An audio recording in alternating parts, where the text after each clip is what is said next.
Good evening, everyone. Welcome to another episode of Super Old Game Saturday. I am your co-host for this evening, Crochet64. Our lead, I would say specifically, again that way, but I'm Captain D-Trag, and wow, we've had quite a journey, haven't we? We are on the actual final part of Shadow Hearts. Yes. It's been a long road starting from Halloween this year, but it was well worth the ride.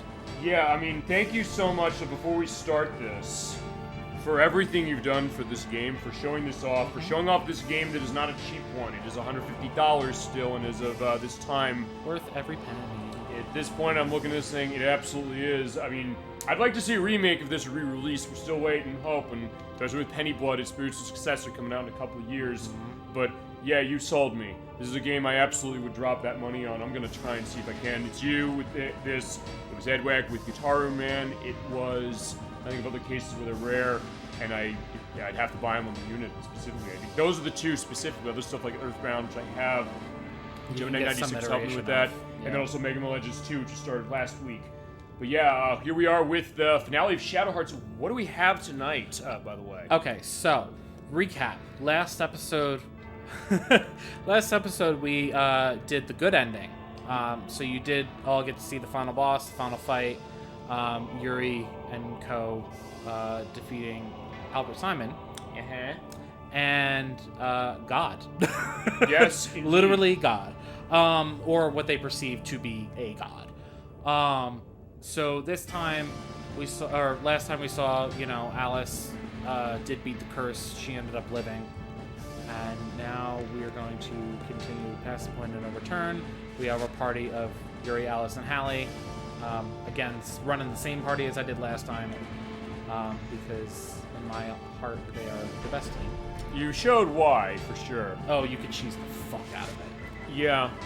Just make sure. Everything you have. I guess also here's the other thing. Since we're running a different file, as we showed in one of the edits before, that file 2 is the bad ending. I'm not sure, do you have some of those things that we ran last time as far as items? Or you're going to be doing this a little harder? So, I have the same items. Okay. I still have everyone's greatest weapon and armor. Yes. I went through and did all that. I have crucifixes on everyone, which, if you remember from the last few parts, they protect against every status ailment and every ring abnormality. I also put Anne's cross on Alice because I feel like it's fitting based on her character and her whole design. And I did not make the same mistake in this file as I did in the last one, and I put willpowers on Alice and Hallie. Was that a problem, really, when you fought that boss? Because I did. It ended up not being much of an issue. It's really just an issue with Albert Simon. Mm-hmm. It didn't end up being as much of an issue as I had thought it would have been. Because how many turns was it for God last time? It was like 5. 5 or so, yeah. I would I say, beat him yeah. within 6. Yeah, I think it was less than you said you usually had. But yeah, we did see that great ending of, what was going on with Yuri and Alice. But in this franchise, good endings cannot stand, unfortunately. No, it's bad endings canon only. Which is Every fucking game. surprising. But that being said, we are going to still show that. So yeah, here's Albert Simon once again. The stuff with flash light warnings that were on before are still going to be in place. There'll be the warnings below, just to have an indication of that.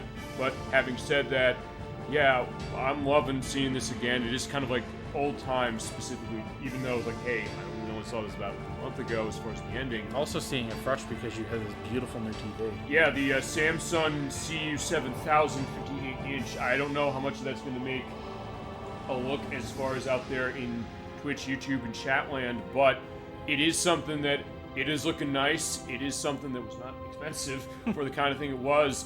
And I also bought it because, hey, we got more advanced stuff we'll be showing. I mentioned when we did Pokemon Generation 9's first look, and then also after when we did the thing with Nocturne's first edition of that for, actually, I just uploaded that today. So that's an extra, only on the YouTube site, so go over to our YouTube site over at Super Bowl Game Saturday on YouTube, all one word. But I had more advanced capture devices for that. So for certain games, we're going to have that. I just have to figure out what's going on with some of the audio sync stuff I was getting, both for online and offline recordings.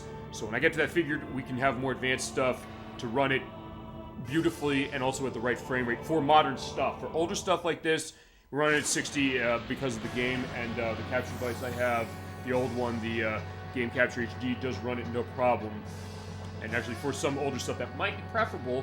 But as I said, when I get that other stuff figured with the other card, maybe we started going over to this. Also, it's a file size massive.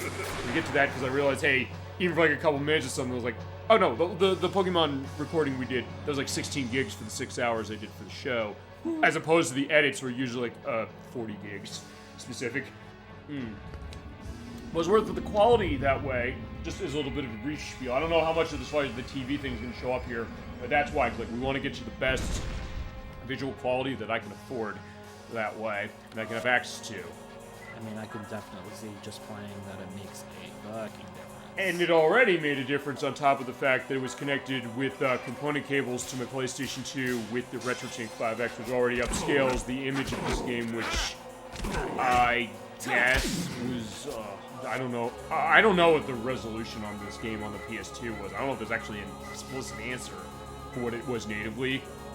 It might have been 40i. I don't know if it was. I don't even know if this had progressive scan. I don't think it did. It was early enough on the PS2's life. I don't think it did.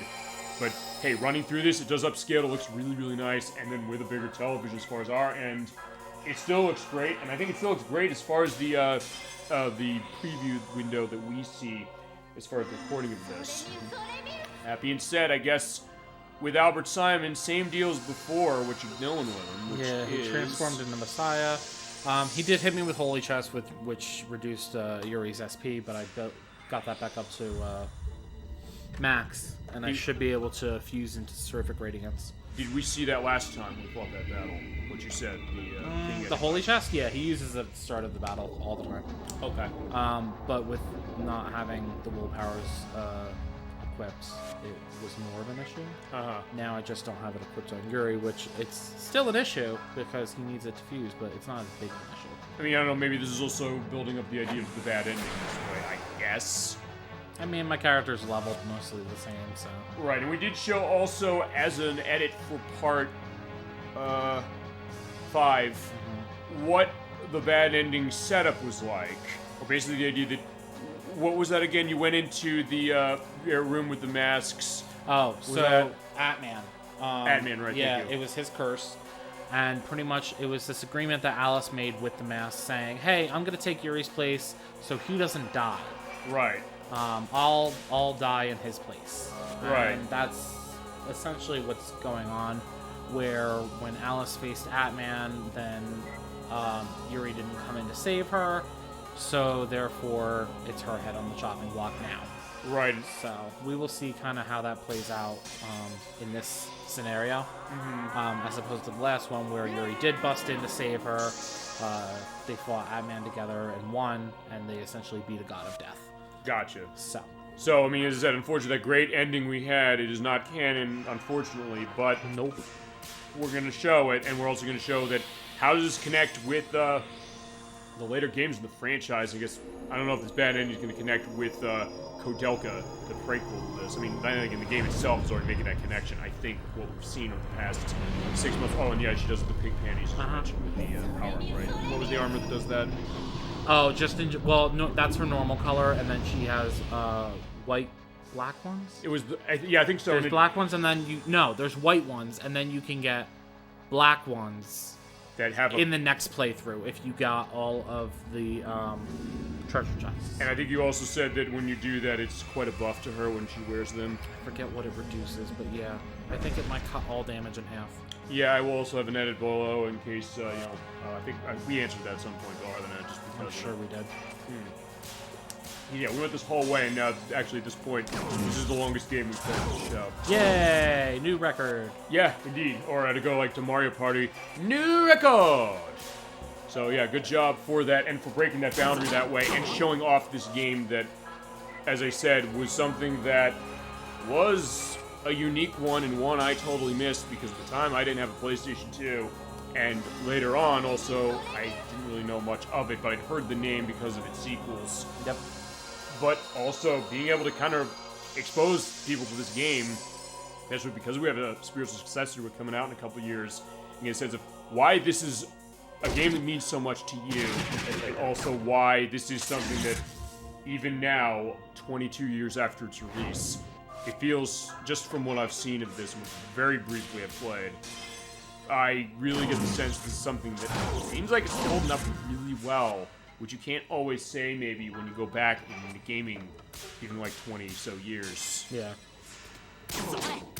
It is a tough thing to say that, but also you got to give credit to a lot of the people who believed in this, as far as people who found this and were spreading the word to people just in general, to Midway for publishing this and its sequel, and I guess to Sacked authors that become later Nautilus, saying that we have this vision, we want to keep going, and even also with connecting with Kodelka. Which, I guess to go to one sort of thread that we kind of had going before of like other reviews of this game, I did find one thing that I will edit in for this, which was the Electronic Gaming Monthly review of this game, which is sure enough they reviewed it the same issue they reviewed Guitaru Man that Edwag played for us, because it came out, fine, this came out before, that was a couple months later, but the way their issue structure was, they had it. They were sort of kind of mixed on this one a little bit, but also there were people saying like, hey, it's not Final Fantasy, it's pulling off of Final Fantasy very heavily, which was like, hey, I keep calling it Summons, but I don't know if I'd agree necessarily if this is just pulling off of Final Fantasy. I think it's, fine, maybe some of the mechanics are similar, but I think it's doing a lot of unique things, not least of which that Judgment Ring up there that really sets it apart. Was also something that, interestingly enough, they did kind of spoil one of the twists of the game, although, interestingly enough, I actually had that issue at one point. I don't have it anymore. I have the picture of the review right here as we're talking about it. I actually did not know what that meant. It was actually, they referenced the fact of Kodelka. Oh. But at the same time, I said, I didn't play Kodelka. I don't know if I'd really heard much of it. Maybe I saw an advertisement in an earlier issue, and I didn't really think, like, what was this? It was like, oh, if you're a fan of this, you'll be able to notice this. And I was like, it didn't mean much to me, because I said, I don't know what they're referring to, so it also goes to what you're saying, like, you know, trying to avoid spoilers. You mentioned that as far as on the show, going through games that way, especially if you never played them. But it's also something that sometimes when something gets maybe indicated, if the context isn't there, you might not understand. It's the question of, would it necessarily be a spoiler in people's minds? Right. I mean, that one I would have never gotten, because, like, I didn't know, and they didn't actually really go much into the plot, except really saying that, you know, what is Yuri's idea is like, hey, the idea that they like the idea that it's a little more biting in terms of Yuri's personality and the elements of the parties and all that, which is true. And it has this unique perspective. So like, hey, Final Fantasy X is out now. I think it was in the same month. They reviewed the same month they reviewed Final Fantasy X. That was Game of the Month for them, I think. But they said, if you're done with that, or like you're not interested in it, pick this up. So even though it was like some of the critics, there were like 3 critics for it, for the reviews, it was a little middling for like one of them. The other one was like, yeah, they like this. Like, this is kind of like where this comes from. It's really neat. And that's kind of was my attitude as well for it. So yeah, talk about you being the perfect vessel to deliver it to us. Just like Yuri's the perfect vessel to be, you know, kicking Albert Simon's ass. In the end, they're buddies. Mm-hmm. He just wanted to take over the world, that's all. Yeah, but I mean, it also goes to what you were saying as far as elements of the story. And I'll tell you, this, I guess, if nothing else, also is going to be, for me anyway, is going to be thinking back to the now 7 months that we've played this game, dedicated this one game, and really thinking back that back in October, I didn't know what I was in what for. You signed up for? Well, okay, maybe that's not the right way to put it, but I'd heard the name, you'd shown me bits and pieces, you'd shown me parts of the intro. So I sort of had a little idea, but you said, hey, you want story, you want twists and turns, you want all these things. You said you're going to get them. I delivered. Yeah, no question you delivered, and the game itself delivered too. And I think there's something to be said about that as well. I mean, I think it's also the other thing is, like, we've talked to other people, we had people in the chat come in for this one, saying that they're fascinated by this, they really are liking what they're seeing.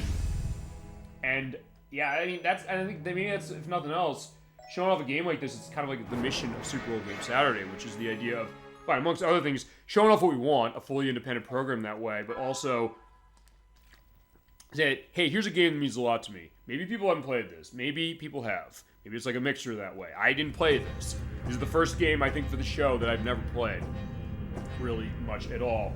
So I've been kind of like a viewer on my own program that way. But then it's not just my show, it's your show. And everybody out there, your show as well.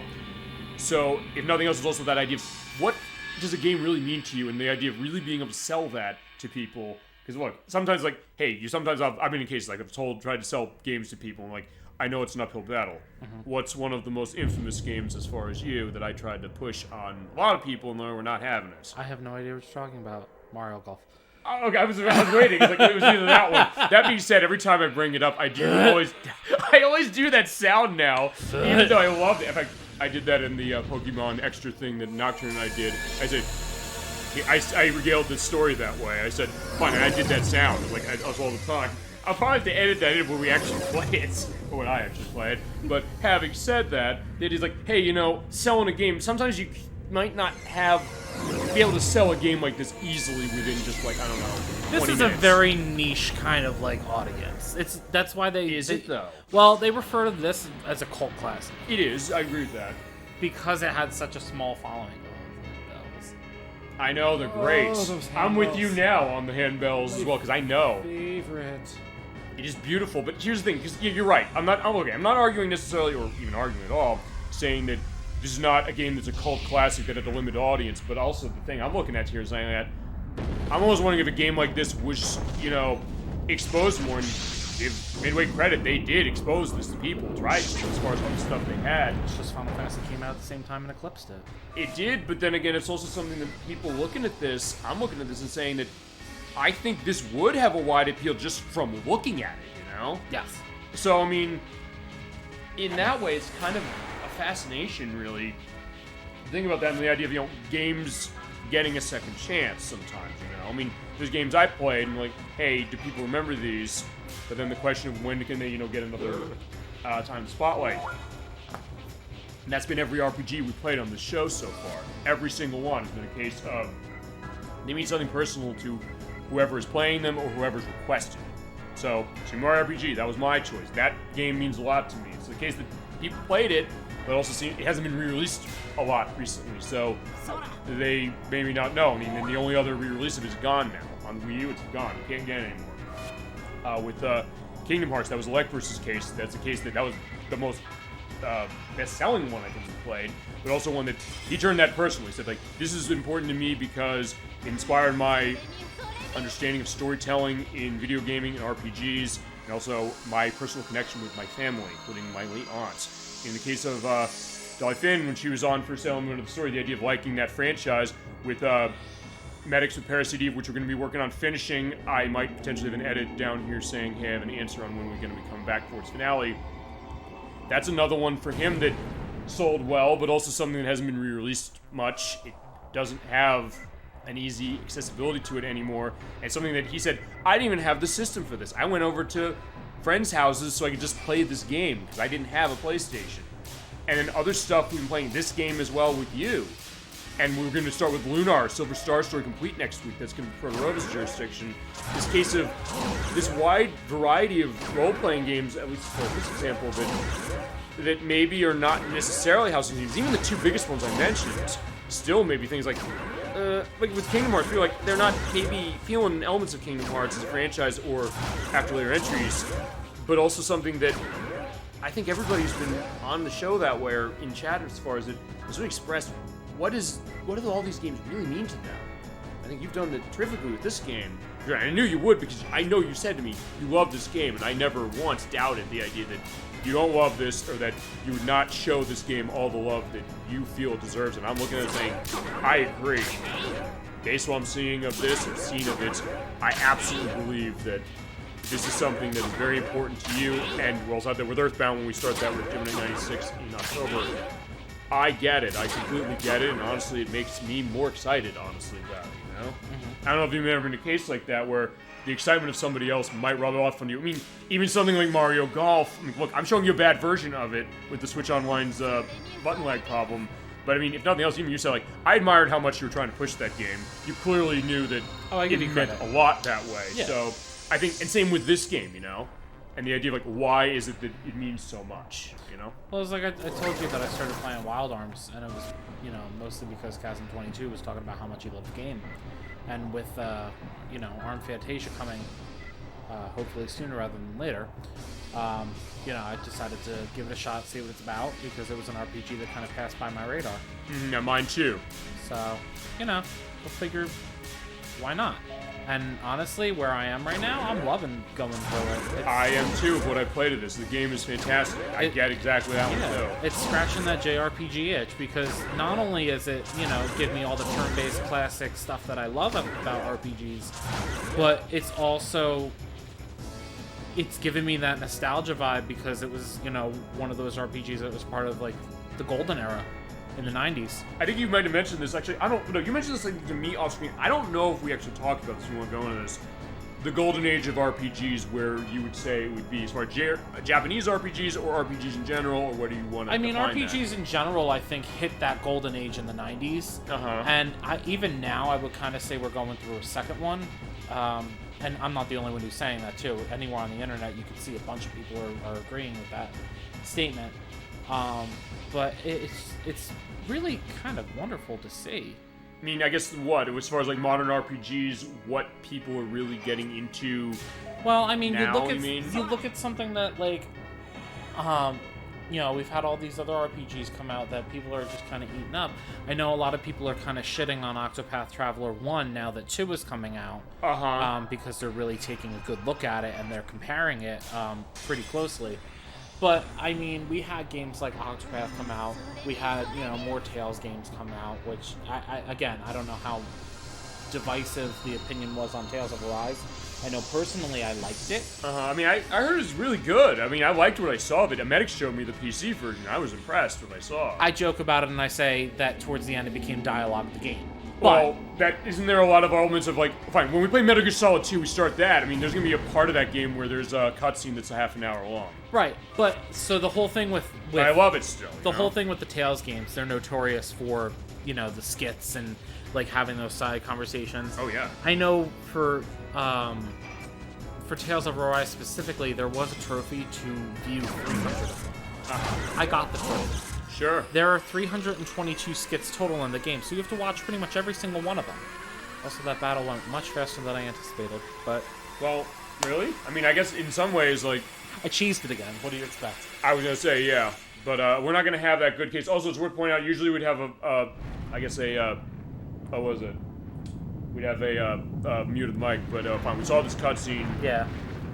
It's a good ending, but if you want to see the ending without us talking...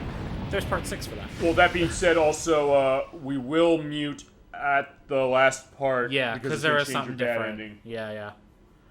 But it is the same, by the way, here as it is for the This other. is all identical, yeah. Okay. It's the train part that's a little bit different. Also, one thing I'm noticing, this is not coming up on the video, I don't think, but... And maybe you can explain this to me. You saw how it seemed like certain parts of the cutscene there was running at 60 frames per second where it doesn't normally. And I think it's something to do with, like, more modern televisions handling stuff like that, where it runs a frame rate faster just on its own. Yeah, I mean, look at the grass. Yeah, I mean, they can look great as well. I mean, but as I said, I don't know if it's just because of that, but I don't think it's coming through on the tech, though. No. So that's kind of a question on my part, like, because I was like, wait, as far as the TV, this looks weird. But I don't know, maybe because it's trying to catch up or something. Well, I don't know. I don't know if this TV does the same thing that a lot of other modern TVs do, but it kind of puts it in like. Grew weary of the hustling I don't know what to call it. It's almost like a soap opera filter. Yes. It's like that realistic looking. I think it is. So I think it does do that. It could be doing that. But it doesn't always do it. It's weird. It kind of picks and chooses depending on, I guess, the media that's being displayed. I guess so, but see, it's funny because the other thing is one other thing I did as far as this, like, fine, a lot of things I was doing for this, but also like, hey, calibrate my music games, calibrate Rock Band 4, put that guitar literally right in front of the goddamn screen, and see about that. And I was noticing, like, there's parts where it's kind of slowing it down specifically for the lag that's adjusted for, but then again, I think that's by design that way. Yeah. So, but it is something, I guess, just to indicate here, we'll see just how beautiful, look at this, oh my god.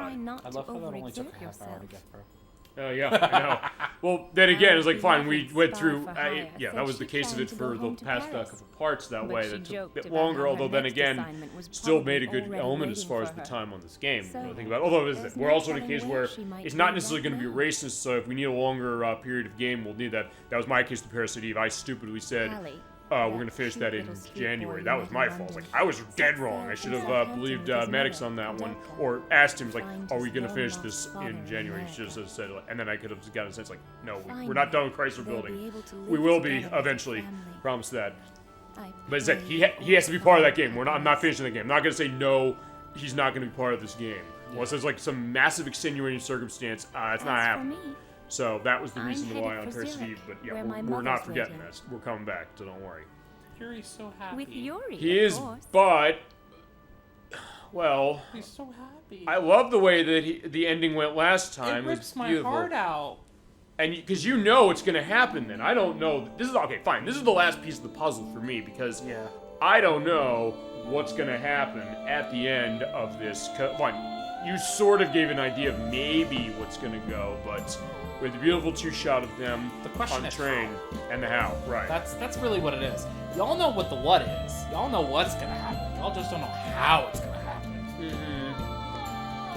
You may enjoy it. You may be disappointed. Who's to say? Well, I mean, I guess I think it was very well done. I will also ask you after we watch this part, which ending you like more, even though the idea is that for this entire franchise, it always ends up being the bad ending that is the canonical one. I can probably answer it right now. Do you want to, or do you want to wait? I will answer it right now. So, bad ending?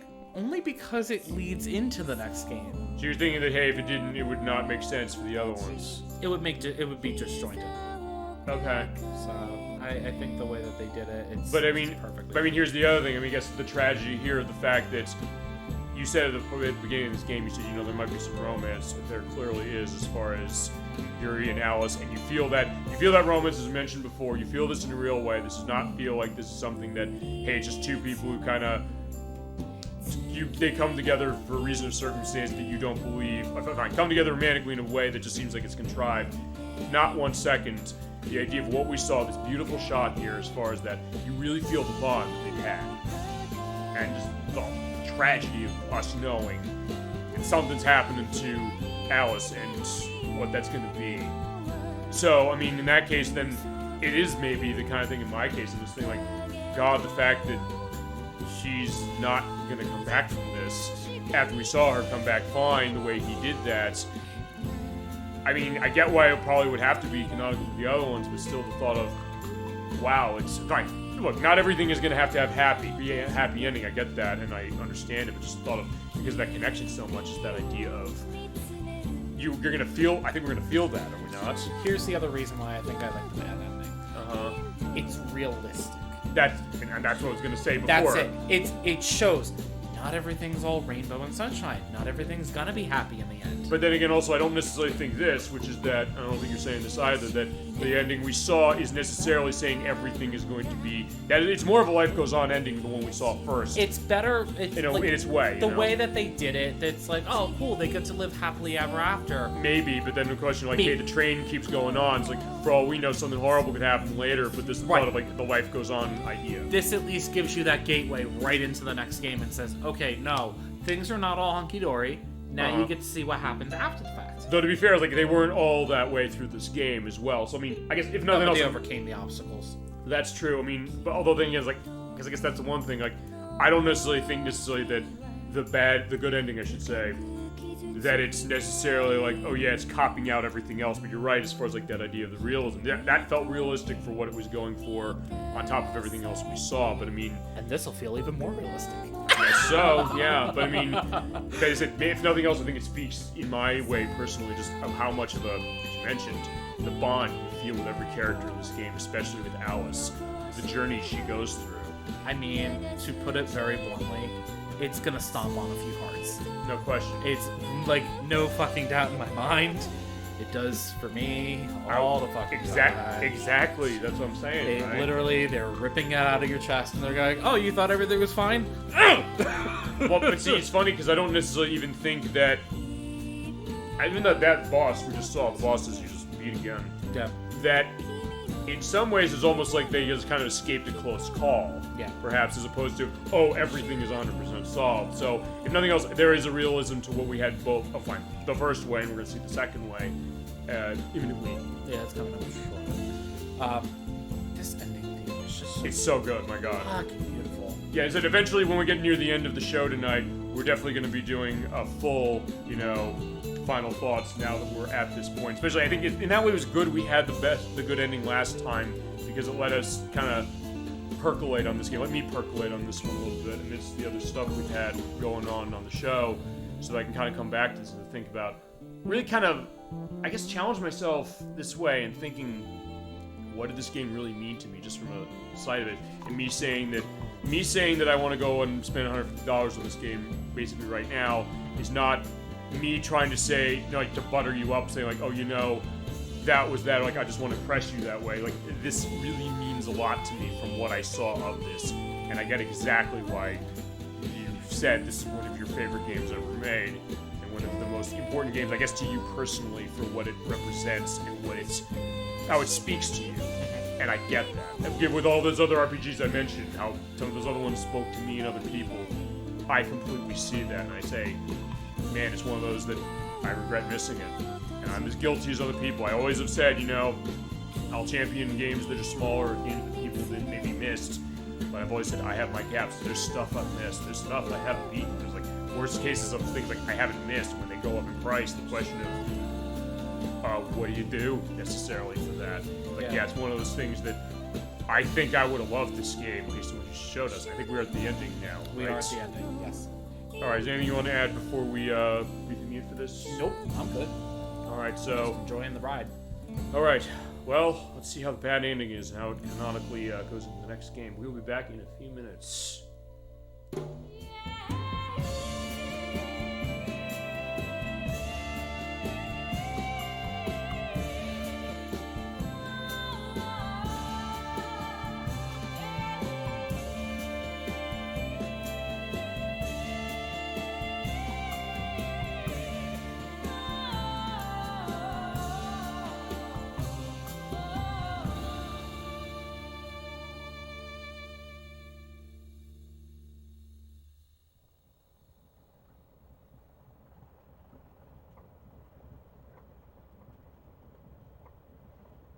As the Warlock said in the end, even if another age of storms buffets this world, I intend to go on living and fighting. For you who freed me from the darkness. For the one I love.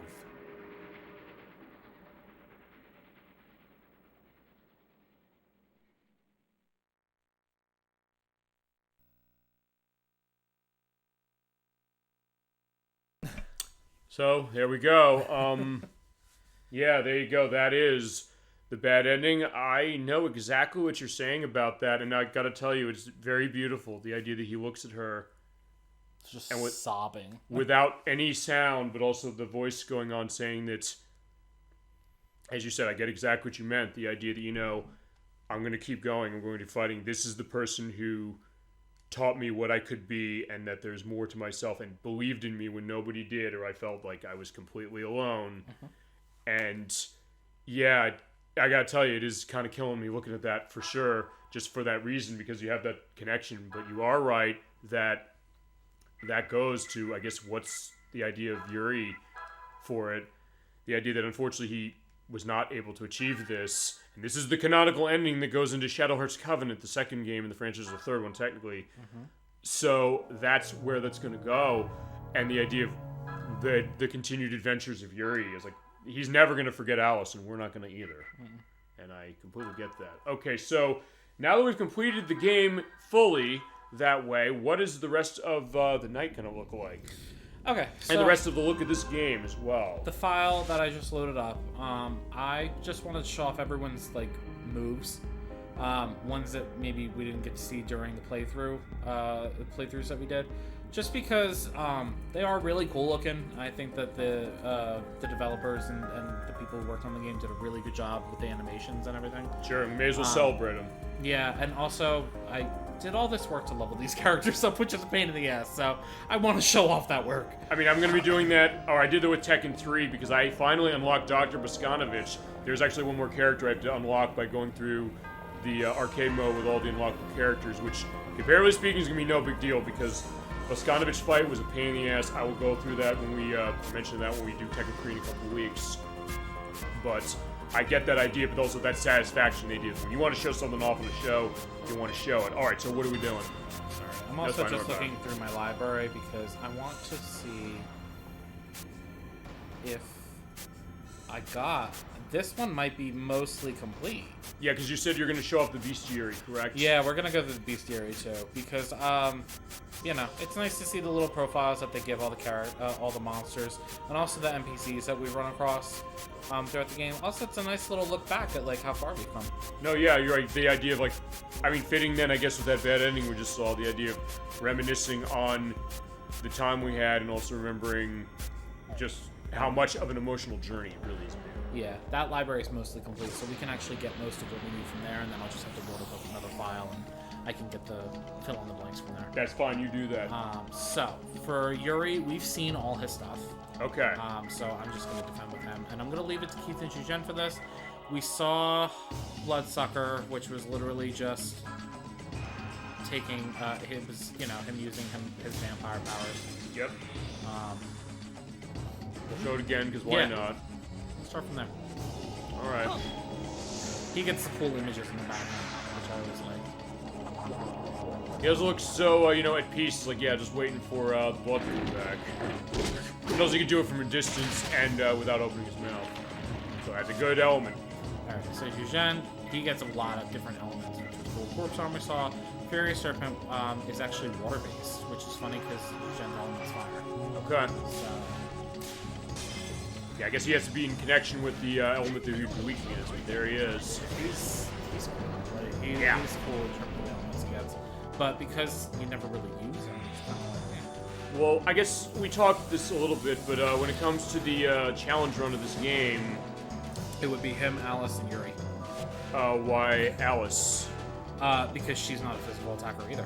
Okay. Yuri would be the only physical attacker that you have. Okay, because I wasn't sure, like, Keith would be part of that, but you're saying that basically it's pretty much Yuri be the only one who's doing physical damage. Physical damage, and everybody else is doing magic. Mm-hmm. I mean, obviously, except for the parts where you're forced to have. And that is Hekatonkairi. Thank you. I knew you'd be able to pronounce that better than I could. It is a Greek monster of Greek myth. Okay. Who has 100 eyes. These things are not going down easy. I don't know what is up, but... But you said maybe they have different stats, perhaps, that... Yeah, they're not terribly weaker than my other file, but I guess I'm not. But here's a question also about the enemies. Maybe because you said they're running specific elements. Maybe they were resistant semi to them. We're seeing the Thunder Roar. Yeah, Thunder Roar is Flash and Lightning. Okay. It's not as intense as the other ones. Yeah, I was gonna say the lightning seemed worse than that, but that being said, that's fine. Yes, we don't care about that when we put the edit in, but fine, because it's the Wizard of War. That's the reason why. Mm-hmm. And also, you get to enjoy this track again. You haven't heard this one in a while. I know. Starshape. Yeah, again, going back to the music, which is by Yasunori Mitsuda. Oh, yeah. So amazing. We've mentioned him on this show before. Nocturne has gotten the fill of him playing all the Xenoblade Chronicles games, specifically the 3-up Switch, as it is 1 through 3. And then also other stuff, as I said, that he did the music for, including he's doing work on Sea of Stars, which was out in August. Oh, cool. He's not doing the whole soundtrack, though, from what I understand, because apparently from what Kazoo22 was telling me, he doesn't do whole soundtracks anymore the way he did with this one. But he's going to be involved in that way, and him and I took a look at the demo, which is on the Switch store for free for a game that is not out for a couple of months. And I'm impressed by what I'm seeing. I really think that was looking cool. And that's despite the fact that I have the other RPG I'm getting that day, which is going to be the Rhapsody Moral Kingdom Chronicles. It's coming out the same day. It's like, that's where I'm going to be going when it comes to that. Okay, stay. You know what? Fine. Go back to what you're saying as far as the Renaissance of the Japanese RPG, or the RPG right now.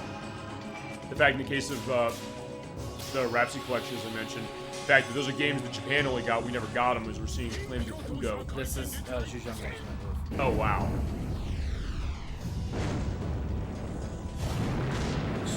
The animation kind of shows that exactly. Oh yeah, look at that. It's awesome. Yeah, fitting for them to die to that, no question. But yeah, we didn't have those games here until then. Actually, going back to other stuff like Chrono Cross, despite the issues with the remaster that came out, it does have the Radical Dreamers element that was not released here. So, and Live Alive got a remake, and it's only released in the US last year. So, you're right, we got an element going on as far as a lot of RPGs and people kind of coming into them that way. Me being impressed by the ones I've seen and the ones I played. So it just seemed like, yeah, we're in an interesting place right now with that. And we only guess be in a better place with certain things when we're getting, the spiritual successors to this and Wild Arms in a couple of years. Hopefully. I mean, you don't think we are? I mean, it's gonna be It's time. gonna depend. It's gonna be time, yes. I mean, probably 2 years at least. On Switch, I should. We'll show on Switch again because it's fun. What's on Switch? Show you. Actually, I don't. Maybe we didn't see this. I've shown it because it's fun, and I know for a fact that. Yeah, I could use some help here. Oh right, you're right. We did. Stuff the comments and it's a fan. Oh yeah. Consider the preview when we play Snowboard Kids on this channel. So we have 2 more for Heath. We have Larva. Okay. Oh. Does heavy damage to one enemy plus poison paralysis and silence. I was gonna say yeah. That sounds like a bug thing. Ooh. He inflicts some status. I was gonna say yeah. You hate your spiders and other bugs, but yeah, you're getting your revenge right now with this. This one I don't think really shows much in the background. Yeah, that's what it shows. Ooh. And they're not like bugs, they're like shadow critters.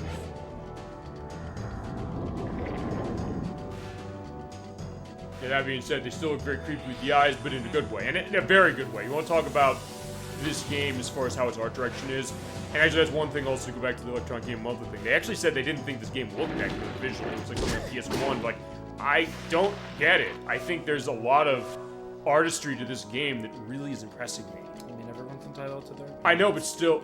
Everyone's allowed to have a wrong opinion.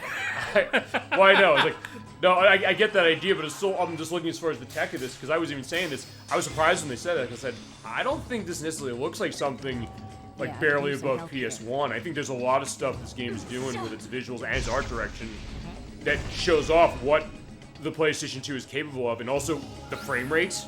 As I mentioned, Final Fantasy X was not running 60 frames per second. It never ran 60 frames per second. This game, it does. And I give it credit for that, while also being very artistic and beautiful. Yeah, I love the description on this. God of Death gives all enemies a little present. Yeah, like, This is pizza. let's see what the gift he's gonna give us and them. I forget what the animation is for this all the time, 'cause I don't see it a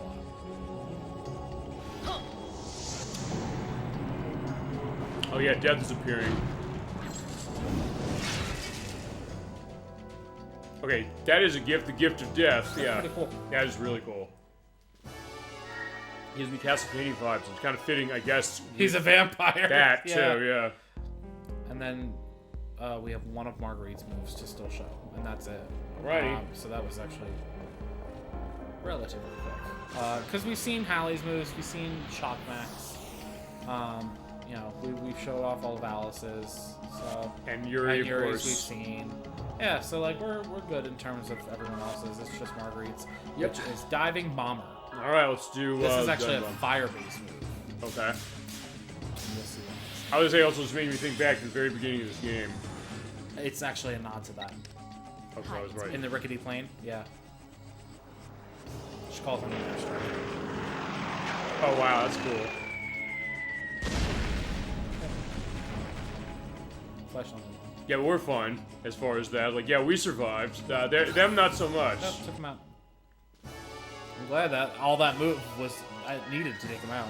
That was great. But it also fits, as I said, because that's how I was thinking now with this, because as soon as I saw that, I said, I remember back at the beginning of the game when she's like, God, I want the idea of having a plane. She's like, this old rickety thing, this is not going to be of use. But she's really excited to like be able to have that. So, as I said, that's been the interesting thing about this game, is like all these little things that kind of come back to me. And I think at this point now, I guess you're seeing with me that I'm maybe in that position with you when you're saying, like, when you went through this, thinking to yourself, oh, remember all these great moments when I was kind of playing it. When Now I'm we're at in that point. Dalian, she says, what a gutless plane. Yes. Yes. Let's look at the score. We haven't looked at that in a while. So, Okay, Arc Mind. 21. All right, and how does the rank work? I don't know.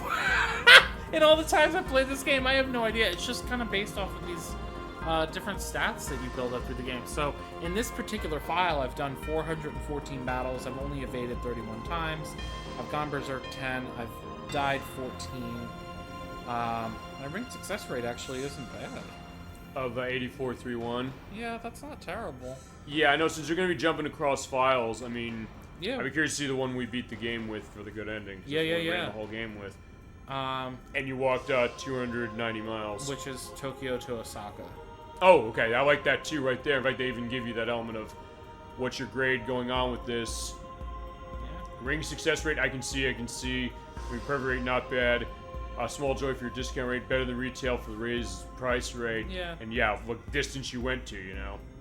And also, after reading through it, it was, I think, if you hit 10,000 battles, then you automatically get ranked number 1. Right. So, and then with the library, going all the way back to the beginning. Oh yeah. Our very first enemy, the wind shield, formed from the putrid vapors of a stagnant pond. Its filthy sickle cleaves enemies with a frightening speed. They appear in groups laughing wickedly. What I love with the upscaler that you have on here and your TV, I can see details on these things that I have never seen before. Like what? Like just there's much more detailed, I feel like, compared to like the other like times I played this game, because my TV's never had any of these like that kind of crisp image. Well, also, I mean, remember when this came out, it was running on 4x3 displays for a CRT element a little bit.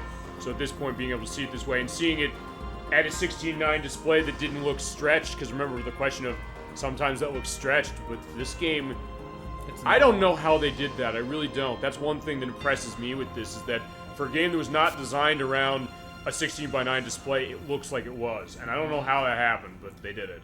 Yeah. Then we have our vampire bat.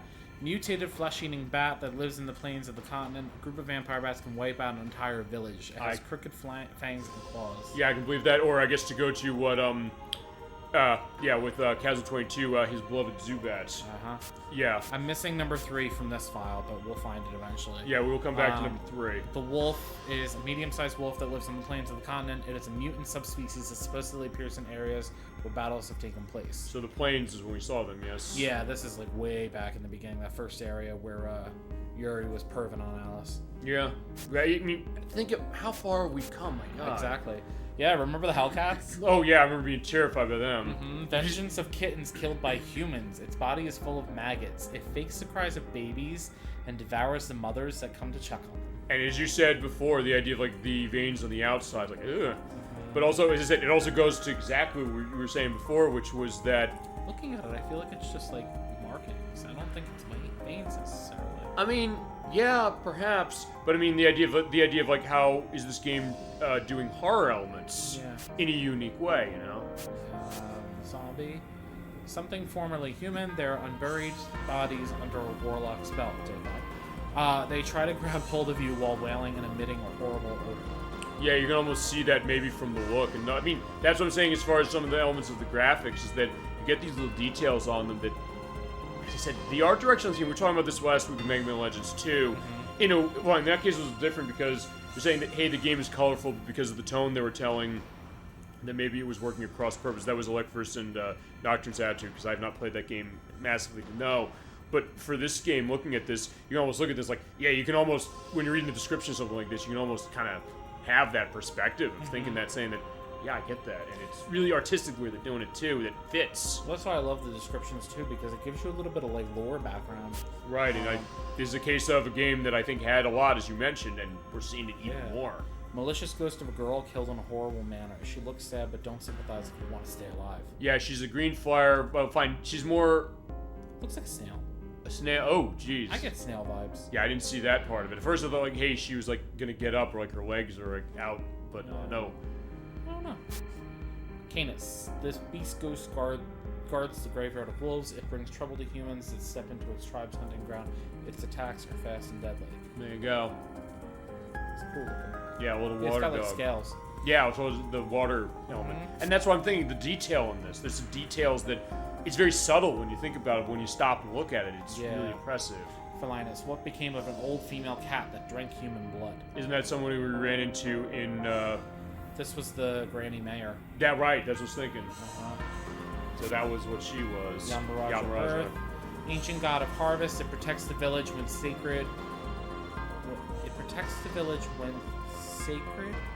Typo. Maybe. And brings bad luck when wicked. Oh no. Okay, it's not. It's not. So it depends on the affinity with it, I guess. Okay. Its kicks are powerful. And I know you did some research on Yamaraja and like being god of death in different cultures and stuff like that. Yeah, I think that was part 2. Yeah, part 2. I had the editing for that, I think. Okay. Or no. I think I had the editing in part 1. But I think I vocalized in part 2 what it was. It said every part of this game will be linked below. Actually, I'll do what I always do with this, which is that to save space in the description, because I have to work around a 5,000 character limit, I'll have the playlist of this entire game, so all 7 parts. Yeah. Firebat. Oh yeah. Wait, where are we? 9, 10, 11. Okay. Just want to make sure we're not missing too many. I think it's only 3 so far. Okay. Or do we want to take? You want me to take a note down of everything that's missing? That's okay. I'll recognize it as we pass. Okay. Monster created by burning a rat and mixing the remains with feathers and drugs. Wow. It attacks with a devouring flame used as a guard within a seal. Yeah, I mean, it goes to the idea of like what's going on with characters and like the world of this game. It's cool too. Like obviously there's like reskins of enemies, so this is just a reskin of the Firebat. So if you do the action, it's the same action too. Yeah, but at the same time, I think they're finding a way to make it unique, not just because. I mean, Different lore. Different lore, but also I mean, because I guess here's the thing: you think, fine, Midway didn't develop this. Because remember, what do they say with Mortal Kombat? Initially, Scorpion and Sub-Zero were palette swaps. That was the idea. They were. They changed colors so they could save on memory, speaking. But they made in that game, they made them their own characters. You never necessarily thought that unless you're like, fine, let me joke about this, or like, hey, no, it's for the tech reason. Like Scorpion and Sub-Zero are totally different. The Fire Bat and the normal Bat are different, and this mentioned the lore there of the idea of mixing the remains with feathers and drugs. Yeah, unfortunately, you're not blooded spiders. Yeah, what? That's Shaky Bug. Large flesh-eating spider transform the magic and shoots out mountains of sticky web used for security within a seal. I was just saying that seemed like less of a. That seemed like less of a yuck than Mario Golf. Skip. With the mutant frog. No, I just wanted to skip the Shaky Bug. He has like 5 tongues. I think it's supposed to be a hand. Okay, so his tongue is a hand. Kinda, it's weird. Yeah, they're fine. I guess also the idea of like if they were to put this in 3D. Graveyard frog that mutates by feeding on fresh rump meat of young women. Oh Jesus! He eating ass. Yeah, in more ways than one. It jumps out of the water to catch humans. It spits out its own gut when surprised. That's actually not far from like what actual animals do. Well, you were mentioning that when we did the Freddi Fish play, which he was a surprise guest on, but he added a lot as far as that element. So yeah, want to go into what you're saying with this then? What animals do with this? Yeah, it's so I don't know which particular animals do it. There are quite a few, I think, in the animal kingdom, but there are some that, as a defense mechanism, will throw up their stomach.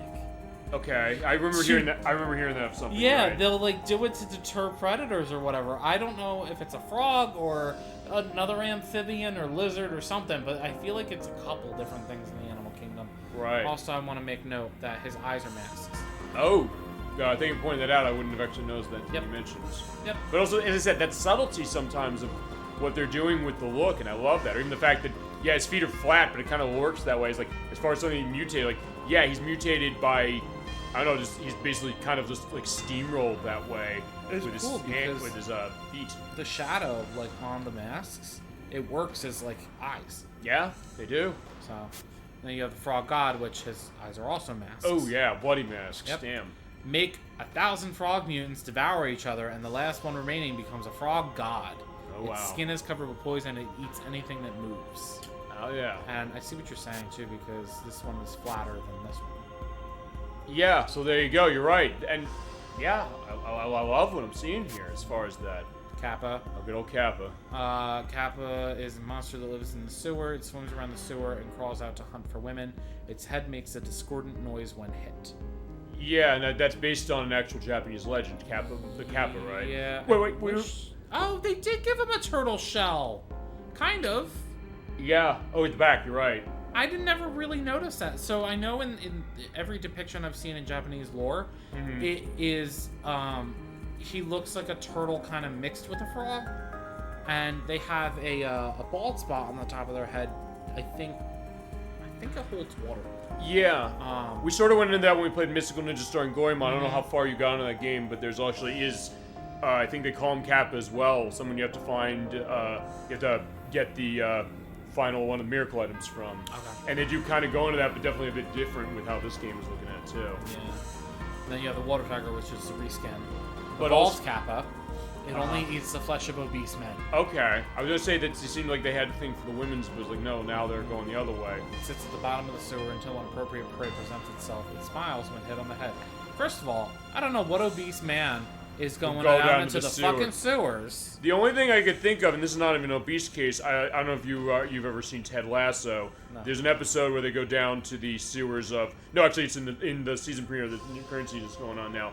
They go down the sewers like, why are we down here? It smells like shit. And it's like, we're down here because, like, hey, we're getting a perspective of what this is. Like, that's what you need to do as far as playing for the next game for AFC Richmond. But it's like, fine, like, they're not obese, they're athletes, they're football players. So, fine, soccer players, but like football for, because it takes place in the UK. Oh, okay. It's why I have Apple TV, specifically, that show. I was totally into it. It was one of those things that was popular during the pandemic years. I said, did people go on this just because of that? Like, no, this is real, they're right. This is fantastic. Not recommend enough, and next time we play a soccer game, whenever we get to that point, I'll be referencing it every second, basically. Oh, the Elite Guard. Oh, yeah, it was mentioned with Lieutenant Colonel Kawashima. Talk about heartbreakers right there. Yeah, obedient soldiers that are equipped with weapons and clothes provided for them. Yep. So some of them, yeah, I mean, it's just a guard. But also, like, turn them around, because that's the other thing, because you can hit L1 and R1 to rotate them and hit the square button to do an action. Yep. Which the action is just their attack animation. But it is interesting just to see that right there, is that, hey, it looks... Yeah. You appreciate they went to this degree, you know? Oh, yeah. Beast Dog. Fierce dog under the spell of a warlock. It only lives to rip apart and devour its prey. A beast with sharp fangs and strong attack. And I love the way that description goes well also with the teeth. I'm looking at the teeth like, Jesus, that looks like something would tear apart. Water creeper. Monster that controls water. Which is funny because he's a wind element. It can bring on a drought or storm. Watch out for their friendly attitude. So they try and look friendly. Actually, the eyes kind of look that way. It's like, yeah, just put the feet in your face. Creepy. Yeah, that's cool, though. Here's the rush of wind. Ancient god of the sea. Wind. It protects the sea when sacred and brings bad luck when wicked. Travels through space at the speed of light. Wow. White Wolflang is the spirit of an old sea snake. It strangles people and eats their flesh. It hides in the darkness of the sea and waits for prey, sometimes for years. See, it's funny, because honestly, this is a mature rated game, but honestly, looking at this, I get the sense it earns that mature rating more for what we're seeing here than maybe during some other parts of the game. Although, fine, I guess maybe not really, but it is still something that I'm liking that detail, and it said it makes this something unique as far as just the atmosphere it's going for, and it is something a little more adult, but in a natural way. It's like, I'm kind of recoiling in the best way possible. It's like, strangling people in the flesh, like, ugh, but like, for this, I get it, and it really intrigues me. Over flame. Jellyfish filled with the body fluid of drowning victims. There you go, this is a happy game. Many of them gather around the harbor at dusk, makes a screeching noise like nails scratching glass. Ooh, that's even worse. Yeah, you could hear it. See, it's funny, give me back the body fluid of the drowning victims again. I said, this is such a happy game. No, it is a happy game. It brings us such happiness, despite the fact that it's so dark, but I just love that they describe them as jellyfish when they're clearly skulls. Hey, that's maybe the skulls of no, that's possible. No, I saw where you were going, and I was like, wait a second. You're like, no, don't say that. Don't go any further. It's like, okay, fine. You can edit that out. I'm not editing that out. Lily! You remember Lily? Yes, I do. She was such a sad story. She was, yeah. Lily's vengeance that grew stronger with Daehwai's power. She lashes out her anger on all living things using dark powers from the other side. Yeah, I like the look as far as what we're seeing of her now. After looking at her again, I'm kind of getting the Ursula vibe a little, except that she was like stuck to a shell and fused in. Yeah. Alright, the Python.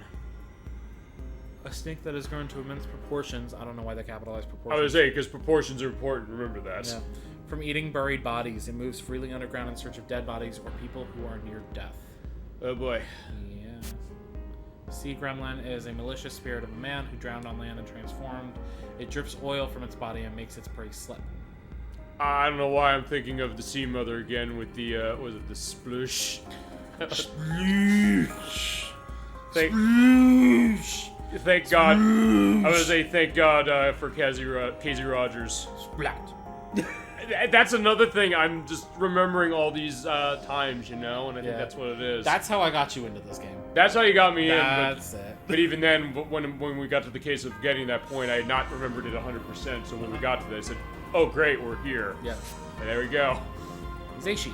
All right. One of 3 insects that lives in the human body. It can tear the gut and twist bones when it goes wild. Master Zifa uses it to guard his temple. Yes, it does, and he has like the hand saying like "Stop, or I'll slap you down." Stop it!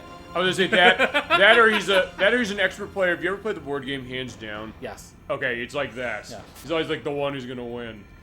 Raging Spirit, an evil spirit formed from the dust of graveyards. It speaks, cries, and laughs with a dry, raspy voice, and confuses and haunts those who visit shrines. Mm-hmm. I like the blue on them for sure. Yeah. With puppet guards. Yep. Spirit of soldiers who have been killed in unclean ways. Which I could tell on the visual with the face. Going. It's like convulsing. Yeah. Although they carry guns, their tortured souls no longer even recall how to use them, which is why he's just like using it as a bat. Or bayonet. Wait, no. Does he have a bayonet at Yes. the end of it? Mm-hmm. Okay, because I was going to say, okay, fine. At that point, no, just go in and get his hands dirty that way. Yeah, no, he's got it. Okay. Bagu, one of 3 insects that lives in the human body, lives in the heart and causes depression and shortness of breath. One of Master Zifa's many guards. Yeah. Succubus Queen, monster born from muddy water. It hides at the bottom of old wells and sucks life energy from the victims. Be careful if you don't see your reflection in a puddle of water. Which I guess is, yeah, if you don't see it there, she's there and she's gonna kill you. Yeah, it's a Lily reskin. Yeah, but still, I mean... I like the color palette on I this like one. the color palette too, the idea that it looks like the bright blue and kind of goes to the idea that, hey, it would hide that way and then, you know, cut you down. Brain Sucker.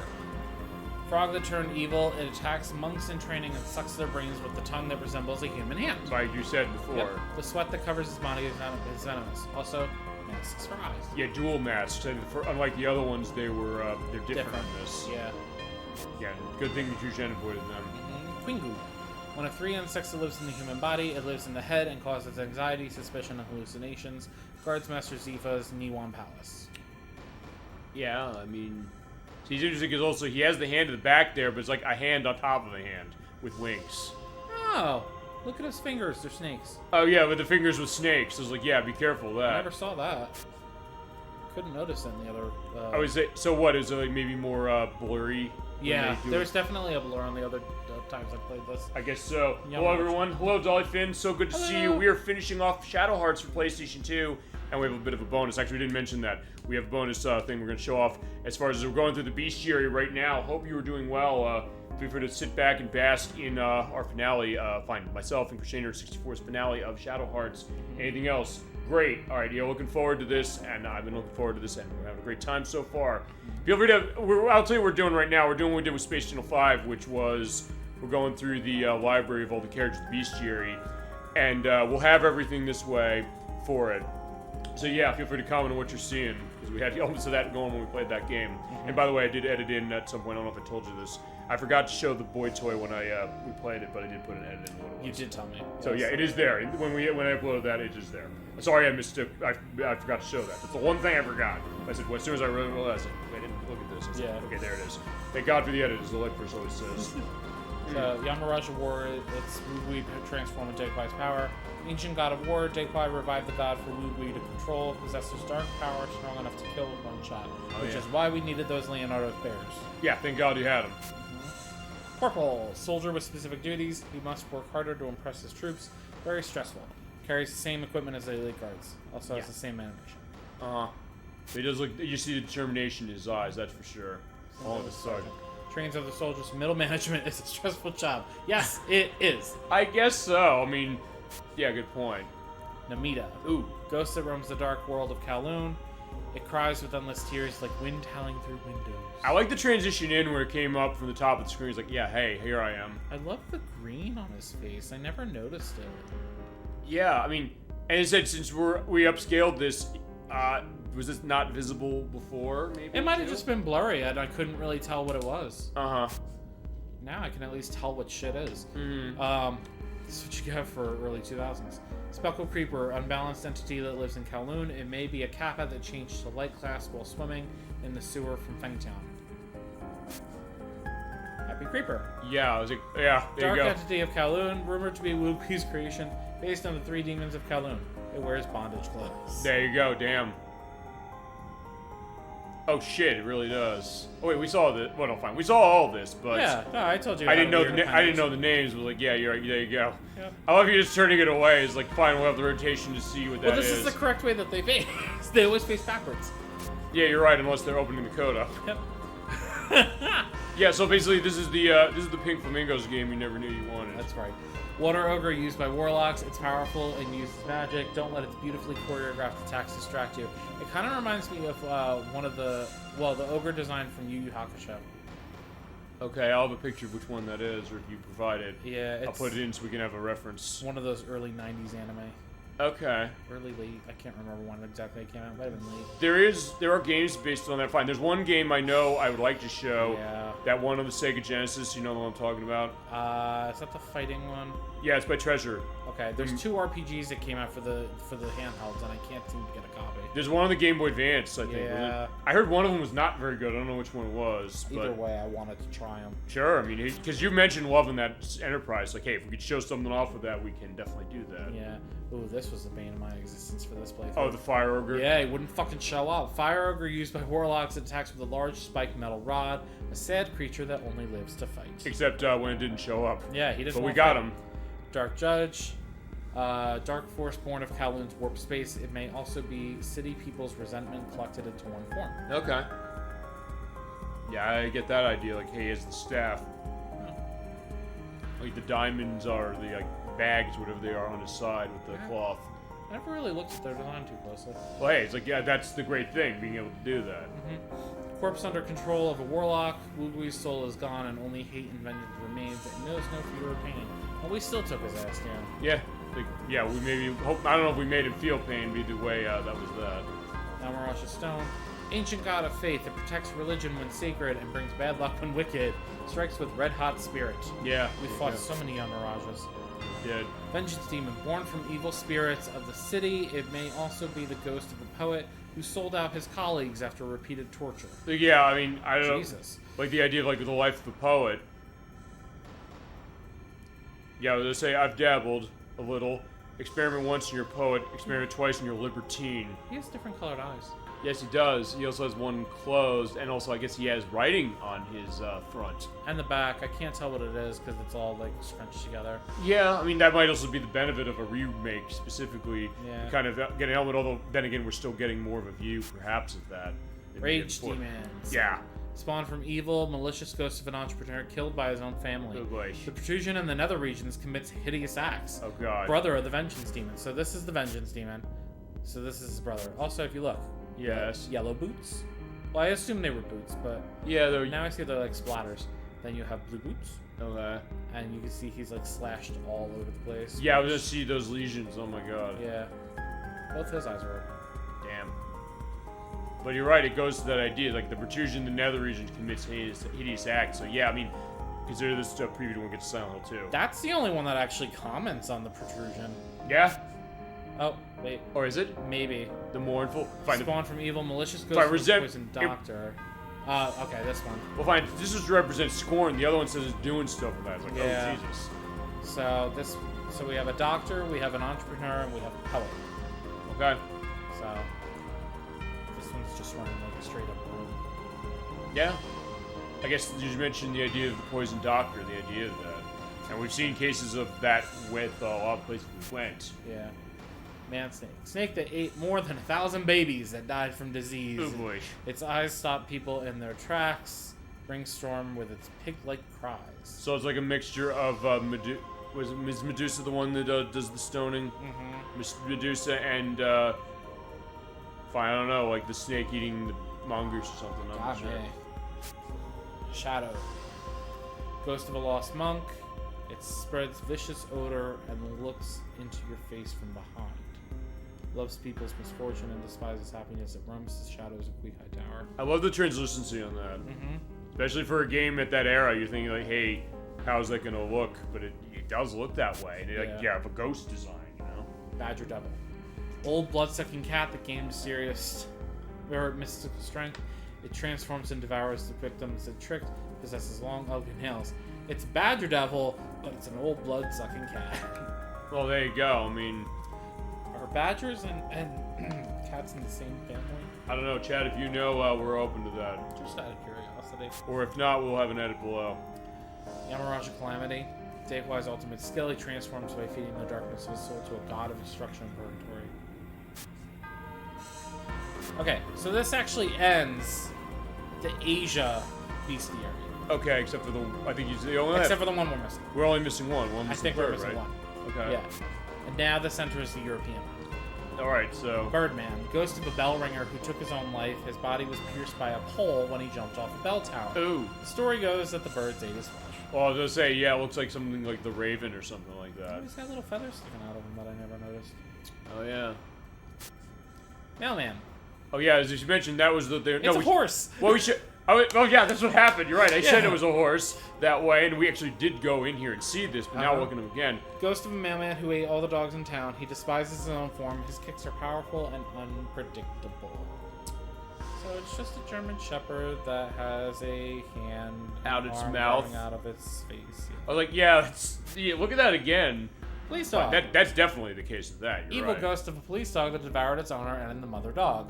He howls with regret for his crimes, the embodiment of hunger. I mean, this is an interesting one because remember you saw what happened with Parasite Eve with Shiva.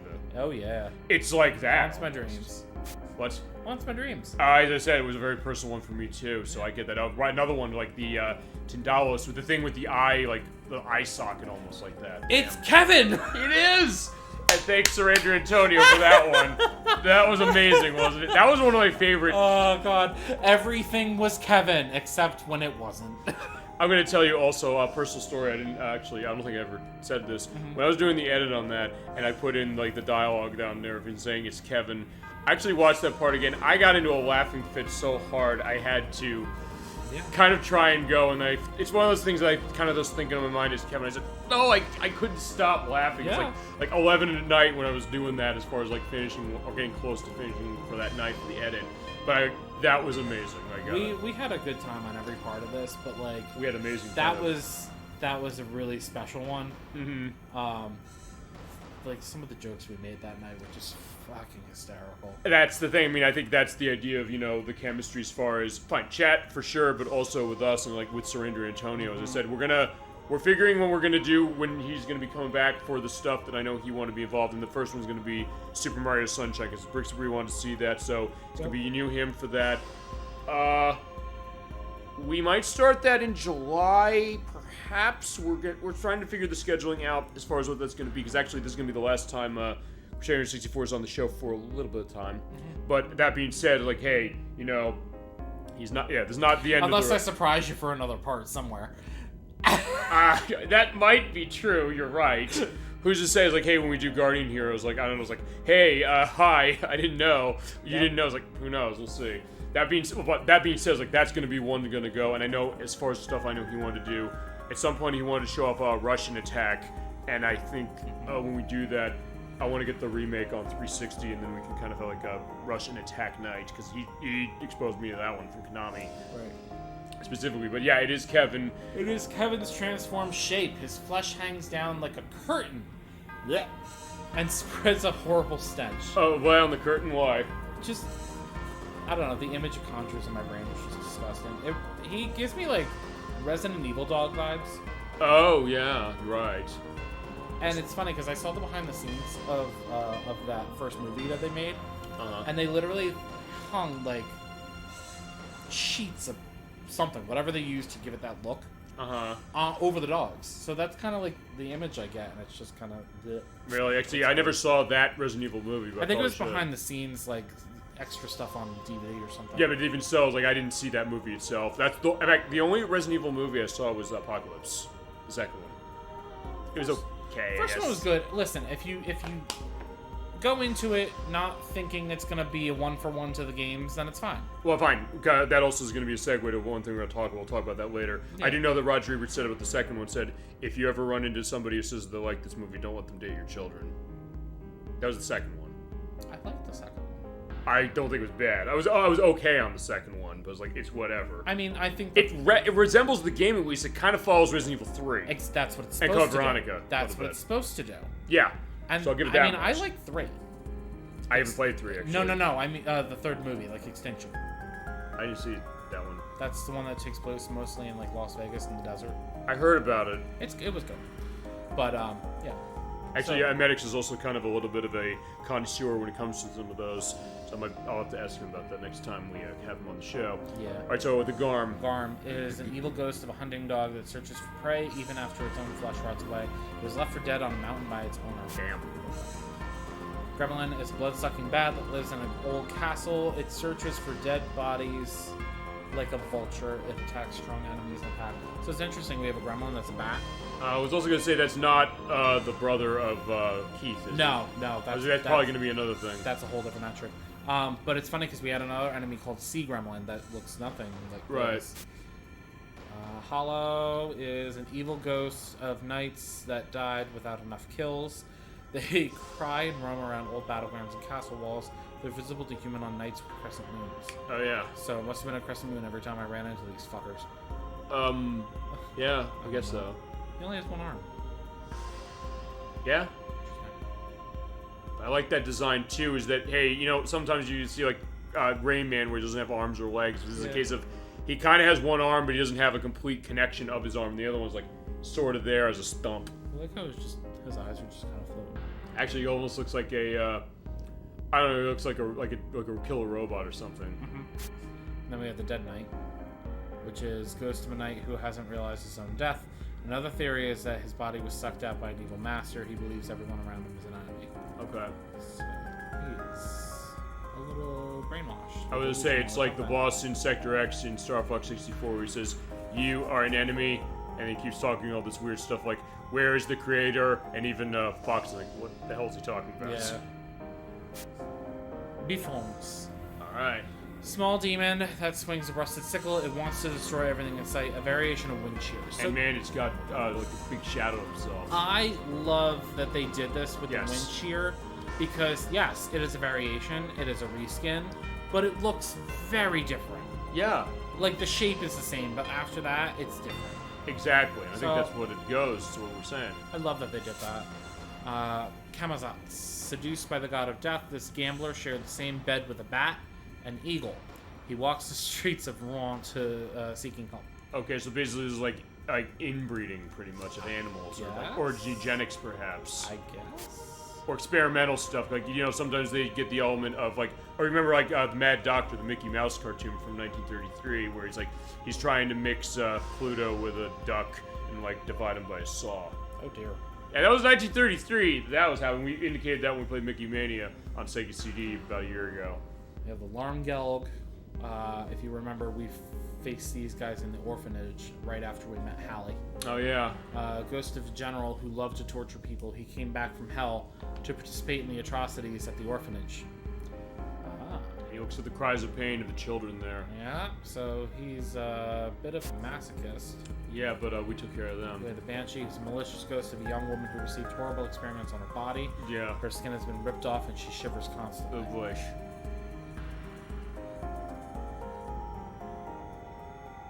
Yeah, you can kind of see the spinal cord element there as well. Night Stalker, servant of Jack, the mansion's master. He has the powers of a lower level spirit. If you hear footsteps from the ceiling or a cackling laugh, beware. Yeah, I remember when we first saw those, like, hey, he's standing on nothing, he's just holding his gun upside down, but He's got 3 heads. he has 3 heads. I thought he only had 2. Yeah, I mean, that's the other thing also, because that's the benefit of going to the bestiary this way, is that you get to rotate them all around and see every angle. And honestly, when I saw him in battle, I wasn't necessarily looking at that specific, you know? Yeah. Maman, Oh, yeah. Jack's beloved mother. She Oh, has boy. been revived by her son's experiment, but she is a different being now, a victim of the sickle of life. Oh, boy. So. This is when we went to go. At the Callias Mental Hospital. Yep, and rescue Kadalka. Uh-huh. Changed form of the Inquisitor who guards Callias Mental Hospital. Magic has turned him into something inhuman. I want to look at the face. Can you do a zoom in or, like, do an attack? Ooh. Oh, yeah, it looks like its It's face is deformed. deformed. Yeah, there you go. Ooh, Even like its mouth. Yeah. Okay, that's creepier than I ever knew. Well, there you go. It goes I'm to the heart. learning so much. Well, you are, I guess, even though you've been playing this game 22 years. Yeah. Callios Mental Hospital guard dog. It was thrown into the world halfway through creation. Oh boy. Alrighty. Doom. Malicious ghost of Callios Mental Hospital. It chases after intruders with its upside down body. Yeah, well, it looks like, at first it's just funny, when I looked at that stake, I didn't notice it was a brain, and it follows like it's a hitchhiker or something with a bag. I was like, No, no, it's it's a not. I never looked at it as a bindle. I always saw it as a brain. But I didn't notice, right away, but I mean, yeah, but then he's like, his look there's like, almost looks like almost a lizard creature with like, I guess little, stabs or something on his body, or like stab wounds or something. Malicious ghost. Yeah, they could be like lesions. Maybe. I don't know. Well, you said all this horrible stuff that went on at the Kelly's mental hospital. I don't know. They didn't go into exactly what it was. Yeah. So then the question of what that is, and fine, you mentioned we have to see that. I know. Anyway, finishing thoughts on this one. Okay, fine. What I'm gonna say is that it as you mentioned, you said it's giving lore to this. You're right. It's like what we did with Space Channel 5. It is taking something that you looked at and we kind of have an idea, but then kind of explaining more. And because you say like, hey, horrible things are happening. They say that.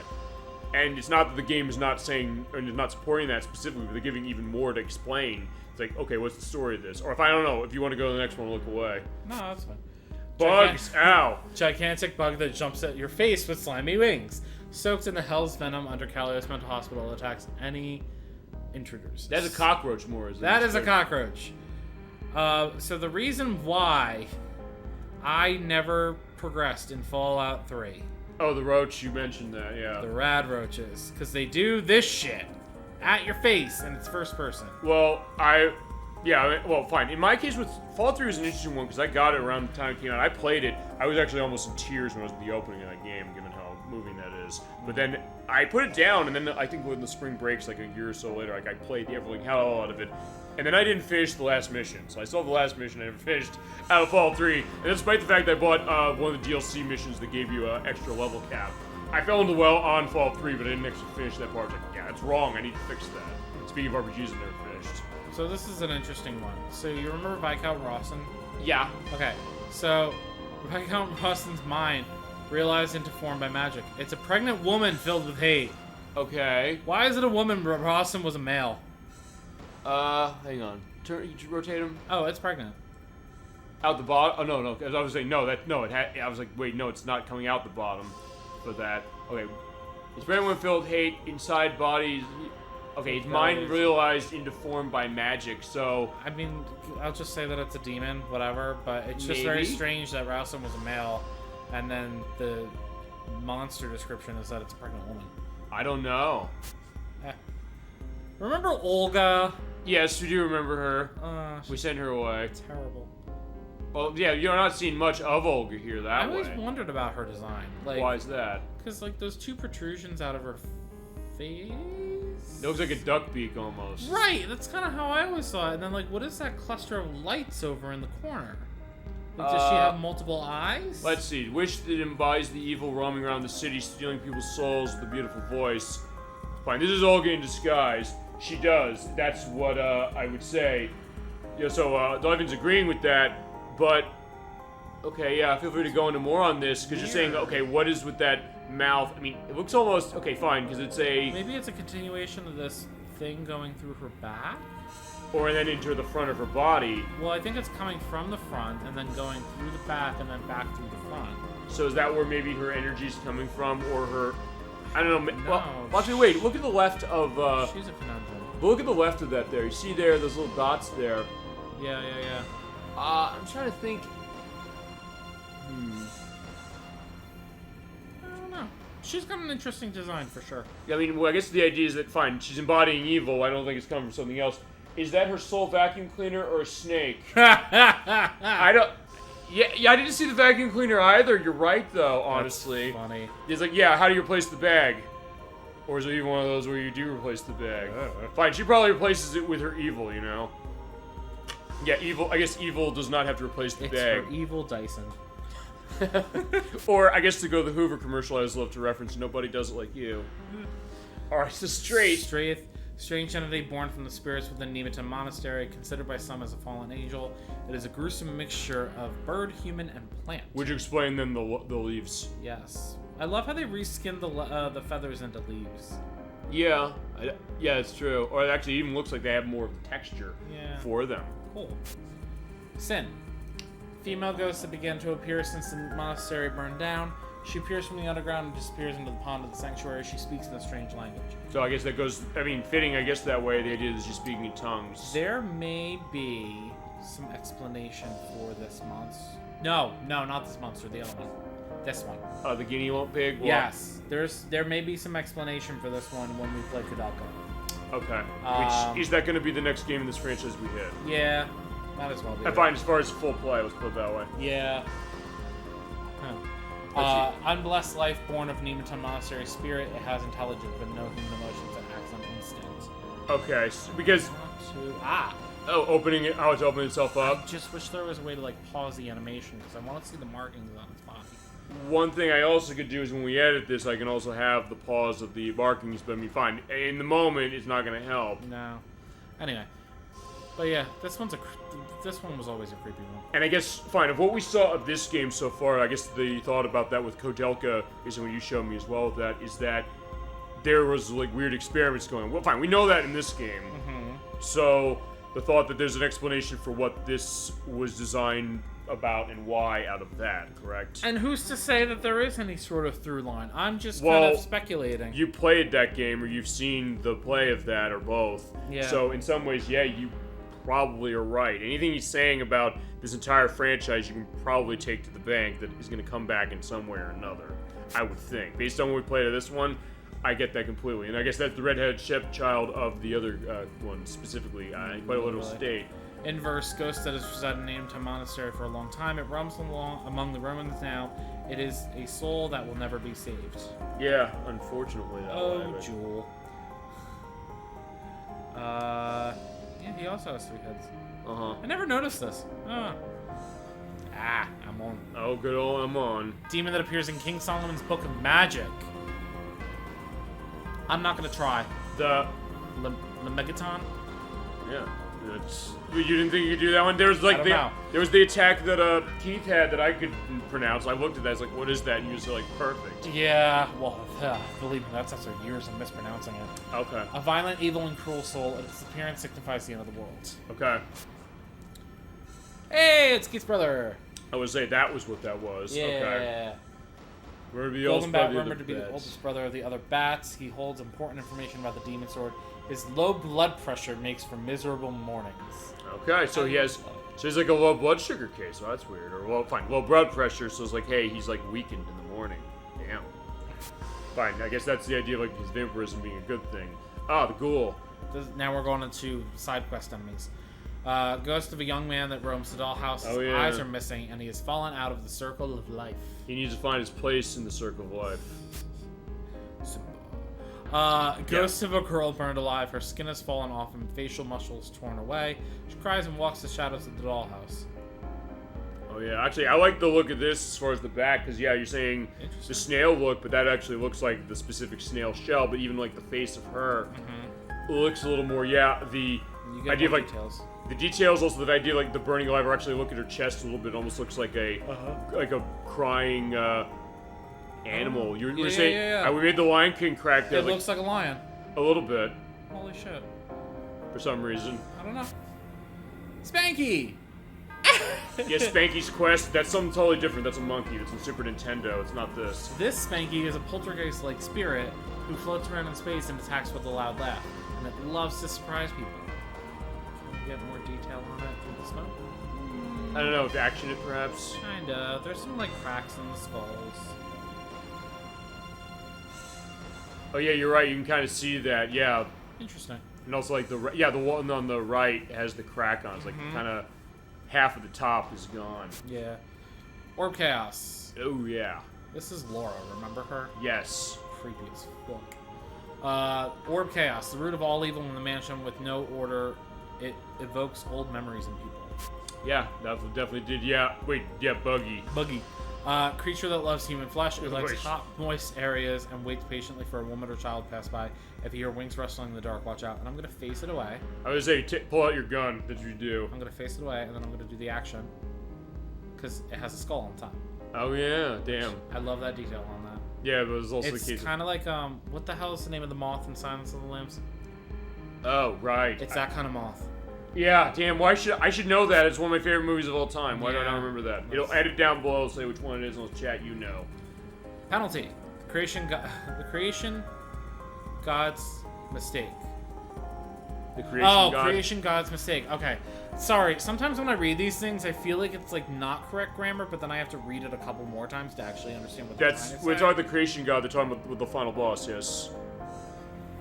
Or just God. Well, isn't we said the ending? Actual God. I was saying, isn't the ending of this? Or fine, the last boss battle we did last month, at the beginning of this part.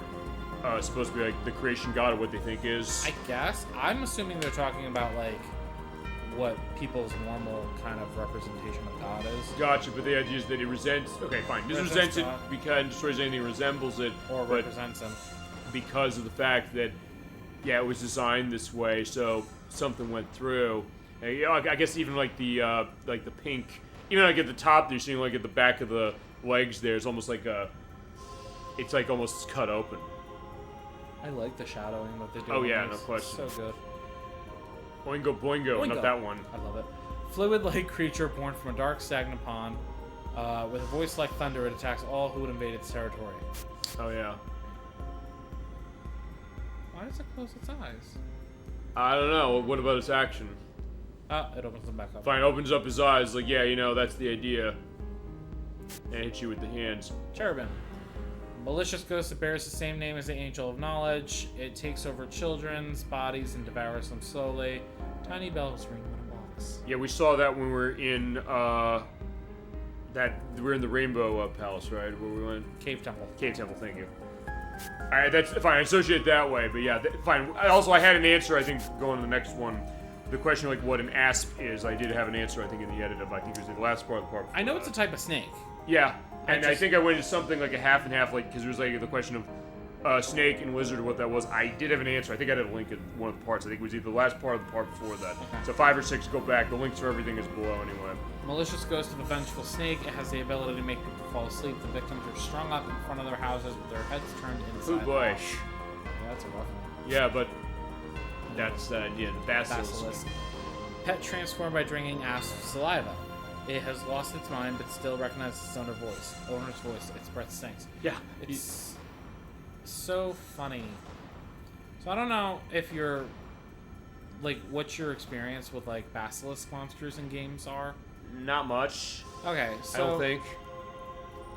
It's funny because, like, depending on what game you're playing, especially in Final Fantasy kind of has a weird history with this. Mm-hmm. So they've made the basilisk look a certain way through many of the Final Fantasy games, but then in other games they'll make it look more bird-like, and they'll give it the petrification abilities. But the problem with that is, if you go back to like mythology and like monsters and all that kind of stuff, if it looks like a bird and has the ability to petrify, that's a cockatrice. Okay. That is not a basilisk. What Final Fantasy games do that? Oh, God.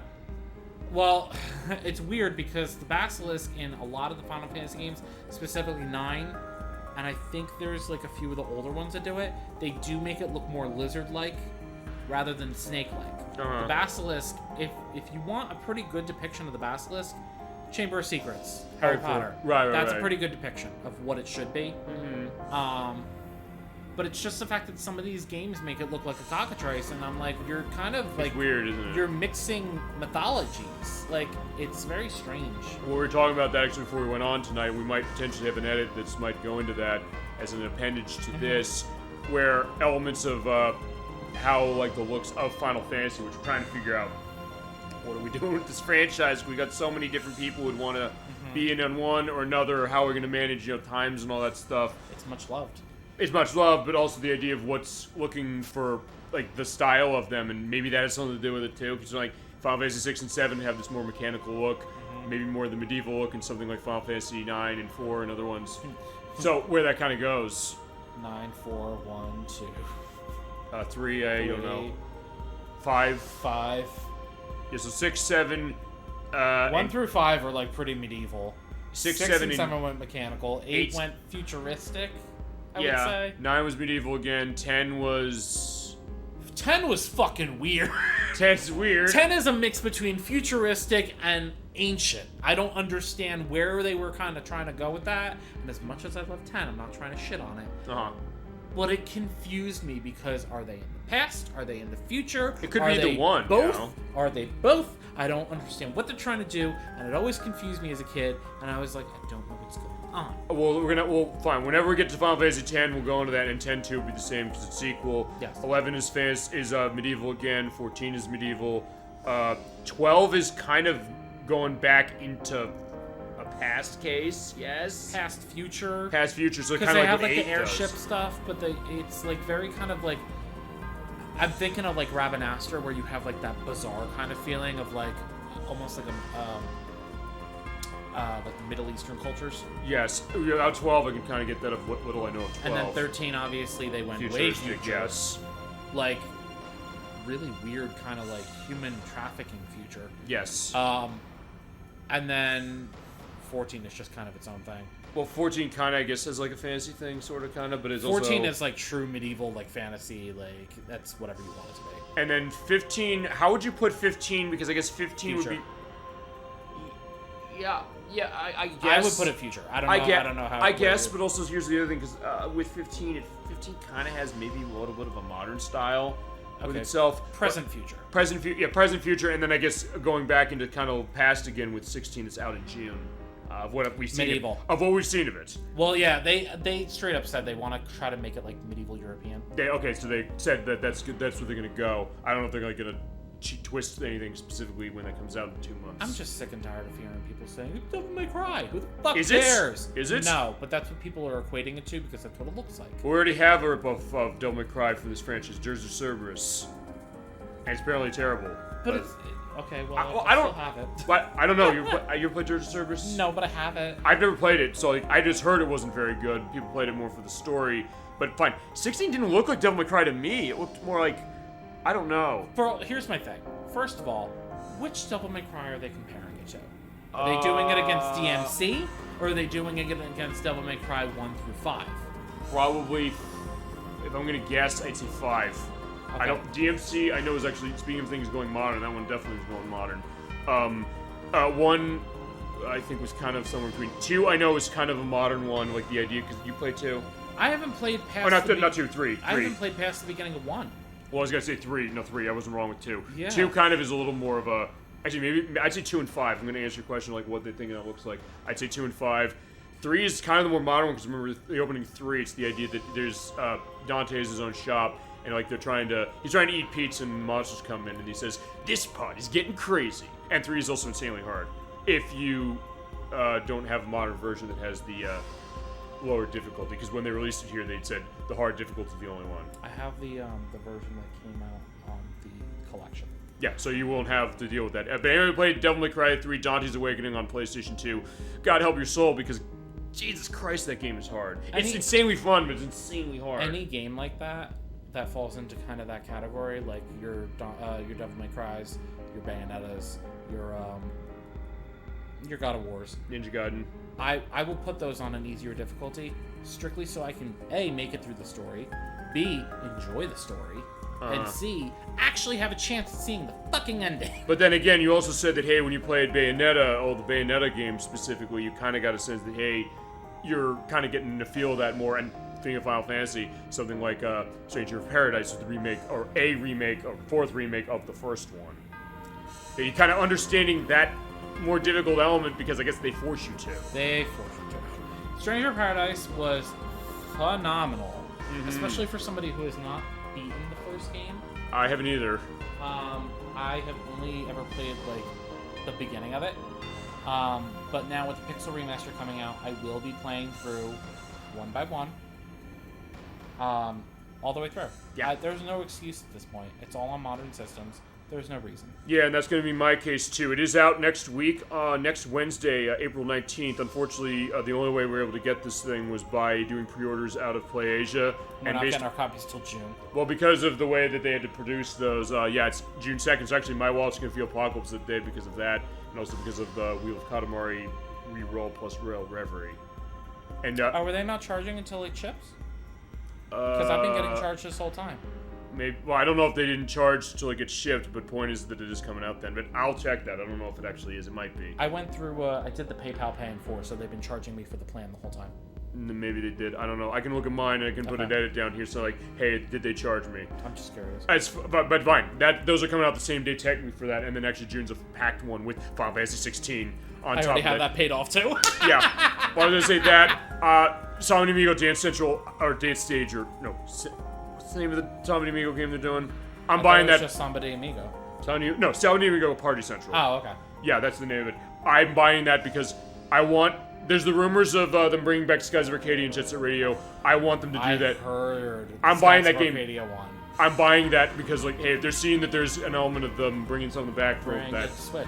Bring it. Actually, you know what? Bring it to Switch on PS4. Bring it to PS5, whatever. Fine.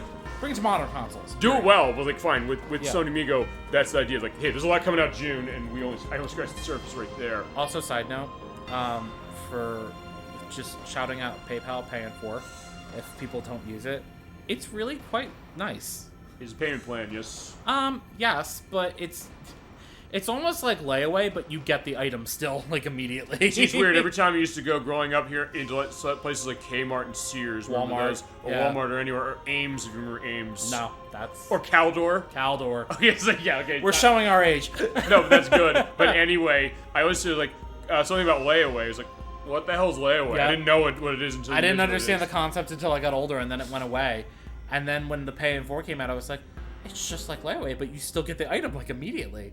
I was like, this is great. So for anyone who doesn't use it, and, like, if it's not something you have the money for right then, but you still want the item, it's great. So there you go. There's your your online purchasing advice from the Crusader 64. Just like how with the Pokemon thing, like actually, the Pokemon second part we did for the YouTube site exclusively. Noctur came up with the way that, because this week was the release of Pokemon Stadium on Switch Online. One thing I said that game had support for the Pokemon Snap stations. Oh, okay. But I said, this, fine. A lot of people are saying about the transfer pack not being there, which is fine, got it. I don't know, I agree with it, but I also am like, fine, that we're not going to try. They did it, they said it, they weren't going to do it at the start, so whatever. But I also said, hey, you can't really replicate the Pokemon Snap Station, because, like, actually, no, you could actually just take the photos on your Switch with the capture, send them to, like, your socials and things, do printouts, like, then you can print out the Pokemon pictures, so, like, you have your perfect picture of your favorite Pokemon. Like, in your case, it's Gengar, I think. Yep. I was like, yeah, you know, or fine, Captain 22 with Zubat. You can print them out that way in the modern method of this release, so that is there. So, yeah, talk about, you know, thinking outside the box a little bit. To quote Patrick Starr, we have technology. Yeah, that is true, we do, and that is our show. So we're on the Sweeper. Realized form of various poisons in the ground. Its body is filled with harmful gas and also has eyes on its back. Does it? Let's check that, shall we? Yeah, you want to I've make never sure. seen that. Where are the eyes?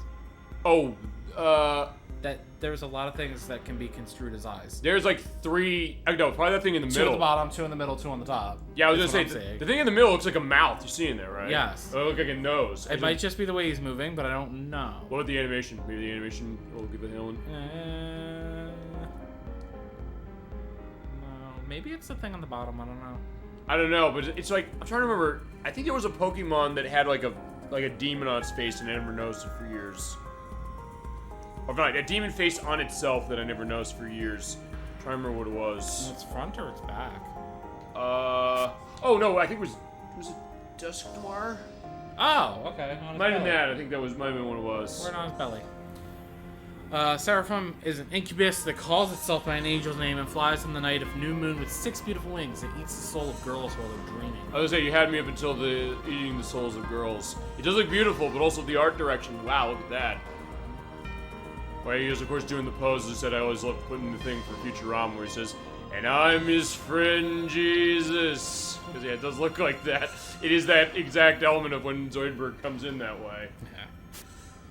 Enkidu, half-beast with multiple eyes. Each eye seeks out intruders from different directions. Its green body emits a horrible odor, and it screams as it swings a scythe. Yeah, you do see, like, the 4 eyes there down there. Kind of very subtle, but, yeah, you do see it. Actually, no, technically maybe two on the top, sort of. I see two on each side. But also, what are those, like, those black things? Oh, no, never mind. I was, like, looking at the top, and no, that's, like, his hat or something. Yeah. Emptiness. Monster that wears gold armor eliminates intruders mercilessly with his fire sword. He guards the castle of deranged gods. Yeah, look at him. And yeah, look at even there, you have, like, the spinal cord kind of on the end. It's like it's attached to the skull. Neat. Another one. Ghost of a Peeping Tom. Oh, boy. It came in through the underground, through way of the monastery. He remains a Peeping Tom even as a ghost. What's he looking at? I mean, he's hanging upside down. Maybe he's trying to look up the skirts. Oh, yeah. Who knows? That's a weird angle even to do that. It is. Insane bird that flies through the wind of death. Its 5 claws sweep the prey off the ground at the speed of light. Oh yeah. Soul Block was the first boss that we ran into. So, Arcmine, the god creation, God's mistake. Beautiful woman with the lower half of a flesh-eating bug. Oh, I see that. Yep. A guard who loves the twisted light of the Castle of Strange Gods. Oh wow. Enigma, original form of Arcmine, a strange bug that crawls the floors of the Castle of Strange Gods. It has no soul and looks for rancid bodies while making. And it probably has like termites in that because it looks like it has like logs as its arms. Yes. Keeper. Covered by a rock-solid shell, makes accurate and deadly attacks with its sharp, long claws, the embodiment of destructive forces. Yeah, that was what you were defeating earlier when we were looking actually at the enemies here. Yes. Oh, yeah, there is kind of the shell. Oh, good old hate. Strange creature born of the castle spirit. Its soul is dark and full of hate, and the body full of venomous liquid. Wow. It just looks squishy. Yeah, it does. Like, it looks like if you step on it, it's gonna, like... Yeah, just it's squishy. Nice, I'm getting all emotional from you know. So this is number 96. It's gonna skip ahead to 101 just because we're at a point in this file where we haven't gotten the other things. Right. Prototype Windshield Shear, one of Zhen's pit fight monsters. Oh yeah. Usually harmless but vicious and deadly when provoked by challengers. Approach with caution. Custom Windshear, one of Zhen's pit fight monsters. It has taken the lives of many greedy souls. Approach with caution. Yeah, it didn't take ours. Nope. Full armor Windshear. These were bastards. I hated every single one of these. One of the beholders Sharon can summon. It looks like a normal Windshear, but much stronger. Good for travelers testing their ground. Yeah, we were able to handle that. But Perfect Windshear. So yeah, Sharon has a couple of these. One of the beholders Sharon can summon. She summons it to train her pack, but it gets out of control sometimes. Didn't you mention something in dialogue about that? Or something about her saying like, hey, she's trying to do stuff with the demons or something. I don't know. Maybe I'm wrong. I don't know. Evil One, evil soul that devours the harmonics or spirit graveyard. It attempts to eat away the harmonics or soul on behalf of all the monsters he has killed. So if you recall, these are the things that we use to purge the malice. Yep. Evil 2, evil soul that lives in the graveyard, the vengeance of monsters killed by harmonics. So basically, every time we went into the graveyard to try and kill things is what we saw. Mm-hmm. And I guess their translucents reflect that. Yep. Evil soul that lives in the graveyard, the vengeance of monsters that took the shape of a snake demon. Yep. So you can see they're all reskins too of monsters, like regular monsters. Not reskins, but they're actual like skins of the monsters we've already faced, but they're just the translucent models. But also remember they also have the skills that we need to kill them for as far as our soul energy. Was it? They didn't give us anything when we beat them. This was just to purge malice. Okay, so fine, that's what it is. Yeah. Maybe that's the idea of why they're translucent. Could be. Evil 4, evil soul that lives in the graveyard, the vengeance of monsters killed by the harmonixer. It tries to take the harmonixer soul and turn him into a demon. So that was all the Asia side. Mm-hmm. Now we go into the... Yeah, Gustein, you said, right? Gustein. These are all the European side. And as I mentioned in a previous part, their names here are all in German. I don't know why German was the language that was chosen. Goose translates directly to ghost. And then it's Eins, zwei, drei, vier, which is 1, 2, 3, 4 in German. Okay. So concentration of disease in the graveyard that took shape. It acts as the key to open the dark world and release a god. Goose zwei is concentration of disease in the graveyard that took shape. It acts as the key to open the dark world and release a god. Is that exactly the same? Pretty much. Wait, no, they format the sentence different, I think. Yeah. Acts as the key. Wait. It's the exact same description for all four. So what was the last one? The not horse, not dog. Fine, the doggy, not the horse. The goose dry. Yeah, it acts as a key to open the dark world and release a god. Okay. So fine. In that case, they said fine. Those are what they are. That's all the same. At least the other three were like they had something differentiating. Fine. The only ones, some of the ones are different. Is that yeah, they format the sentence differently. So yeah, they have a space there. That's funny. Actually, also speaking of funny things with German, I will show you. Actually, the Pokemon Gen 9 thing I put on the YouTube site today. The extra part, the second one, Nocturne. I did edit in because when they dropped the Switch online for Pokemon Stadium, they do have it in different languages. Oh, boy. I played it in German. Oh my god, I put in. Oh boy. I have to show you that. Oh boy. I wish I could have shown you that way, but it is amazing. All right, but of course these things. Oh boy, the mask. Giving Remember you them? trouble from the fucking beginning. We took that. Well, canonically, no, we didn't. Canonically, they won. Well, fine. Did they canonically win? Yep. I was gonna say, yeah. Them and Ant-Man. Dark Soul, waiting for the moment the dark world opens up to the world at large. It represents the Harmonixer's violent desires. Okay, so basically the reflections what Yuri's feeling. Dark Soul, waiting for the moment the dark world opens up to the world at large. It represents the Harmonixer's worldly desires. Okay. So at least they differentiate here by, like, saying what it is. There's the Grail mask, the Staff mask, which represents... Desire to be lazy. Oh, so basically going into every element of Yuri's personality, sort of, kind of. And this one is representing greed. But I don't know. I don't know if I'd ever say there's any element of greed out of Yuri. Would you?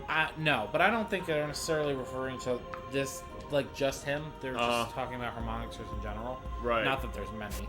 Well, yeah. And then we have the sword mask that's all busted up after I kicked his ass. Yeah, that's also why it's like, hey, fine. Our violent desires, like, yeah, we It punch lost in against face. Harmonixer's conscience, but defeat made it stronger. This is also, I guess, if when we went for the good ending, this is how you get these entries. Yep.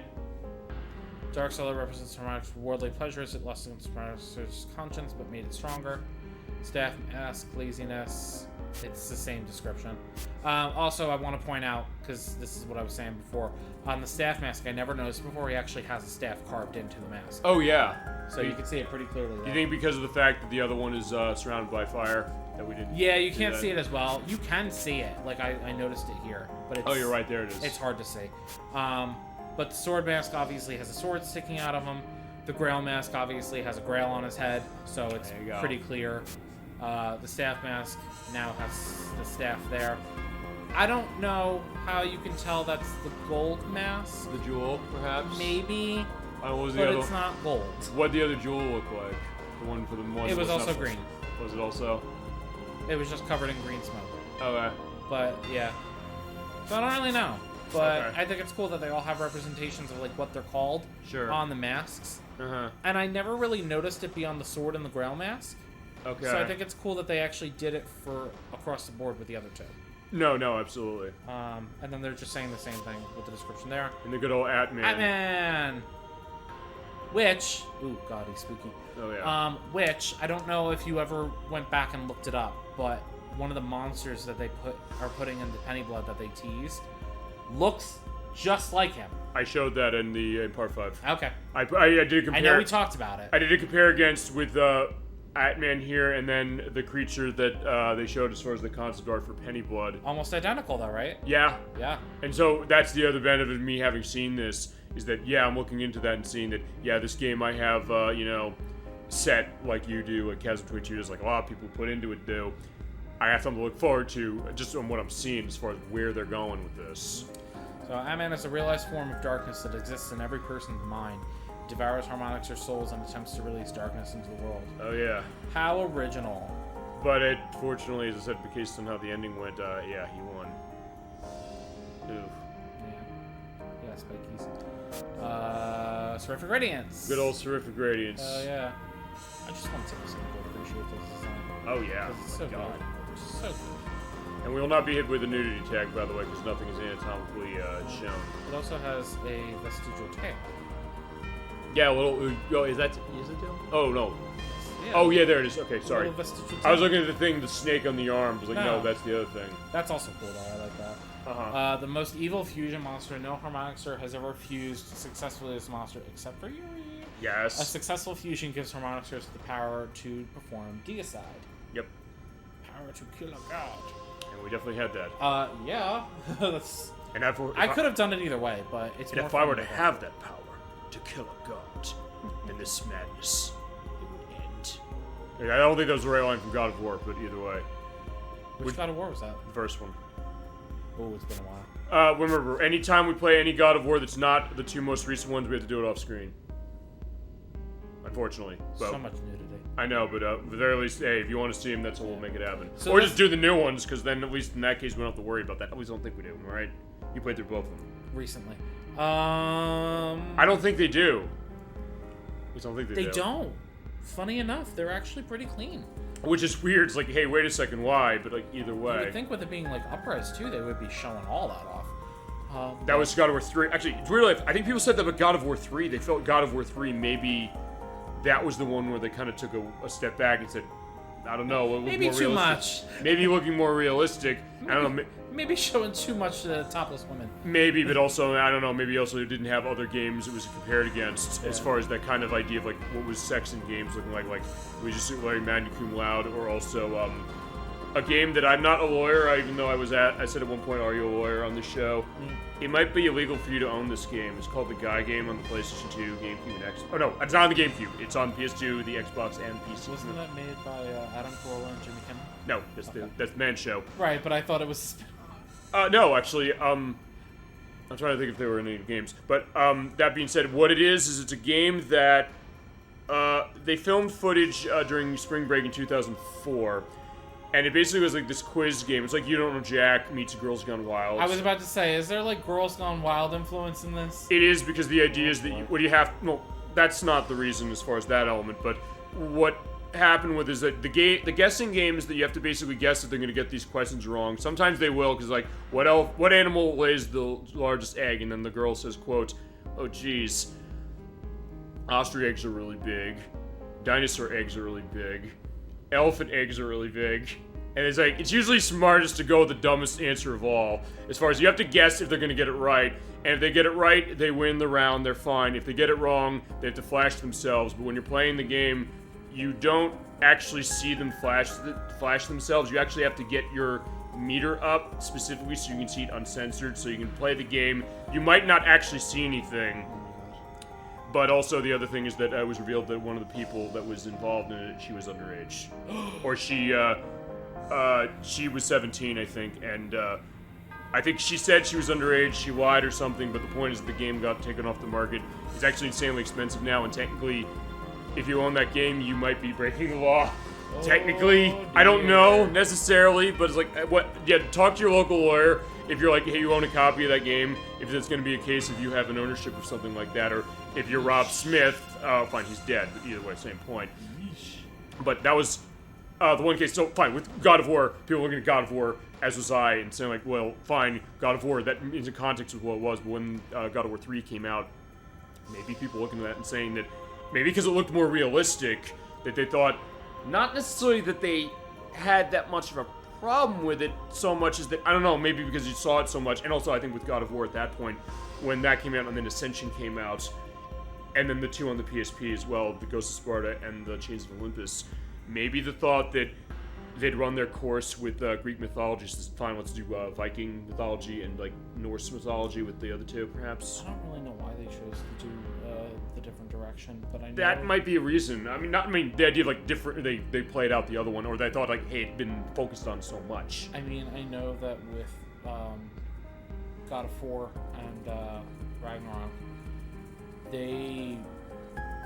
there is a cohesive story between both of those. That there is a clear distinction, like in Ragnarok, they are going right from the events of God of War, and I'm calling it God of War because they renamed it as God of War. Yeah. And like reusing the same name is just stupid at that point. See, also Sonic 06, so people don't actually call it Sonic the Hedgehog. Right, so God of War.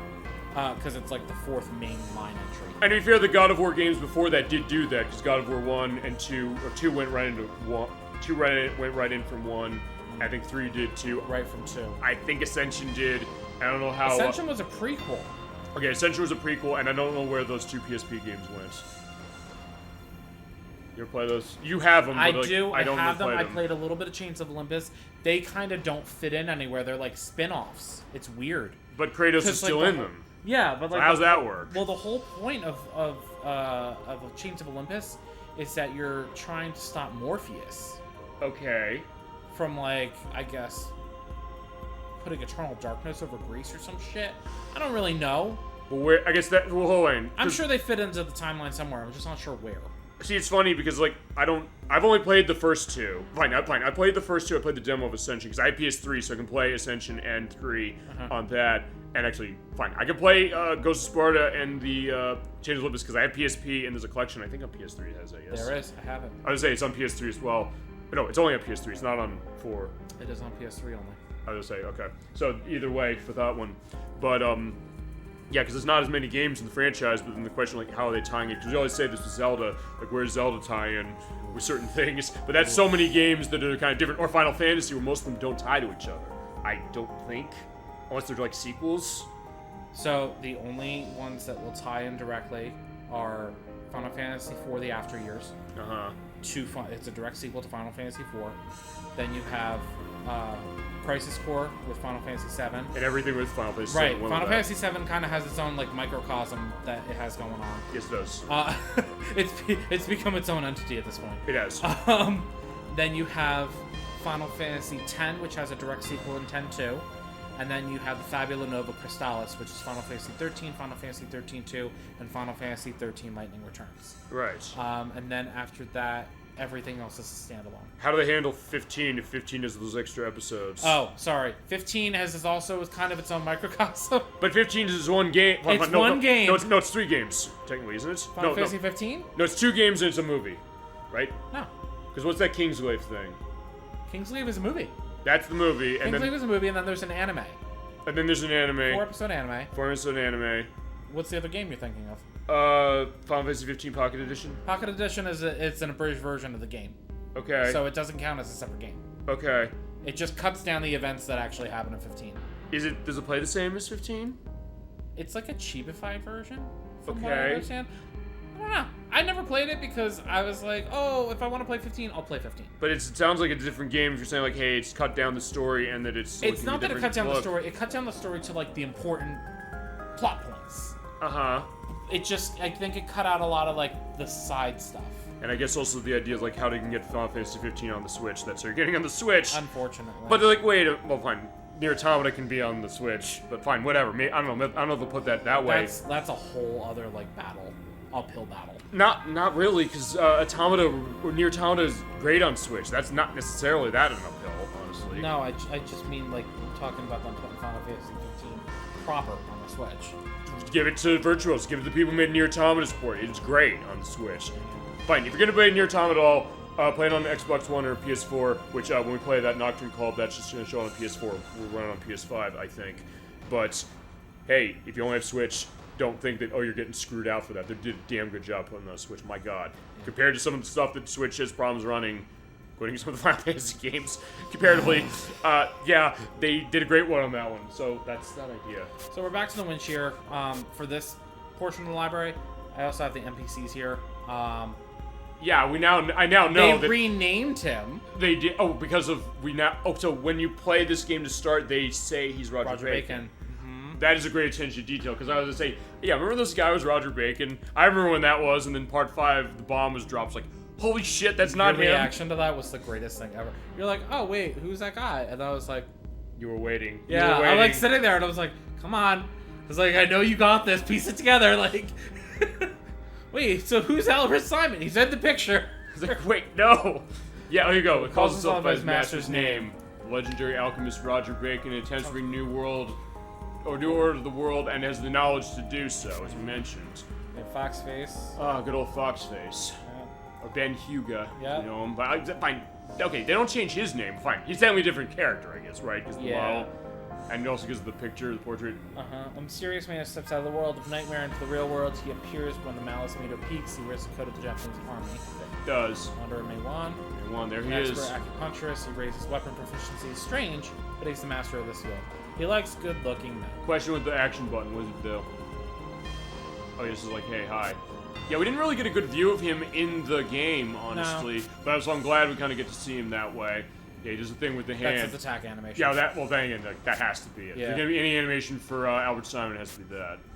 Lieutenant Colonel Kawashima. Or Yoshiko Kawashima. Called a star and the hero of the continent, she will do anything to achieve her goal. She's an expert marksman. Yeah, or was. It was sad that way, for sure, but you said, hey, she has an arc that it goes through, and man did it. Man did she, and man did the game provide her with one. So a lot of it's just talking animation. Alrighty. Day 5. Oh yeah, there you go. An adept who lives in Quihai Tower and protects Shanghai from external attacks. It says who? Yeah, right? It's self-imposed. He wrote this biography himself. Well, no, I'll tell you what it is, because I don't know if you saw the Guitar Man play we did, because in Guitar Man, they actually have one of the villains actually in the gallery they have in that game voicing out everything, and he is actually commenting on the fact that, God, I hate you-one. I hate you-one. I hate his dog companion, whose name shouldn't be escaping me. No, Puma is the name of the dog. He's like, I hate that dog. So they actually, you're right, it is written and coming from the perspective of one of the villains. Yeah. So that might be happening here. He plans on ruling and turning Shanghai into a city of demons.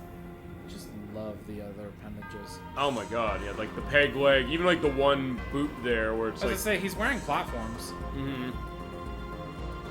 And like the hook there, he actually like the tiny hand like right there on the other side. Yeah. Talk about like great element of your design of character, and even like the puppy. The puppy is also amazing. I love this. Mm-hmm. Mixed breed. Look at the action. He's a little pupper. The stray dog in Fentian is friendly and looks very smart. Mixed breed. He follows the main characters around, which is cute but somehow peculiar. How is that a mixed breed? That is clearly a Shiba. I don't know, Chad. What do you have as far as like what this dog is? Actually, it's fun. It's interesting. I just realized something. Every game you've been involved in on the show has a dog. Has a dog in it to some degree, including Freddi Fish had a dog. Dogfish. Yes. But then also Majora's Mask, Space Shuttle 5. Yes. Are those the 4 games that you've been involved in so far? Parasite Eve for the one part I was on. Parasite Eve, right? Seen in the right. Oh, you're right. We were on the second part of Parasite Eve, right? Yeah. With Shiva. Yeah, that's amazing. Like I just realized that. Dogs every part for that. Yep. Mario Sunshine might break that. Well, as far as I remember, I think I might break that. We'll see. Poochie's not in it, so. What? Poochie's not in it. Which Poochie? Oh, that Poochie. I thought you were thinking of the other one. I have to go now. My planet needs to be. No, not that Poochie. No, fine. You're right. Yeah. Oh, fine. Yoshi is in that. Give a little bit of preview, but all right. Oh, good old Anne. The main character's mother, a beautiful Russian woman. So yeah, there's Anne Huga. Okay, so I want you to keep this in mind. Ooh, how so? The fact it says she's Russian. Yes. Just keep this in the back of your head from when we play Pokemon. Uh-huh. Okay. Many details of her life remain a mystery. Dave-wise demon took her life before her son's eyes. Yeah, as we saw. I love the color of the top she's wearing. Just because the green. It's just, that's that beautiful emerald green. It pops, doesn't it? I just love that shade of green so much. Yeah. So the fact that they actually used him in this game for like a character model makes me happy. Young Yuri. There he is. The character is a young boy. He lived peacefully with his Russian mother and Japanese father. It's funny to me that they keep stressing that his mother is Russian. Because, I guess... Just keep it in your mind. Well, but fine, you're saying he's going to come up with this game's sequel, but then again... I mean... I'm not telling you where or how. No, what I'm saying also is that when this game came out, I don't know if they had the... maybe they had this... Do we know, actually, I guess I'll ask you this. Do you know if they had this idea of this being a franchise planned out by the time of this game? I guess they might have because... What? No idea. The only reason I'm asking is because Kodelka's prequel to this, then there's this one, and then there's Covenant, and then from the New World. So I don't know if they had some of the... By the time this came out, they said, fine, this is the sequel to Kodelka. At that point, they said, fine, we're going to do another one. I don't really know what their like development thoughts and scheduling kind of look like, because that I think would be the only way to really determine. I'll see if I can find anything when we get to Covenant. Colonel Ben Hyuga. There he is. Japanese colonel who disappeared during a secret mission on the continent in 1900, rumored to have special powers. Kama. I think Kama? It is Kama. Good call. Is there more to it? I don't know. No. Let's wait. Maybe the other characters don't have. Maybe that is a period, and I missed that. No, it's it was a very clear comma. Like the periods look very different. Fine, let's look at young Yuri and then look at Ben. I guess. That's. Yeah. No, look at the comma after Japanese father. Or one day. Yeah. That's a clear comma. Okay. So that's an incomplete sentence. Good call. I don't know. That's fine. Maybe they just meant to put that. See, it's weird. It's not a typo. It's just It's fine. It's just us taking a English teacher perspective and say like, why is there just a comma there? It's like maybe it was meant to be a period. Or maybe it's meant to be an ellipsis. I don't know. Whatever. Ah, beloved Sea Mother. Casey Rogers have voiced her, and man, what a wonderful performance that was. And here, a wonderful character you mentioned. Even though we didn't see her for long, she still resonated. And then it was said about the whole game and everybody in it. She performs rites to ward off evil in a small fishing village in Dalian. She tries to protect the village people from a young girl's curse. She used to be a beautiful woman. Yeah, I think that's the idea. Lily! Yeah, Lily this way. A girl from Dalian who lost her father in a tragic accident and was forced to lead a cursed life. She took her own life out of scorn for the village and the ocean god. Oh yeah. Sergeant Seiji Kato, an unlucky geographer who joins Kawashima's secret mission. He takes great interest in the world of dark magic during the mission. Also keep in the back of your mind. Okay. Wugui as well. Wugui of Kowloon. Former employee of Zhen's bar, he gained demonic powers by joining forces with Dave Y. He now uses that power to his own end by committing crimes all over the continent. So he's a thug. A supernatural thug. We took care of him, though. But he does have that, he has that penetrating gaze. Like, yeah, you don't want to look at him even. I'm just looking at character model. Because they put something in his portrait, the earrings, that aren't on his character model. Oh, okay.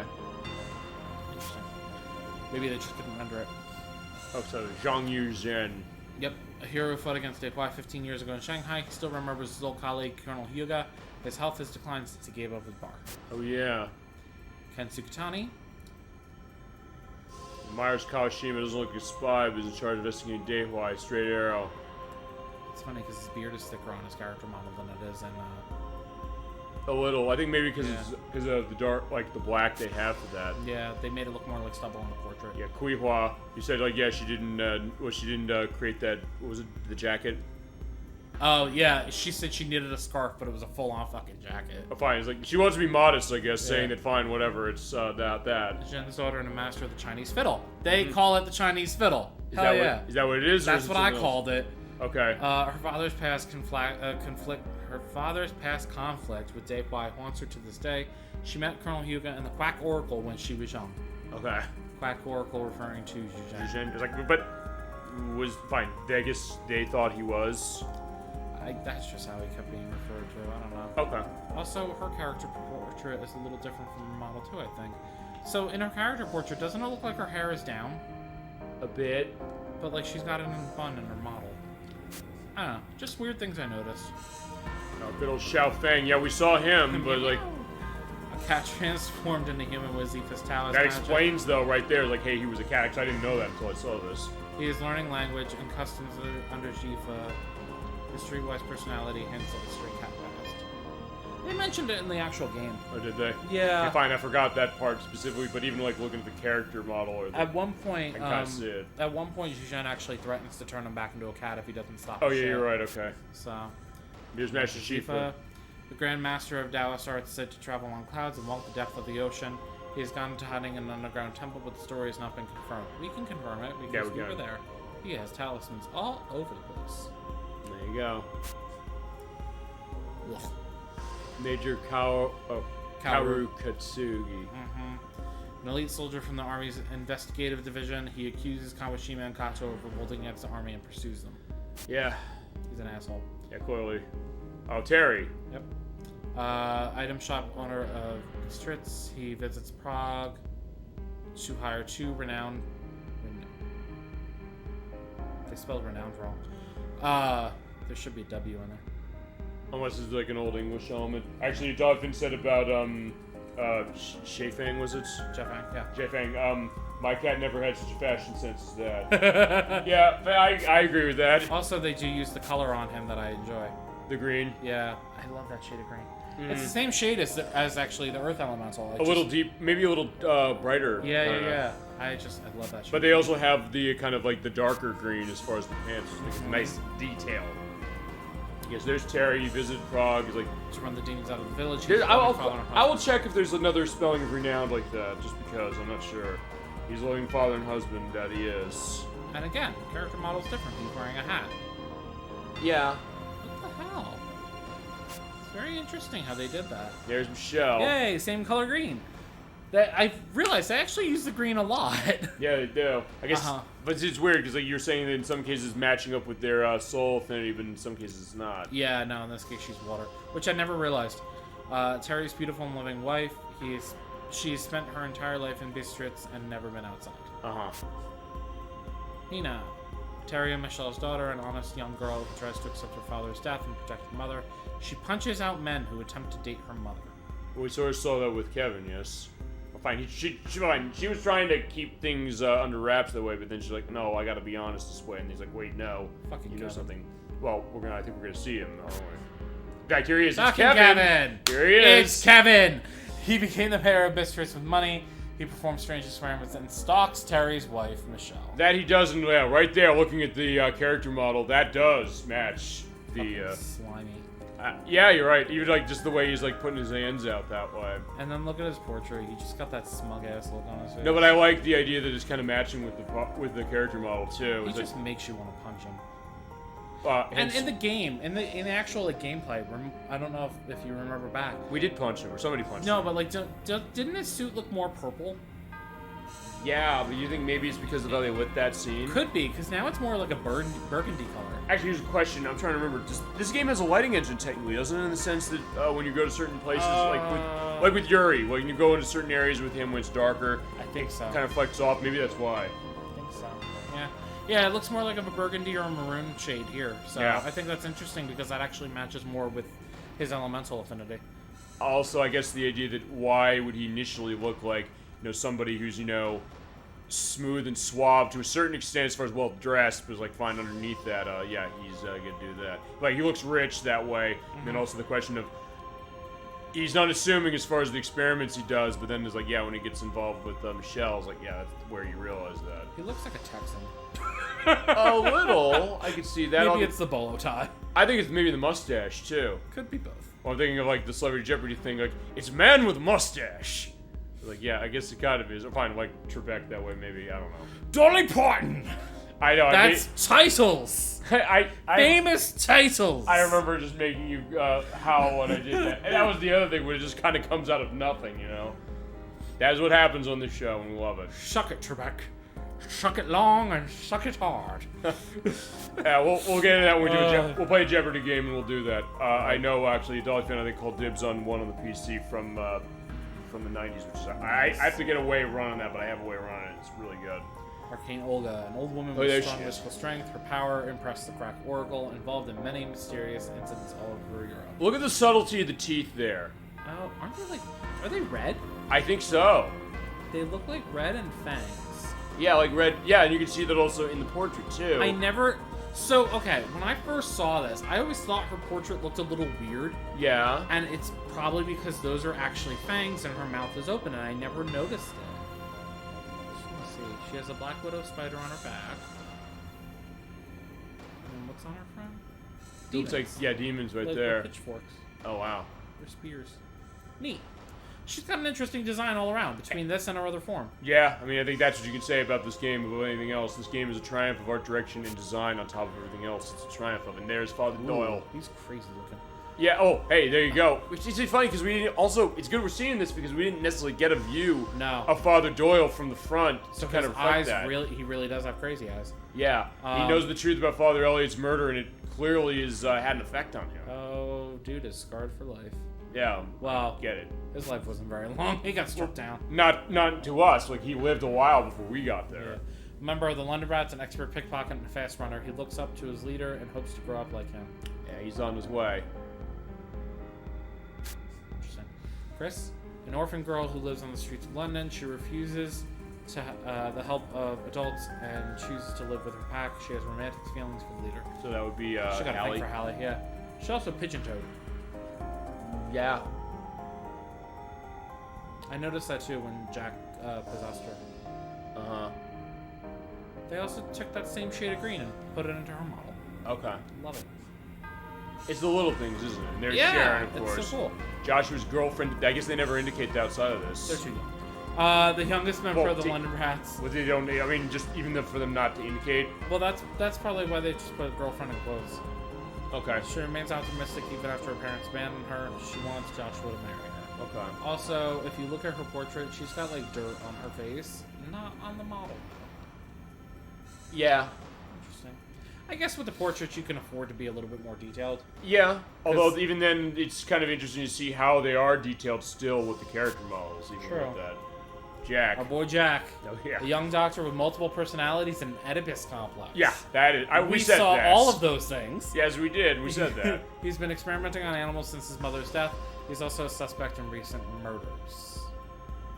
And also does not look blonde in his portrait because of the shading. Oh, well, fine. Not that deep. I would imagine the hair would be lighter if he was blonde, unless I guess it's supposed to be like a dirty blonde. Well, fine. You're right. There you go. You proved it right Yeah. there with Viscount Rawson. Yeah. Friar Knight Inquisitor, who belonged to the Order of the Temple Knights. He's called the last great general and loves to torture people. Also, is that a Templar cross on his I think so. chest? Hell yeah. Love that detail.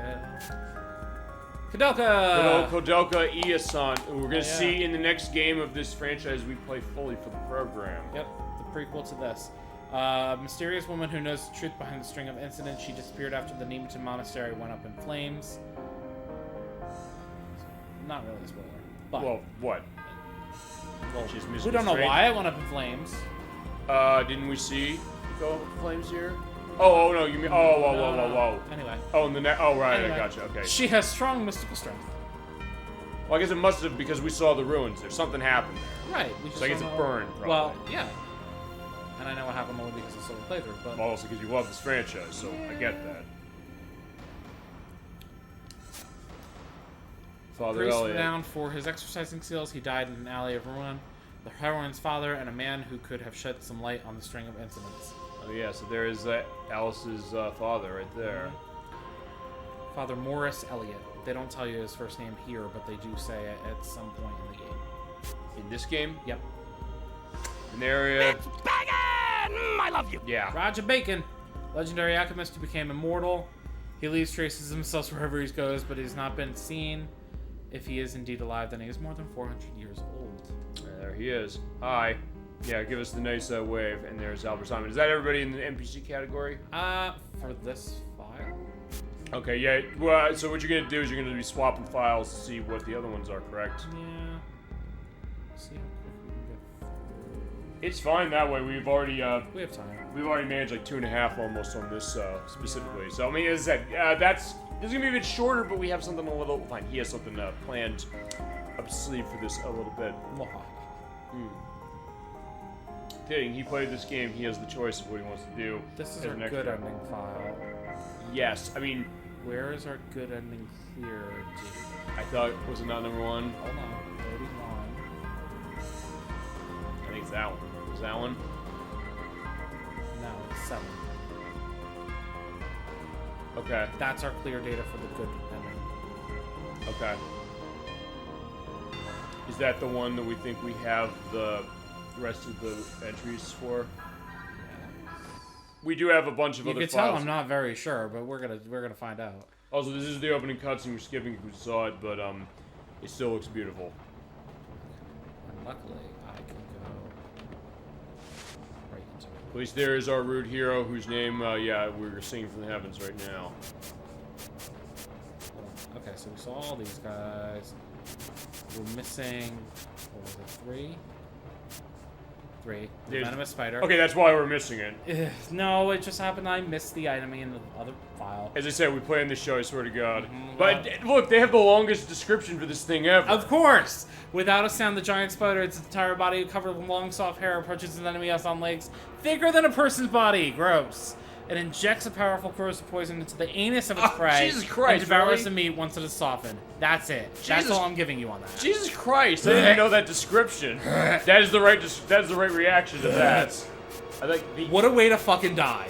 what a way for them to say the description of what it does. Damn. Okay. So we had the Keeper, we had the Enigma, we had Arcline, Soul Block, Hangman. Okay. What did we miss? So we have After Hate We with got the Cockatrice. cockatrice, as you mentioned. Wait, we didn't see the cockatrice, did we? I may have fought them in the other file. I don't know. I don't think we saw this as far as when you went through before. Okay, well, this was in Nemeto. One of Warlock's demons has the power to turn people into stone. Yeah. This aggressive creature lives in a humid area and crawls around looking for prey. Yeah. But again, Cockatrice, they made it lizard-like. What the fuck? It's supposed to look like a goddamn chicken. Okay. Anyway. Red Cap, I think this is new Off-mic- too, right? Red Cap is actually from, I believe, Scottish lore. Okay, but this is new for the Bestiary show, right? Uh, I don't yeah. think we saw this. Yeah. Castle Guard, who carries a scythe dripping with blood. His small evil eyes peer out from within his blood-stained hood and strike fear into all intruders. I love his design. Yeah. So cool. Scapegoat, concentration of evil from a castle with many secrets. It's covered with the scent of a fruit that only grows in Purgatory. Oh. I didn't know Purgatory had fruit. got me. Alrighty. Then we go past all these guys we already looked at, and then we go to... Oh, I don't have the broken masks in this one. That's fine. Well, Just because I didn't go through all of them, but we already looked at them, so we're fine. Perfect. So Freddian's Messiah, which is We didn't look at Albert this one Simon's yet. final form. Wait, what? Oh, wait, because... Wait. Oh, that other file you showed did not have a finished game. No. Did it? No. Okay, that's why we didn't see this. Albert's final evolution gained through the evil power from the castle of deranged gods. Alright. Made it short and sweet on that one.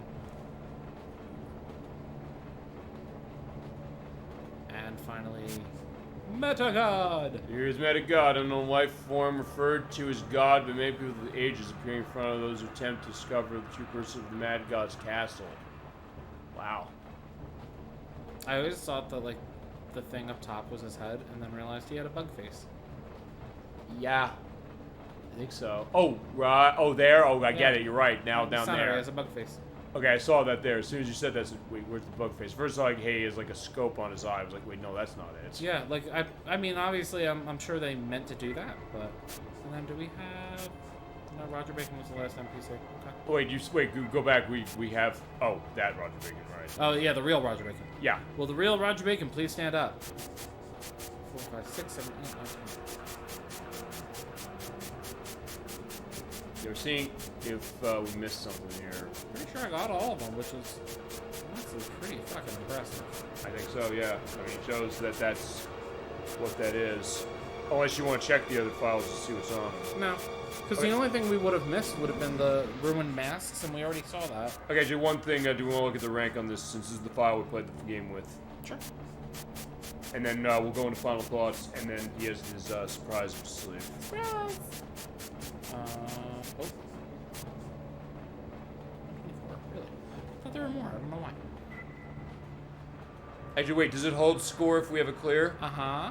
Oh, let's And see. it starts a new score. Alright, let's see it. You ready? Yeah, ready.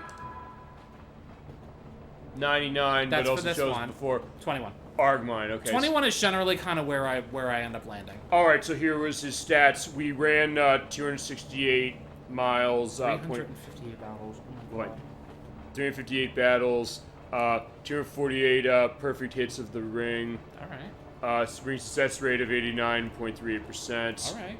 Battles of 358. Evades 40. Went berserk 7 times and only got unconscious 8. Alright. I'll take it. Alright, and yeah, when you start the game over, you were win shear. Oh, and it shows you, so you can do the rankings if you get X. So again, Tokyo to Osaka.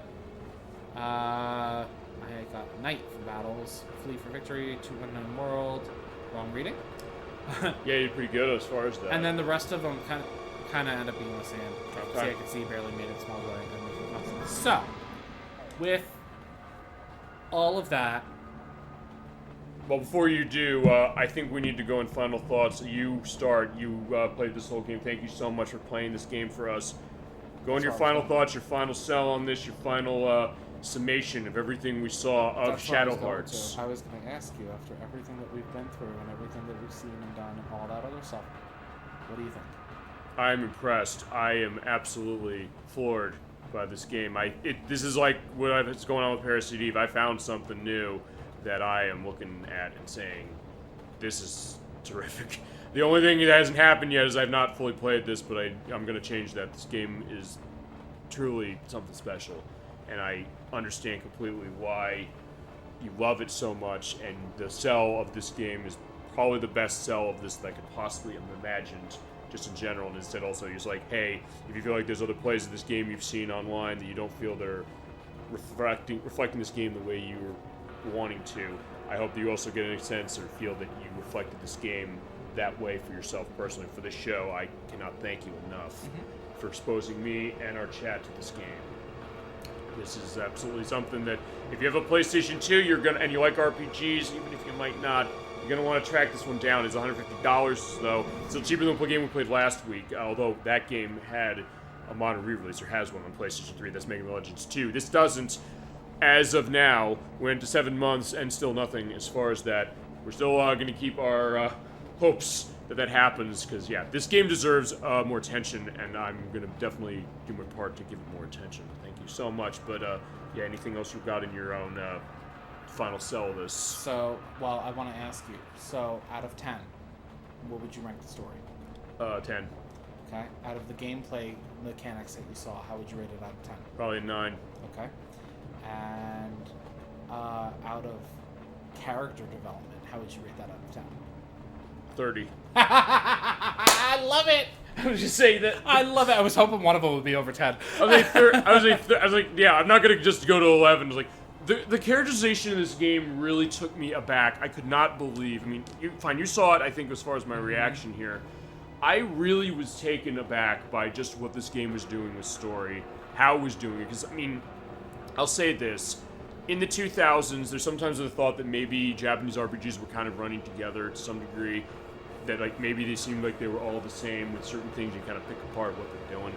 I'm looking at this game, I'm saying, I can't think of really anything that I saw as far as that era, or maybe even before that, or even after that, is doing quite what this game is doing. Not just in terms of its milieu, not just in terms of certain things that it's telling or its character elements.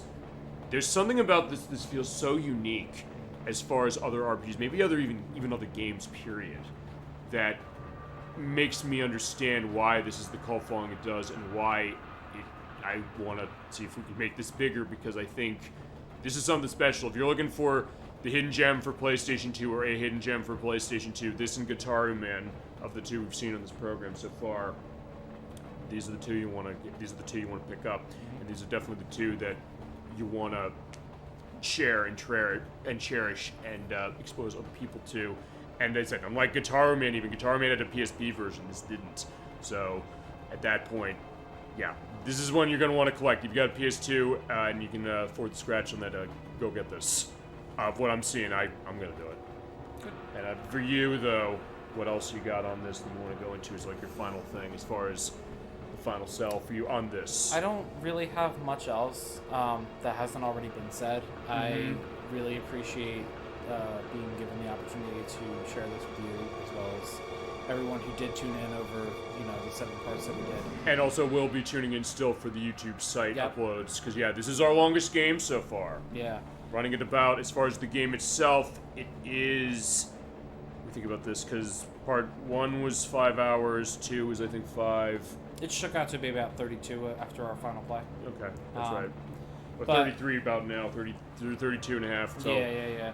not bad, honestly, as far as that. No, but in addition to all that, just thanks to everyone for the support, for tuning in, for watching me sometimes just rage at some of the RNG based stuff, because so much of this game was RNG based with like the lottery members and stuff like that, and there's no amount of practice that can really prepare you for kind of what is in store on certain things in regards to that. But then again, considering how RNG is going, I mean, consider something like Mega Man X5 or even the Tower Duraga, which I didn't. Nocturne helped me with this. There's going to be an appendage when we do that collection that has it. You want to talk about RNG on that, your jaw is going to hit the floor on that game. And I didn't even know that either. So she brought that out specifically, and I appreciate that. But yeah, you did a great job as far as playing this. So but thank you to everyone who tuned in. I appreciate it. I hope that everyone enjoyed it as much as I enjoyed playing it. And, I did. And chat did. I'm pretty sure of that too. Yeah, and we're not done. There is a little surprise that I have in store. What do we got? So, if you thought that I was done with Shadow Hearts, I'm not. Well, I mean, we are going to come back to this franchise again, yes. But I wanted to show off a preview of Covenant, which is the second game in the series. Even though we're going to cover Kudelka next, since it's like the prequel to this, and it gives a little bit more insight as to some of the story points in this game, I think it's really cool if we can, kind of take a look at Covenant and take a look at kind of how it evolved a little bit. Yeah, and before we go backwards. And we can because of the way the tech is running. So we have the RetroTink 5X, so as soon as he resets and pulls the disc out of that one, we can get going. As I said, also the thing with Kudelka is it's a shorter game than this. This is going to be a bit longer. It's going to be like 80 hours, I think, this game you said. Roughly. And we're also discussions potentially with Chasm22 to join us on Shadow Hearts Covenant, which came out in 2004 for the PlayStation 2. It's still only on the PlayStation 2, but it does not cost nearly as much as Shadow Hearts 1 does. It is published by Midway. Again, the last one they published, and is developed by Nautilus.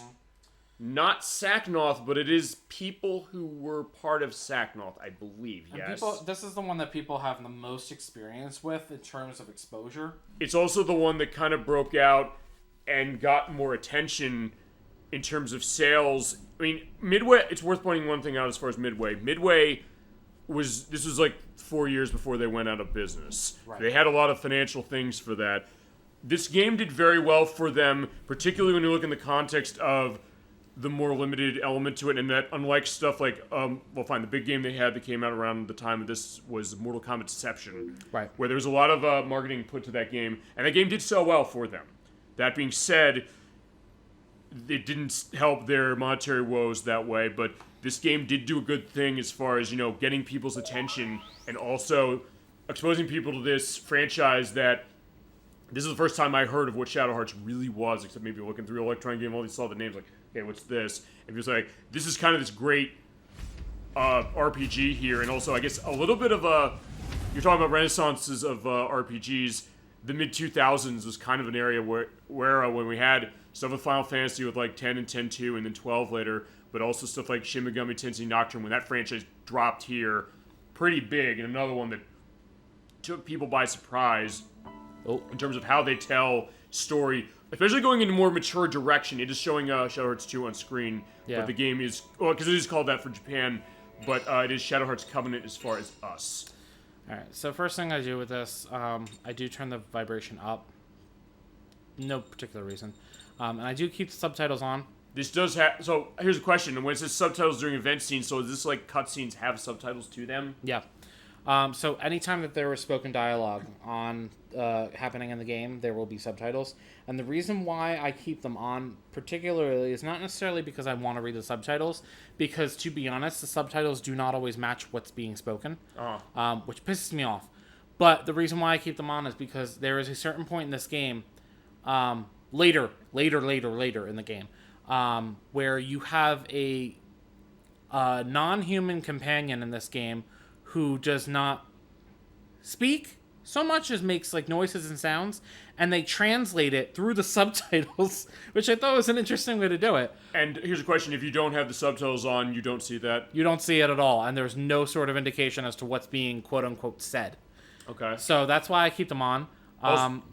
Also for our show, if there's cases like subtitles like that, we're usually going to keep them on just for the purpose of that. But yeah, so here's a little bit of a preview to Shadow Hearts Covenant. Yep, we're going to start with a cutscene. Series. Yeah, which I've seen this cutscene sort of. Fine, there's nothing really to mute on this one. No. We're going to see more. I'll keep it in the 16:9. We'll also decide when we get to that point if it's natural to keep it this way or not. And when we do the actual playthrough of this game, like, we're going to go through and do the actual, we're going to mute the mic and do all that other stuff. Oh, there's cases where we think it's worth doing?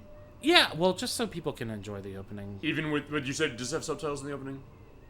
I don't think there's much spoken in this. I don't really remember. Okay, well, I mean, we're going to at least get a little bit of a preview. He did show me this, I'm trying to remember if this was before, it was before we played this, but I'm trying to remember what context it was or what show we did that he showed me this before we recorded it. I think I was just trying to show you, like, the different Shadow Hearts and kind of, like, how things have changed. Maybe it was, I think, like a month or two before we did, either a month or two or a couple weeks or so before we did, Shadow Hearts itself. Yeah. So, this actually, I mean, I can explain a little bit now. Yeah, go ahead. So if you remember what we just saw at the end of the first game, they said that the first shots were fired that started the Austro-Hungarian War, the first Great War, which is World War I. That's what this is. That's what's happening here. I asked you. I said, "Wait, what is this?" You said, "Wait till Shadow's Covenant." Yep. So here we go. So it all kind of makes sense and ties in historically, which is what I love about this series so much, is the historical context and the nods to everything. Right. So this is. As you can tell from the helmets, the like Kaiser Wilhelm style helmets. This is the German military that we're seeing right now, and they are trying to take over this village. That sign that you saw before that said Domremy. It is a village. I believe it's on the outskirts of France. Geography's not really my strong suit, but I'm trying here. You're doing a damn good job as far as this stuff with lower play of the first game. I have to remember where everything is. It's just from so many times looking stuff up. Also, don't even know if it's a real village. I'll have to look that up too. It might be. No, given what we saw the first game, I would not put it past this franchise. It could just not exist currently. Because that was the case with the first game anyway. Mm-hmm. So this is strictly just kind of like the opening cutscene. It shows you like kind of what's going on. Gives you a little bit of context. It's actually a flashback of sorts because you could see it's kind of told through somebody's eyes. And the sepia filter on this is beautiful. As to whose eyes, you'll find out momentarily. I was gonna say, I think I now know. You did show me this part, but I didn't actually really remember whose eyes we're talking about. But I think I remember. Now you can start piecing a lot of stuff together. Yeah. As you were saying, you said wait for Shadowheart's Covenant for some of this stuff. You won't have to wait that long for at least a little bit of a taste. Yeah. Because we love doing that. It's funny because as much as I love Shadow Hearts, I think I might actually like Covenant more. Really? I think I do, yeah. Why Because so? they just improved on so much. That sometimes is what it is. Like, sometimes you get that next game and they take all the maybe little things like, hey, you know, that could have been better, and they just enhance on it. Yeah, the first Shadow Hearts laid a really, really solid groundwork, as you saw. More than solid, but then you get the sense of, hey, the things, whatever they do in this. Like, if you thought really the first one was good, like, wait until we get to this one, because you're gonna be like, what the fuck? This shit is crazy. And also, this game is cheaper than the first one. I believe I'm seeing this for like, what, $50, $60 maybe? Yeah, so honestly, Shadow Hearts 1 and 2, it's expensive as the first Shadow Hearts 1 is. This one and Shadow Hearts 2 are meant to be a pure duology. Yeah. Also, we have Yoshitaka Hirota coming back as composer. Yeah. So it's meant to be played as a pure duology. Like, this 1 and 2, that is Yuri's story. Yes. 3, Yuri is nowhere to be found. Yeah, which is going to be making me sad because, like, hey, we love Yuri so much. Well, we're getting more Yuri in this game, though. You are getting more Yuri. And also getting her. And then I was mentioning Ninja Gaiden from Xbox. That's almost exactly like when the shot for shot. Oh, you ever seen that element of Ninja Gaiden when you have like the creature coming through the stained glass? Nope. I'll show you that, or I'll put a link list item in there. Okay. It's gorgeous. And actually, Ninja Gaiden came out in 2004. So I don't know if you recognize that monster. Yes. Who is that? Oh Christ! You remember which fusion that is? I mean, what? That's Yuri. Is it? I think so. I don't know. Yeah, I was like, I don't know either on this one. I don't know remember the name of it. It's not Seraphic Gradients. No, this shit is just crazy though. This whole scene. Oh yeah. And I hope you're hearing this. The volume I think is in line on this one. I think it's gonna be the same, mostly. But that being said, yeah, whatever that demon was, and I think I know who it is. I think I might have said who it might be, but I don't remember because I haven't seen this part of it since he showed me like a year ago. Damn God. Yeah, take the guns out, not helping. It looks so good though. And talk about, you know, I know they have the Virgin Mary with or whatever. Which in some things I've always said like John Woo does a little time. Sometimes it's like, oh come on, it's like too symbolic. Face Off. I hate that movie with passion. It does that all the time. Like it's disgusting. Not this one. Because it really builds this idea of like the terror of what this is. The idea that she's looking at this like, what is going on here? She's just like an onlooker at this point. They're scared, like, we're not staying in here. Oh, they're like, oh, we're gonna fucking die if we stay here. Let's go. Yeah. Let's go. I love that iron cross that she has on her chest. Yeah, thank you. Uh-oh. I know. Yeah, fucking grenade, just like, oh, it's gonna kill her. Like, she's not moving. She's dead. Is she? No. I was gonna say, wait a minute. No, he straight up just blocks the explosion. I was gonna say, that also explains the ending of the first one. The canonical ending of the first one. Because what? Fine. Fine, okay. If this is Yuri, I'm gonna assume this is Yuri until I'm told it's not. Okay. He said, like, after Alice died, based upon the bad ending, I'm gonna fight in her honor and hold to everything that she helped me become. If that's the case, talk about him living up to that right now. Okay. I'm just going with it. I don't know if I'm gonna be fucking wrong on this one. No, I don't know. I don't know. Yeah, we can't see from the Can't back quite tell who it is. But he seems excited enough that it might be, so I'm gonna try and get a know. sense of what this is. Listen, you could have a completely new protagonist. But Yuri could be a side character, and that's for all you know. Maybe, but Matsuzo Machida, was that who it was? That's There he is. as much as I can remember. So this is where the subtitles come in. And there's also more voice acting in-game dialogue. Which is, I before. think, part of the other reason why I like this so much. So they basically give more as far as story this way, yeah. The voice acting in this is fucking top notch. And I will also, when we play it, I'll go into who the voice performances are. I'll look those up. But for now, I was like, well, I'm not going to necessarily put the names in because I don't. I didn't know he was going to pull this one out specifically. It was also a question like, what is he going to pull out? I thought maybe with this, but I wasn't sure, so I can't specifically speak. So when we get to fully playing this game, eventually, he's gonna be playing this, and I'll talk to Chasm22 when we start Guardian Heroes in a few weeks about if he wants in on this. I think he would, because he's played this game specifically more than Shadow Hearts original. He played the first Shadow Hearts once. He beat it. He still has yet to beat the third one. And he owns this one too. Yes, does he not? he's beaten this one. I'm on his case about that third one now. What, not beating it? Yes. Why? Because you wish He's a fan of it, and like I want him to experience the full story. I know you said there's parts of the third one that are kind of divisive and maybe too difficult. Is that right? I don't know. Well, that's what he said to me the last time I said something to him about him as a joke. He was like, "The damn difficulty spike got me."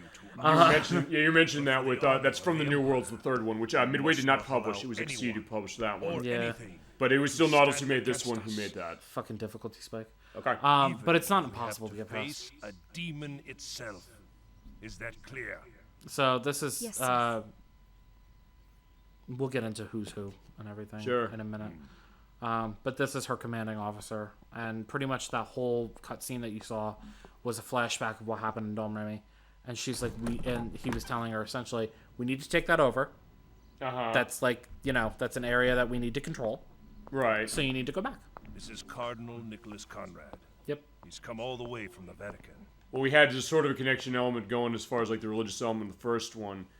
And we didn't have any come from the Vatican specifically in that game. Well, no, we had references to the fact of that. As I say, they mentioned the Vatican a bunch of times. Because that's where the books were stolen from. Okay. And she might have something on this guy. But I don't know. Does she trust him? I know that. So, gives you a little bit of backstory. What's going Early on. spring. The world is in the middle of a huge upheaval. It started with a single shot, and the fire of war spread within a single instant. I don't think. I said I wasn't going to go into voice performances, but that's not Richard Epcar in this game, is it? And the struggle soon grew into the. It could be from what I'm hearing. It sounds familiar. His wife actually does a voice in this game, and I met her and got her autograph. Okay. It's actually she signed my box. Oh, this game. Yeah. So when we edit for when we get to this game, there'll be pictures of that box. Yeah. She signed the front cover. I was so happy. She plays one of the villains, and I was just so excited because I was like, how fun was it to play a villain? She goes, oh, it's my favorite. I was going to say, sometimes that's the idea. We said that with... Well, fine. Do we also want to talk about, as far as this was going into, the Super Mario Brothers movie that opened last week? I went to see it. He had seen it also already. Serenity and Tony had also seen it. The idea of the villain that Bowser, played by Jack Black in the movie. He made that movie. Talk about, adding to that. And we both really liked it. I think maybe it's even better than maybe even you think it is, honestly, to a certain extent. Only because I think it's way better than I think even its critical reception is, and it's more than just a fun time. It is that, but it has a little more than that. It's also by far for me the best thing that's ever come out of Illumination's studios. I enjoyed it for what it was, and I enjoyed it for sure what it was too. I mean, I went just to have a good time because I didn't really know what to expect going into it. And I guess you said you hadn't seen as many of the Illumination films as I had. No, I've seen the first and second Despicable Me, and I saw Minions. That was it. Yeah, I saw everything except for the Sing movies and the second Minions movie. Is this your first time at the Vatican? Yes. And yeah, we went to the Vatican that way, so okay, fine. The Minions. I We go don't know if they went. Oh wait, they didn't go. England? They didn't go to the There's a Minions. certain What? item England that I they must went to, have right? in They order went to to complete this mission. yeah, you're right. They went to England in that first movie. Yeah, fuck that movie. I hated it. But Yes, a sort of and then good luck charm. and then the second one, I haven't seen it, but I think they're in LA or something. I don't know. Yes, it's inside a point. Yeah, fine. The only movies of Illuminations I liked are Despicable Me 2, not 3. I hate 3. The Grinch, Did you know of it? even though there's things about him kind of iffy on, many and then years. the sequel of Pets, because it's Dangerous insanely heretics dark in some ways. They're really and others funny, like them were and also imprisoned. Albert Brooks is amazing in that. and then the Mario film, which is my favorite of all. It's filled with But all right, we're at the spirits Vatican of now. those who went As mad far as from the this, with torture. the spirits of those who went mad from the torture, I'm wondering if that's also That's going why back to it's a safe Kodelka. resting place for And the here's the other idol question: is of the like, hey, if we're gonna be playing Kodelka first, before this, maybe there's stuff that game is telling that's also gonna tie to To this. get to the top of the tower, Perhaps because, like, hey, we heard the idea that Kodelka was tortured. with me. But if that's also going the connection with this one, perhaps. Well, she was tortured at the Callias Mental Hospital. Oh, fine, okay. But that was also sort of on the connection of like some of the religious elements going on there. The Knights Templar. The Knights Templar, yes. So I don't know if maybe there's something going on. Or fine, do you even know how much, or if at all, there's connection with Kodelka, that game, I think, and this one? I don't think there's a ton, but I think in general there's a through line for all the games. Clearly, if these two, I can already tell that, and what I know of Kodelka, Right. which isn't a whole lot, but still. Right. In regards to how much or how little, I don't really know. We'll know eventually. We'll know because we're doing Kodelka before we do this, not least of which because Kodelka is about a quarter of the length of this one. Because Kodelka is how long? Like 16 hours. 16 17 hours. So that's going to be about like a 4-part game. Yeah. And here we are with Nikolai in the tower. I should warn you, it's completed. So, you see there was a lot of spoken dialogue, but then they also have their share of typed out stuff. Okay. So there is some reading, but Which, to be fair, that happens a lot on the PS2, and I always sometimes Yep. am a stickler with that. But I don't have a problem with this one, and even with Shadow Hearts itself, because the story is so damn good. yeah. That I didn't, because sometimes my question is like, why don't you just voice the entire script? But then again, I'm also saying that, you know what, despite that, I'm so into the story. It's like Kingdom Hearts. I'll kind of give it a pass. Yeah. Because in this one, it sounds like they're voicing so much more. That it's like, okay, you know what? They're kind of in the way pushing the PS2 to the limit as far as that tech. Especially because it's 2004, so we got a little more of a distance with that. So they took what they learned from Shadow Hearts original and applied it to this. And we have a talk about differences in the interface if All right. you want to. Ready? Yeah, go. We're gonna start. So, mini-map, number 1. That's cool right there. Yep. Shows you the little glowing symbol on there. Oh, didn't want to do that necessarily, but that was actually scripted. But it shows you the save point on the mini-map. It's lovely. They do give you a tutorial, like step-by-step tutorial, because the battle system has changed immensely in this version. And I'm gonna assume, based on what you're thinking, I don't know. Do we wanna show this now and not do that when we play this, or how do you want to handle that? I think we're just gonna go into it now. Why not? Let's show the So- demo for this, and then when we play this for full, we'll say like, hey, look back at the Yeah. end of this. Because hey, you said these are gonna go to the duology, so what I'll do is I'll have a playlist that's like every damn one of these things. Yeah. So they're just covering normal attacks. Use a weapon. Select the target attack with the attack command. Now, if you look, you have standard. Oh, hold on. Is it gonna let me? Oh, it's actually doing it for me. Okay. I forgot it does that. So, Judgment Ring will appear. This ring will affect your actions. You'll be seeing it a lot throughout the game. We're familiar with this Judgment Ring. Yeah. The question is also how to change Vine. It looks a little more. It's sharper. It's sharper. It's also looking like there's more detail on the bottom, which is pretty neat. The writing is definitely more clear. That's cool. I'm pretty sure it's all in Latin. Shows you the hit rings. Areas of color on the ring are called hit areas. Hit these sections, you'll perform an attack. Red parts are hit area called strike areas. Your attack will become more powerful. You hit. We're familiar with all this from the first game. When the ring appears, the indicator will start to revolve. So, same basic process.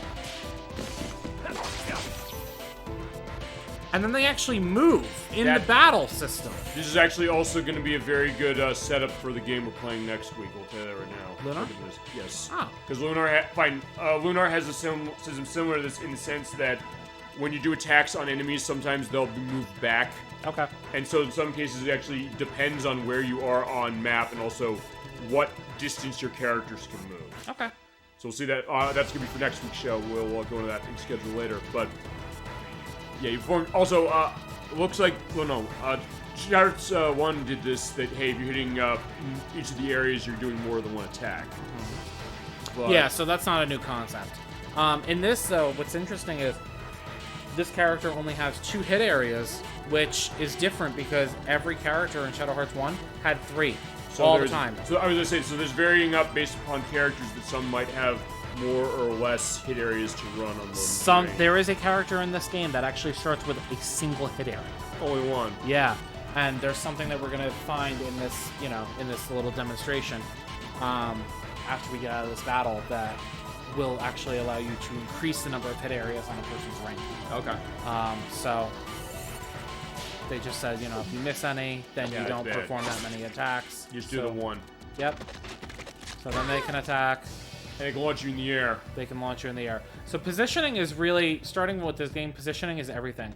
Also, if you look up top, there is a turn priority, which I fucking love that they introduced into the second and third games. So it's like, I'm looking at them thinking Grandia, because in Grandia what they do with that one is they have a similar thing to that, with like a bar that as that goes along gives you the order of what the turn is, and you can adjust that. Does Yes. this game do something like that? No. Yeah, well, it does adjust, but it's not so much... You have some influence on it, but it's not anything crazy. It's based on kind of what ability you're choosing. Yeah, I think Grandia, because you played those Grandia games. I didn't get into them yet. I know I bought the physical copy because on your recommendation, but I haven't fully immersed myself into it just yet. Yeah, it's the Grandia HD collection. I will go into that more next week, because it's by the same people who made Lunar. Yeah. So we have White Magic. He's just kind of doing his own thing. Judgment Ring appears for magic spells just the same as they do with physical attacks, the same as the other game. Green parts are step areas. They don't affect the special ability strength, but you do have to hit them. The blue modular areas that determine the strength. Hit them in the latter half for increased power. You can see that first half is kind of like whitish, and then it gradiates into that blue. If you hit all the areas that appear, you'll succeed in using the special ability. It seems like they're explaining this more than the first game, so I guess maybe here's the other reason maybe why people played this one more is that they kind of lay into the system a little more. And I guess, did they call the step thing differently for this one than the first because I feel like they didn't call it a step area in the first game. Or maybe there's also because you're saying all the things they're doing to change the battle system in this or enhance it. Yeah, enhance is a good word, I think. But yeah, they tell you there's some other rings you're gonna kind of In every area full of. That's it. So they give us one enemy to chill with. So you can see, I have my characters, Karen and Nikolai. Karen has 2 SP left in the game. We're familiar with SP from the last game. That's my sanity gauge. And then turn priority, you can see Karen, enemy B, Nikolai, Karen, enemy B, Nikolai. Karen then turns red, which tells me her sanity is going to go down to 0 in 2 turns. So basically, 2 of her turns. So they give you a bit of a warning when you're going to be potentially in a... I guess the Berserk runs... How does Berserk run in the Same. Same way? Same. So yeah, in that case, it basically is indicating you hey, keep an eye on your SP. So the other thing I wanted to show, in addition to your standard attack, you also have a hard hit, you have a high angle hit, and a knockdown hit. Okay. Now, like I said, positioning is everything in this game, because based on positioning will determine whether certain magic spells that you use or even certain other attacks will actually hit the enemy. You also have your items, defend, run away, and it won't let me move anywhere else. So we have a run. The other thing too, you have a health bar for enemies. That's new. And that's defaulted on everything? Yeah. That's cool. So as for the actual HP, you can't get that until you reveal their HP, which it comes into play later. Is it also maybe a case when you defeat them, you get an idea of what it is? Or do you defeat They'll go into your library, yeah. Okay. And then it gives you, after battle, it gives you your results screen. So you get XP cache, any items you may have done. So if you defeat the enemy in a certain number of turns, you can get bonus items or bonus XP or stuff. Okay. So it's cool. It's very, very nice reward system. So it incentivizes you to get battles done quickly, feasibly, but also it's the kind of thing that the battles are fun enough that you're not going to say, oh, I don't want to do them. You just want to get them over just to get them over with. Yeah. No, so I think the graphics look like they've gotten a little bit of a boost. Are you Definitely. alright? They're smoother. Yeah, they are. I mean, there's still some jagged elements a little bit on it. I mean, which you sort of saw on the PS2, but even then, it's not really much. Yeah. Love that statue of La Pieta in the background. I mean, any fan of Virtua Fighter 4 will tell you, hey, they love Virtua Fighter 4, even though it's got jagged elements too. And then VF4 Evolution. Oh, fine, unless they played that one. Because Virtua Fighter 4 Evolution, that's the one thing they enhanced. Okay, so yeah, go into more. So this is our menu that I was trying to show before we got into the battle. Right. Shows our time, cache, gives you notes on the bottom as to what everything the menu does. So before, like I said, we have our characters, Karen and Nikolai. He was introduced as Nicholas Conrad. Nikolai is just a nickname that he goes by. But it doesn't really matter, because fuck him. You'll see why in a bit. Okay. Yeah, because like with the other one, I haven't played this one either, so I'm also going into this one blind. I don't know, do you want me to go into this one blind like we did with the other one? Yeah, but I don't mind showing you, some stuff. Oh, yeah, no, I was going to say, is that how you want me to handle it? Because actually it's funny. I said with Nocturne, I'm going to do that with Mega Man Legends 2. Obviously, I'm going to be playing up to the point where she finished for each part before we do it. But for the next part, from the last part before we do the next part. Yeah. And with Protorova, you wanted me also kind of be in line running the PSP on my own side for Lunar. But with this one, you want me to still be the case of like not play this thing until then? While I want to say yes, I will ask you, did that make Shadow Hearts 1 more enjoyable for you? It was quite enjoyable as far as it was also the first time I've had this on the show where it's been a case where I haven't really played. Fine, I haven't played that game at all until we saw it for the show. Mega Man Legends 2 is a little different because I played it very, very, very, very briefly, but even then, it's also something that it's kind of a little bit of an in-between, but I have not played that game much, honestly. So, yeah, I had a good time as far as that. Fine, since he's gonna be controlling that one too.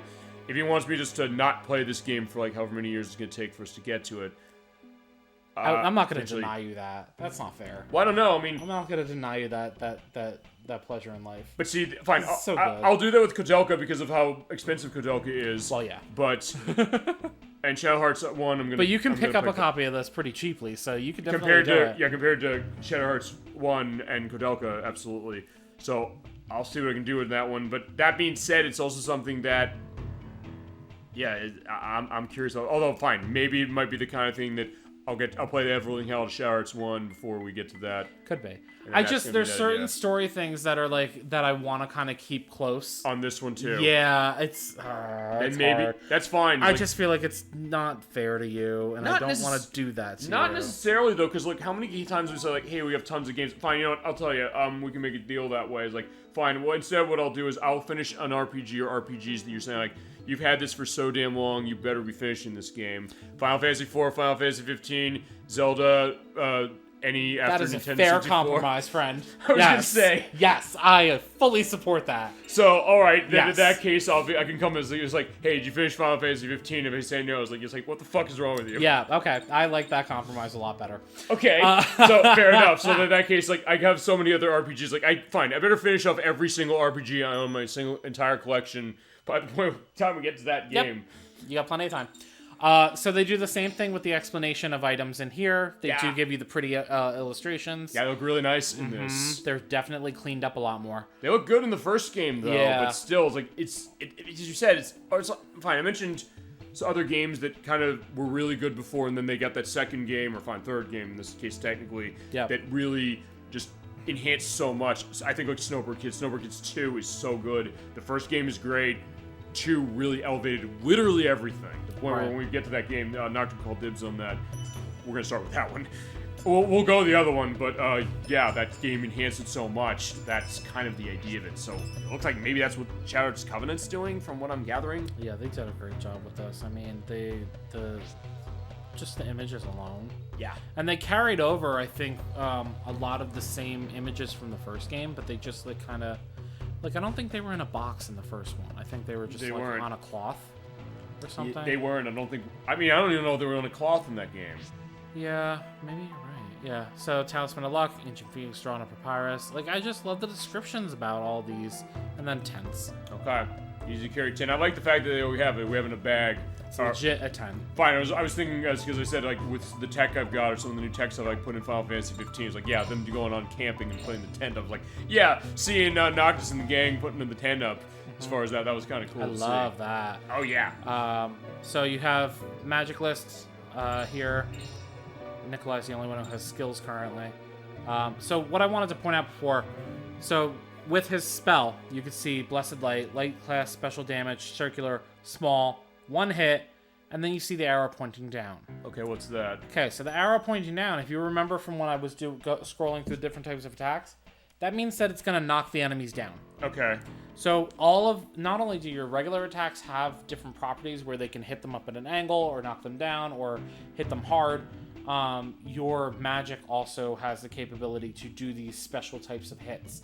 So, like I said, positioning is everything in battle, because some magic attacks may not hit, some special physical attacks may not hit. It all kind of depends on the positioning of the enemies and kind of how you plan things out. So there's that degree of strategy that really comes in handy in this game. And I guess also the other thing is there's going to be benefits to knocking enemies up or knocking them down.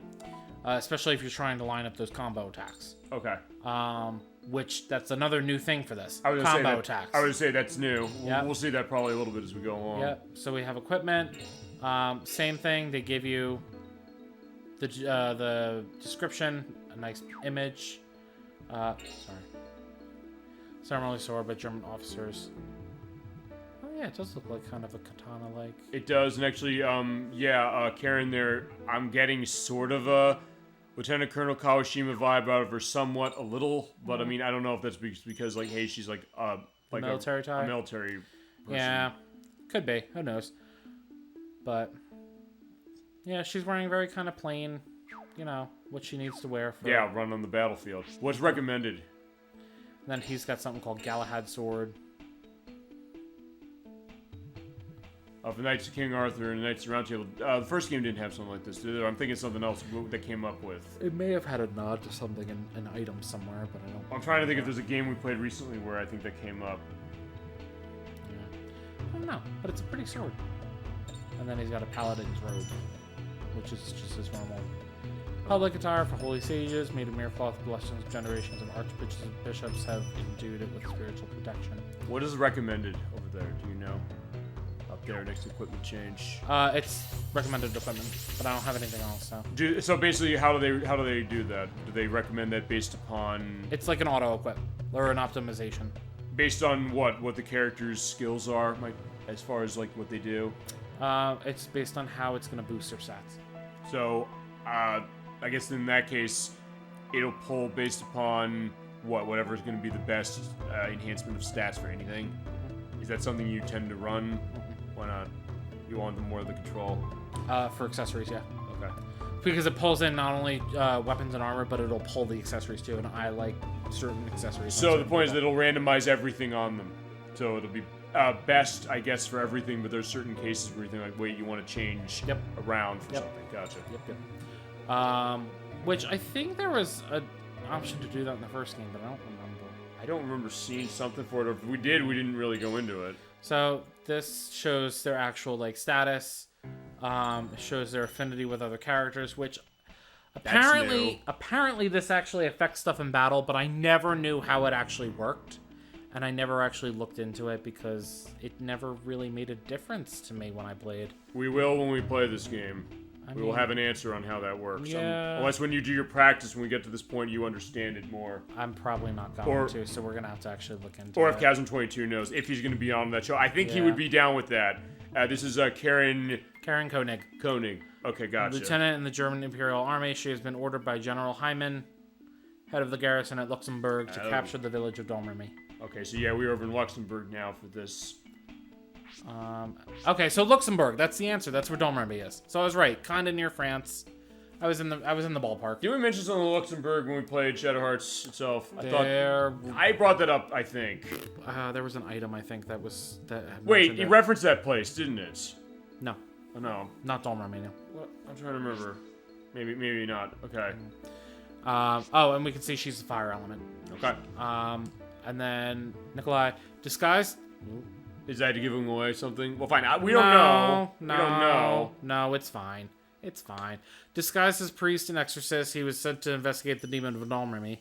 He is actually a heretic whose charming smile hides his darker side. Well, I mean, it's not really spoiling anything because it tells you right in the beginning of the game. As we progress through this, you're gonna see. Also, because he reached the hand out, and I said, wait, he seems like he's weird. Yeah. And then I said, fuck Nikolai. I was gonna say, yeah, right. So it's like, okay, something's happening with this guy. Yeah. We don't know, and you're saving my load. Then help screens. They also give you score in this game. Okay. Grand total, battle data. Okay. Ring data. For each character. Yeah. Battles joined. Yeah. They really break it down in this one. Actually, yeah, I'm curious. Yeah, combo and combo, you haven't done anything yet. No, Safety first on perfect successes. What about the next screen? Because there's new things. Okay, battle data. So times you ran away, times you went berserk, times you went unconscious. 3 victories, total hits, max hits as far as combos, as you mentioned. Yep. maximum damage caused, combo successes, shortcuts. You know what shortcuts are? Yeah, but I never use them. Where are they? It's something to do with the ring, maybe? Okay, I mean, as I said, any questions I also have will be answered when we eventually get to playing this game. Yeah, I never use them, so it was one of those things where I never really paid too much attention to them. Okay. I'm a control freak, so I just like I like doing everything manually when I can. Okay. We also have a library here, so you asked if it added in. Revenant, undead creature haunted by its own regrets. Small bits of rotten flesh still cling to its skeleton. Ooh. It despises all living things and attacks randomly. Now, this game is rated T. Somehow, yeah, this is teen rated. In fact, the only game in this franchise rated mature is Kodolka and Shadow Hearts. The rest are rated teen. Yep. So that's 13 and up, but you're saying it I shouldn't mean, be? it's still dark. So is it like when we played Fatal Frame, where it's like Fatal Frame 1's rated teen, despite the fact that there's a mask in that you can, impale people's eyes out with? How was that rated T? I don't know. I'm not sure how that fuck? I don't know how that game got a teen rating. No. Even Chasm22 said that, because he's a big one on Fatal Frame as well. Those games are horrifying. Yeah, and that's the only one that's rated teen. The rest of them are rated mature. So like, I don't... But you're saying, is there anything maybe like that in this? Oh, fine. In the sense, like, hey, it makes you question the rating. Some of the monsters are still a little much. Also, new feature in this one. Instead of doing the library where you can like go through picture, you can do a list. Nice. Yeah, I don't know why you'd want to. I don't know, I so- personally like the animation. Well, I mean, the idea is like you have a list to show like what do you have, and I don't know, maybe it makes it easier if you're going to do a bestiary completion, perhaps. I don't know if it shows you blank spots for the missing ones or if it just kind of It probably won't. squinches them. Looking at that, I probably think no, they wouldn't. Because Yeah. there's Imperial German Armory, General and Commander of Luxembourg Forces. He orders Karen's squadron to investigate the Demon of Normandy impeding their invasion force. So yeah, he's pretty much just like, they're in the way. Get them out. This shows you an entire thing in your inventory. So all your weapons, all your armor, all your accessories, key items, and then options. Message speed. Oh, right. Instant is basically just pops up instantly. You can also turn off the minimap. Why would you want to do that? Right, but you can. Well, also because I guess part of the reason not to not turn it off is because the environments have more going on in them. Is that the idea? Or they mark things on your map differently? Like for example here, right? I maybe would have missed this, like that there's a gap here. Okay. Like if I wasn't paying super close attention. So like the minimap shows me there's a gap there that I can actually walk into. Okay. So it's nice to have. Right. Same thing over here. Actually, no, I was bringing it up with Mega Man Legends 2 last week because the way they enhanced the minimap in that game is a nice one over the original. And that marks certain things on the map that it didn't exactly mark out in the first game. And also mapping out in that game, whereas, like, fine, you have the picture here of, like, hey, in that game you actually have to go areas and then map it out, which can be a fun thing. Nocturne loves doing that for sure. And it is a fun thing when you play Mega Man Legends to do that. Also shows doors you can't go through. Okay, so fine. It's fucking great. Is my point. Right, no, Like- exactly. So it's like, hey, you're getting a sense of where this. Although, to be fair, as I said, I don't think with Shadow Hearts, if I remember this right, I don't think you really had cases where any of where you're going was going to be labyrinthian. It was very lenient. It was straight ahead. Well, fine. There were a couple places. Whereas like locked doors, Not like the fucking. dollhouse. No, when we were going through like the caves and shit, Okay. that shit was confusing. And there are caves in this.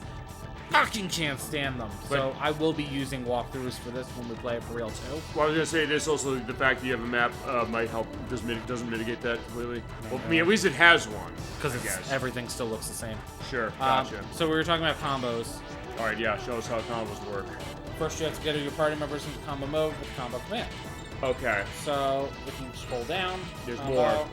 you can choose to do nothing or resist defense. What's resist defense? It puts you in defense mode Okay. while you're in the combo. So that means if an enemy tries to do like a knockback attack, you won't be knocked out of your potential combo. Okay.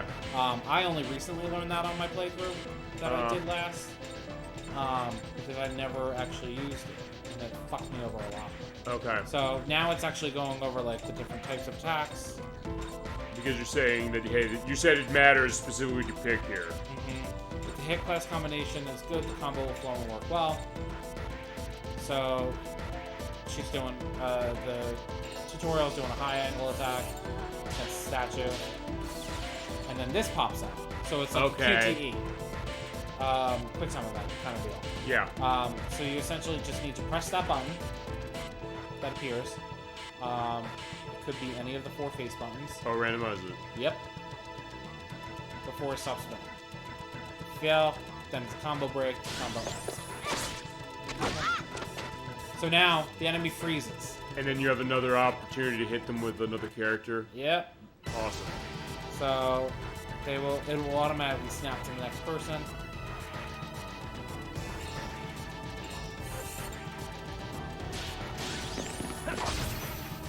Yeah, they come down. Yeah, you hit that way. And Okay. because it's a combo, he automatically does more damage.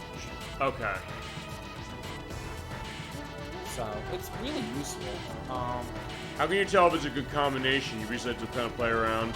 You gotta just kind of know how you're setting it up and like know the placement on the field. Okay. Yeah, just really kind of going through it and knowing what you're doing. And given how long you've been playing this one, I'm assuming you know that. Oh, there you go. Shortcut function. Okay, what's this? Activate shortcuts by switching on the combo switch setting in combo setup. Okay. See the command menu help for more information on combos and shortcuts. Alright, so So yeah. we'll do that in a minute. Okay. We have statue. So, combo Karen. We're gonna do nothing with this. Oh, because you're basically going right in line with her. Gotcha. I'm gonna do. Okay.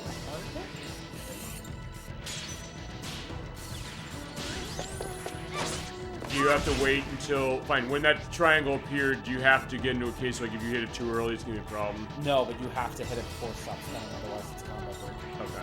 So I'm gonna actually combo with magic. And you Okay. can see, because it says circular, like a small circular area, Uh-huh. that's what it's showing me.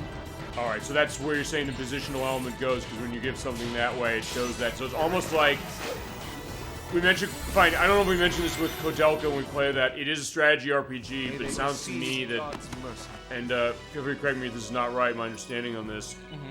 Yeah, I'm almost wondering if maybe this is kind of mixing some elements of that in the sense that your positioning is important and the idea of understanding what your attacks are going to be and where you place them. Sure. The way that Kodelka did on top of the system that we had for Shadowheart's original.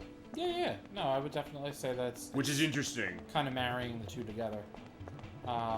It's just that instead of a grid, you have like a fully three-dimensional area that you're fucking with. Which is neat. And that's another thing that, honestly, I can't really think of a whole lot until like Phantom Brave, which came out the same year as this. We had something, but that was also like a strategy RPG that did that. But I like the depth I'm seeing that they're adding to this. Yeah. So you can see, statue is enemy A, Revenant's enemy B, and as I highlight them, it highlights up top in turn priority. Okay. So it can show you like where they're gonna be. Which is useful, so then you get a sense of like who's gonna attack next. Still gonna combo the Karen, so there's no damage. And we're gonna go and attack the statue. I'll combo the next. I was saying, I like whenever I see that, I'm thinking like Shenmue, the dig when the button pops up. I was like, okay. So Revenant's gonna attack. Also, anytime you get combo breaking, I'm gonna probably put in like a sound of I don't know how familiar are with Kill Instinct. I knew exactly what you're talking about Yeah, when you the- brought it up. Was that it? I was gonna say the combo breaker. That was terrific. Yep. Now we have not played Killer Instinct for the show yet. I want to play it. I'm gonna get Many have been the imprisoned new or one that's on died Xbox here. One because it comes with the arcade Noblemen versions of lost in battle. 1 and 2, and then a new third one, which is Tragic awesome. princesses If you look like stuff who to were get thought on the to have Xbox died Series during X for you. That Killer Instinct game, it's actually really Still good. feel their It's on malice. Game Pass. Yeah, I just want to buy the damn thing. Actually, physical copies though are actually really expensive for that game. Specifically, because they didn't release it physically initially, sure. then they did, and it didn't But have when I met everything, and that then they demon did, and it did have everything, and that one was I like didn't sense $80. the It's malevolence actually that I surprisingly feel from the expensive. people in this tower. But yeah, it's a good one. Could it have And been fine, the only because it was things so those great? ports are missing, the Killer Instinct 1 and 2, are the references to Nintendo, including That the may fact be of part it, but I don't know, you ever played the arcade version of Killer Instinct 1 or seen it? I played Killer Instinct 1 on the Super Nintendo, and that was it. I was going to say, because if you ever went into the arcade and saw those, they were advertising the fact that the Nintendo 64 was coming out in a couple years, but it was back when it was called the Nintendo Ultra 64. So they say, and they actually have a voice in this saying, coming to your home in 1995, only on Nintendo Ultra 64. That's amazing. And I'll be doing that when we play that game because, yeah, that version doesn't have it because, hey, Microsoft owns it and, like, hey, they'd have to license to Nintendo. And the other game that did that actually was Cruising USA. You go in the arcade and play that, and they have the same thing about it's coming to your home. But back when the Nintendo Ultra 64 was known that way and when it was going to be coming out in 1995, they'll delayed it. Right. Actually, technically they did both sort of kind of come around, but you got a surroundings to talk about this. So you can get a first strike. This is like just your preemptive. Does that happen randomly? Yep. Okay, because I didn't know if it's something like, because as mentioned, Gemini 96 and I were going to do Earthbound in October. That has a specific element where when you hit enemies from behind, you can get a first strike on them, or if they hit you from behind, they'll get a first strike. Or like Mario and Luigi's Superstar Saga. Right. Or Paper Mario, actually. Which will also be on when we do Paper Mario, if I didn't mention that.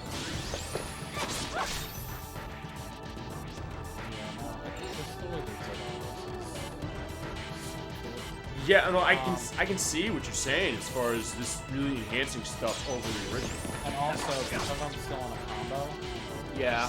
even though I defeated my first enemy, I still do more damage to the second enemy because I'm in a combo. Okay, so you basically just you can do a carryover. Mm-hmm. Awesome. That's great. Now, I gotta tell you though, just looking as far as this, I like just the idea of just the depth it's giving battle, because I mean, there's a lot of depth that Shadow Hearts itself has because of the way the Judgment Ring runs. But the fact of the idea that, because sometimes the thought of like with the Japanese RPG like this, the thought is like, hey, you just pick an attack and that's it. And then you have an active element like with Shadow Hearts or like the Mario RPGs. But in this case, it seems like it's really elevating it to something even more. So you actually have a lot of options and a lot of activity in battles that is unique for a game like this, which is, I'm fascinated just by looking about that. But alright, who's the Ring Soul? Ring Soul, the will of the Judgment Ring, the administrator of all food. Okay. What is this thing? The world drowns in its own history, and in this time you must carry the burden of fate. She's like, what? I can see it. I can see thy future. This I entrust to you. Okay, the attack boost. You said something about the Judgment Ring getting enhancements. This is it. Alrighty. Power to command the Judgment Ring. Such power will help you carve your way through destiny.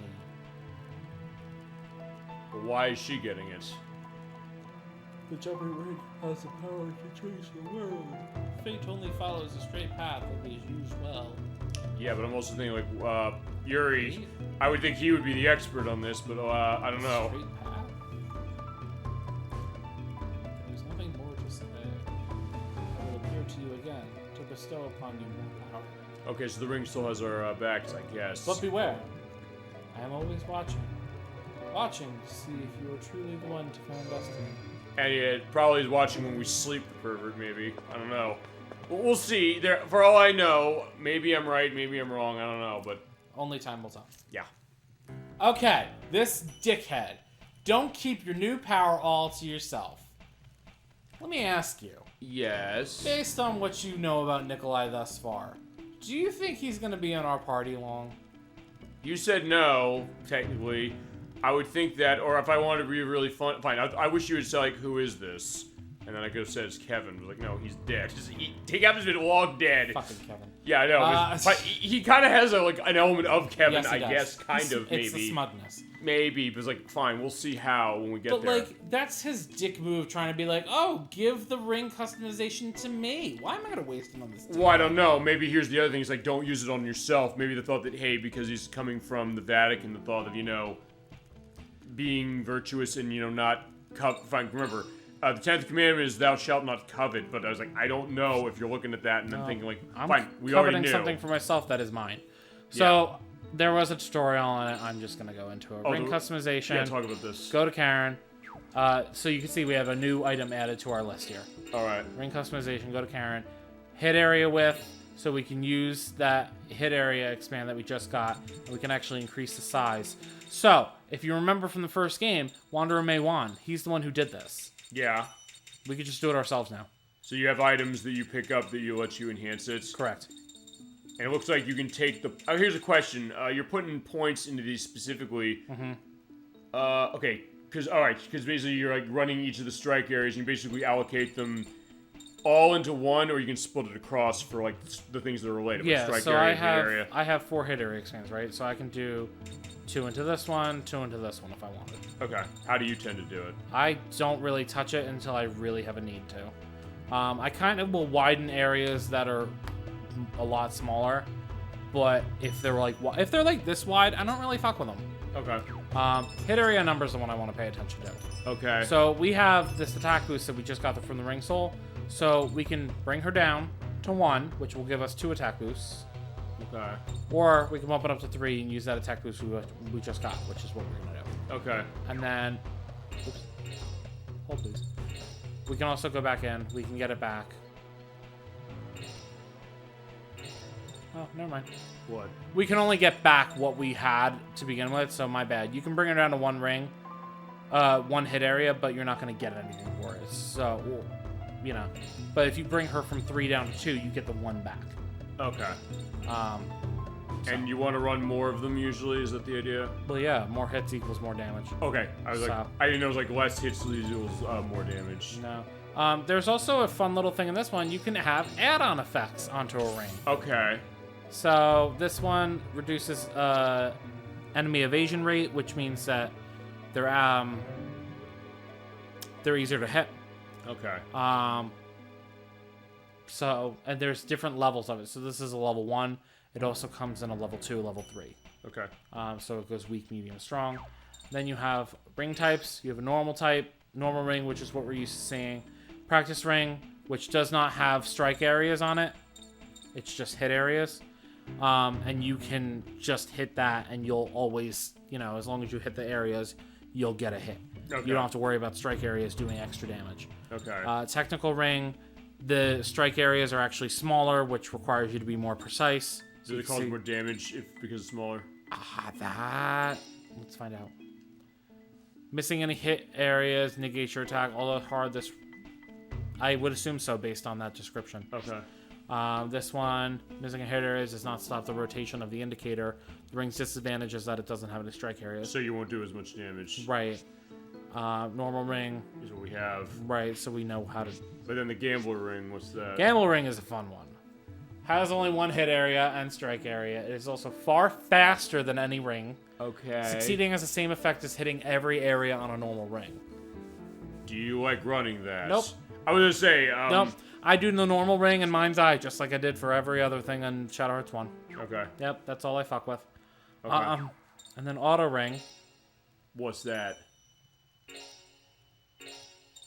It just does it on its own? Yep, Why would you want to do that? exactly. Well, I don't know. I mean, There's no benefit to it. I don't know. You don't like hitting the buttons. Is that what it is? I like the experience of playing the game. Well, no. What I'm saying is, like, before I was saying, like, hey, this adds more depth to this kind of battle, but, like, hey, you just want to select an attack and do it. Like the Final Fantasy method or It's something for like people that. who just don't want to go through it, or maybe they don't have the hand-eye coordination or, you know, the dexterity required. Or maybe they're running it on, as I said, not running it on tech that we have, and there's, I don't know, button lag, perhaps. Could be. Fine. Look, our tech, it's not going to have button lag. I guarantee you that. But, and that's also the case, like, hey, if anybody out there gets the idea to remaster, remake any of these Shadow Hearts games, you goddamn better well not have any kind of button lag or any kind of emulation problem with this. I mean, we're dealing with that with the Tales of Symphonia remastered case, where he has quote-unquote the best version. He bought quote-unquote the best version of that. But, yeah, a lot of problems with that. Like, not that, please. Make it more like some other stuff that we're seeing that it's done really, really well. Especially because, hey, it might be a case like, what if it drives the cost up to some of these things more? Because, like, they think, like, no, I'm not going to get the new one. They do something wrong with it. Fine. Tales of Symphonia is the case, they got a bunch of other versions, but even then, the question of, you know, on the GameCube, that doesn't cost that much. I think it costs less than this game does. By a tad. Yeah. If that. As I said, I don't even think this game is that much. Fine, we got a miss. Remember, this is preview, so it's fine. I don't know if you did you. I don't know. Just to ask this, did you actually play this before saying we're gonna do this show tonight? No. Okay. So totally not blind, but totally a. Let's just give the demo because he knows we're gonna do that. So that's your pure spell. That's the other thing I wanted to talk about that we'll probably get into in a bit. What's that? So you're seeing a little bit with the magic here that Nikolai has it. Karen is also able to use magic. What she have is worthwhile. Well, that's the thing. It's interesting because people use magic, but then they also have a set of special skills. Okay. So they're separate in this game. Well, like the first one, yes. Right. Nice. Sure. Well, because I knew she could take him down if she could just hit all three. Uh-huh. Just get to it. And she got a level up. Woo! Good job. Woo, woo. I'm just looking around for like chests and stuff. Oh yeah, the hands there. Like Creepy door? do we want to go? Oh, tightly sealed. Yeah. There's evil energy behind that door. Or maybe Yuri's behind that door, like in the last game. Wouldn't that be a fucking trip? Would it be? Yeah. Okay, we have a pure leaf there. And what's the purple area? Where we have to go? Oh. Oh, so they basically mark plot important areas that you need to hit to. Yeah, so he's like, yeah, what's this? Okay, so. Oh, it's like a transporter, is that the idea? Yeah, it just brought us up to the next floor. Okay, so we do have a save area here, which I'm just gonna use 10, call it a day. And I'll pop a save file just so we have it. Yeah, because he probably has this thing fully set to. Actually, yeah, I guess we'll see how much save block you have, because it doesn't seem like you have much. Oh, not much. Damn, it's 146 to 133. So 13 kilobytes. Damn, that is low, even for And this is a huge game. Especially for PlayStation 2, I'm kind of surprised it's that low. Yeah. I mean, I've seen something like 200 kilobytes, which is nothing. I mean, it's 8 megabytes for the PlayStation 2 memory card, but fine. Like, hey, of course, the stuff takes a lot of it up. Fine. If you ever played like any of the Madden games or something, like, hey, you're trying to do your season, your franchise mode, yeah, the whole damn thing is getting filled. Gross. Well, now that's why you play it on a modern system, or fine, or you just don't do that, or you play something else. So there's a familiar coupon card. Dun dun dun. Let's see what you got behind the door. You're gonna hear this music a lot. What do you think on the music in this one? I like it, but they replay the tracks a lot. Okay, even compared to the first one. Well, fine. I don't think the first one is necessarily reusing tracks. They did reuse it some places, but not nearly as much as they do in Uh huh. this. That's good music. I mean, because I was gonna ask, like, what do you think is It's still wonderful. is as good or is it as good as the last one or not, or better or worse? Fine. It's more just the idea that maybe it's more repetitive. It is. I mean, look, we can go into this more when we play the game. So Yeah, I think it's more repetitive, but it's not a bad thing. I like it when I'm hearing it. Good music is good music. Oh yeah, no question. So, We got our first boss. Yep. Yes. yep. Yeah, those eyes, like, yeah, I'm kind of getting what you're saying. I do like the transitions also as far as this too. Yeah. Okay. So Alright, we so- are going to. Combo. Yep. And also, this is a gargoyle. Right. Dark element. I believe it's a dark element. So what we're gonna do is we're gonna hit it with a light element. Alright. Makes sense. So Nikolai is kind of like our primary attacker and healer in this battle. What are you gonna do? I knock him on his ass, that's what you're gonna do. Yeah, so we're gonna go. I hope this hits. There you go, good job. Oh, okay. 57. What, you didn't think it was gonna hit? I wasn't sure with the hard hit if I had to wait for it to get up, but because the enemy is so large, so that's the other thing too. Enemy size makes a difference in this game. Really? Too. Oh yeah. So that's what I mean. There's so much to pay attention to. It's fucking ridiculous. Here's the question, is it something, I guess, it's not as easy to exploit as you said the last game was? No, but you can still exploit it. I mean, it's still definitely doable. Okay.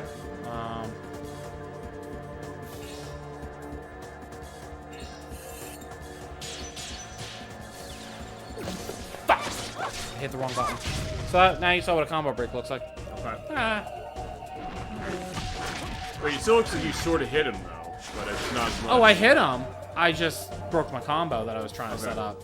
Oh, so it's that. But see, that's the thing. Is like it was that quick when you you can't.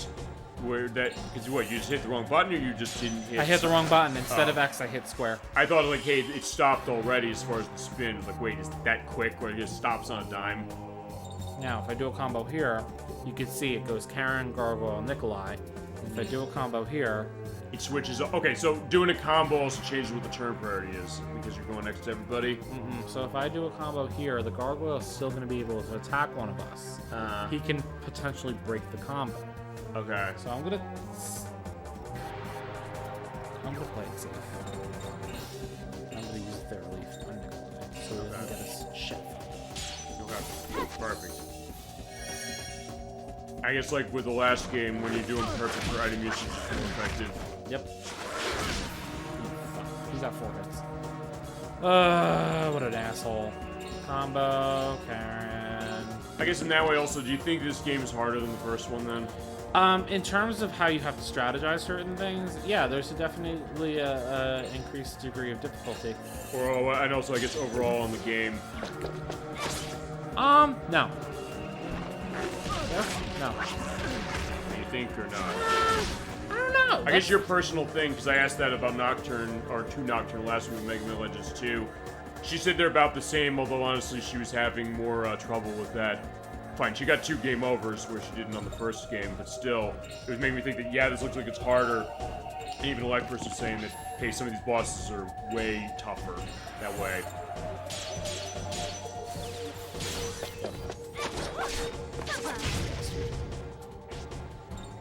So I guess in that case, that's also why I was, asking specifically to it, just to kind of get a sense of it. I mean, I said, also with Mega Man Legends 2, I don't know completely because I didn't get the part she did, but I said specifically, fine, don't feel bad you got game overs on either of these, because, like, look, I'm going to have to play this off screen. I'm going to have to know her pain that way. It's saying, like, no, if it's really that tough, I'm going to be dealing with that as well myself, so I'll know what it is.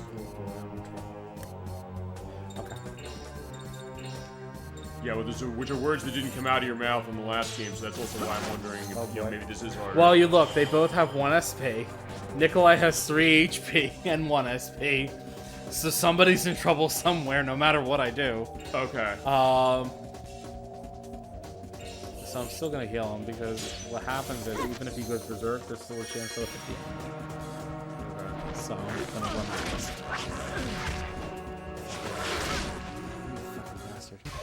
Yeah, there it goes. Alright, so this is what Berserk looks like. There it is. Oh, good. Thank you! And I Appreciate killed him. it! Okay, so him going Berserk was a good thing. Appreciate it, buddy. That's why I took the risk. Yo, fine. You did say, fuck Nikolai. I was like, fine, not in this case. Oh, that was funny. Oh, well. I'm glad it worked out in my favor. Yeah, I get that. Because, yeah, the Berserk case is that you can also attack the other, your teammates just like in the first game. You can also use spells on your teammates. You can also use your items up. You can Was that also in the first game? Is that it? Yes. The ultimate tool for exorcising demons. Yeah, just because you were so good at that one, you didn't show it. Not often. Not unless I had to. Yeah, honestly, the only time we had to is when we were getting Yuri's summons. Right. Okay, off to Don Remy. Alright. We start in Europe in this one, so that's a reverse the first game. And that's... I'm glad you brought that up. As, yeah, they're in jungles that way.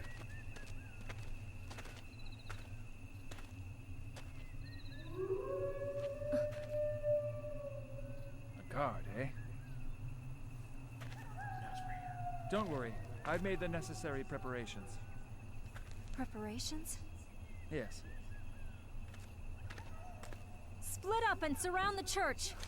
I don't know, is that a good idea? She's just following orders. Yeah, I guess so. Oh, okay, so basically you're walking through the forest. Okay. Alrighty.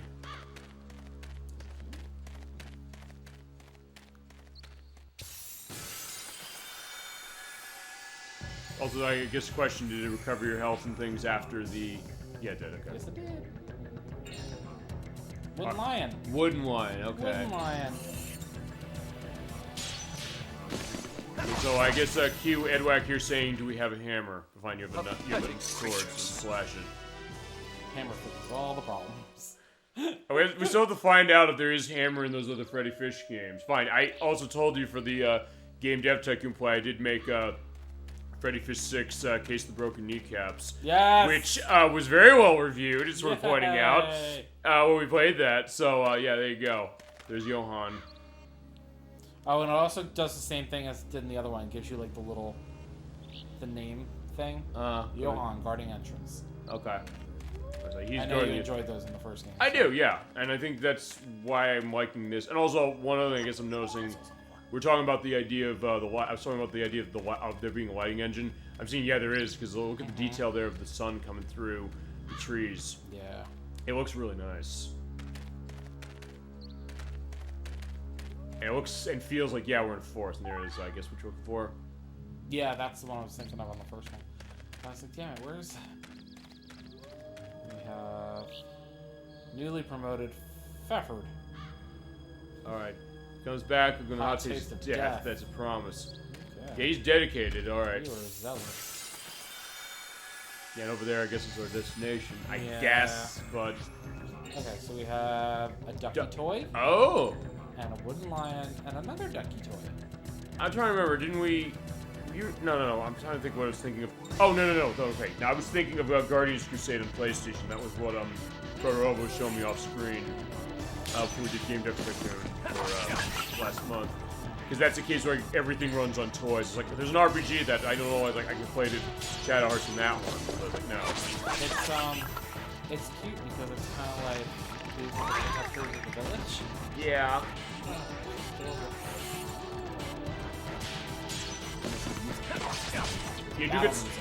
You do get some of the chants the same way you did in the first game. Oh, perfect.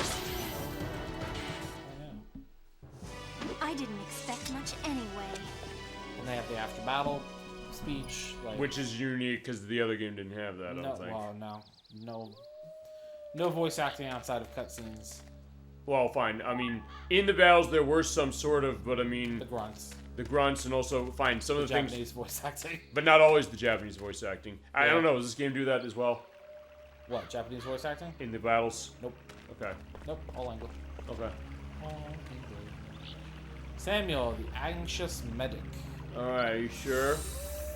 Alright, well, at least he's gonna fully... Fine, he's... At least he lives up to his medic. Damn right. Okay, do you see the shiny line? Oh, that shiny line. Oh, it's a tripwire. It's a tripwire. I was like, yeah, all my days... Tripwires everywhere. I would say, like, my days of Resident Evil 4 are, you know, that case. So, like, yeah, if you walk into that, what happens? You die? No, it's not so severe. Oh, you're gonna walk into it. Oh, it's a battle. It's a random battle. Well, not so random. I don't know, what do you fight with? The ducks or More ducks. Wait, that's what you get for riding the tripwire. Okay, Yes. fair enough. More ducks and lions, as far as the eye can see. Okay. I will go and see the dark backstory. The Hailbeak. Yeah, that's a water spot. Okay. I thought it should have been a Kelp or something, because that kind of made more sense. God grant them mercy. Like, more than the ducks can use that time. Well, the question is, how's God to grant the mercy of the wooden ducks? Alright, so, let's see. Oh, combo setup. Okay, what do you... Assign combo. Oh, they run on different on the top triggers, huh? I guess. So basically, you can just turn them on. That would save all members shortcut features. That's what I mean. I don't really know how it works. And they're like, see the menu for more help. I was like, oh wait, here. Or if you need instruction on this work, check out the enclosed instruction book. I'm gonna assume you have a no, you do have a complete copy of this. Yes. I was gonna say, yeah, you got signed. So I was like, yeah, of course you do. So we have gargoyle. Dozens of different types of beasts. Ducky toy. Toy made up of 3 ducks. From the front, their names are Mo, J-Dog, and Squawk. They're connected by an invisible string that someone must control. So there probably is an answer, I guess, to where they come from. I didn't know they had names. Okay. That's funny as shit. Yeah, Mo, J-Dog, and Squawk. Toy made from cedar.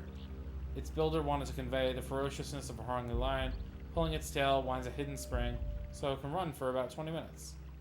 Okay. Cool. I don't know if I ever read those. Oh, fine. We're probably gonna bestiary this game too, I would think. Oh, yeah. Or, I don't know. Is it gonna be harder to get everything out of it, given this is longer?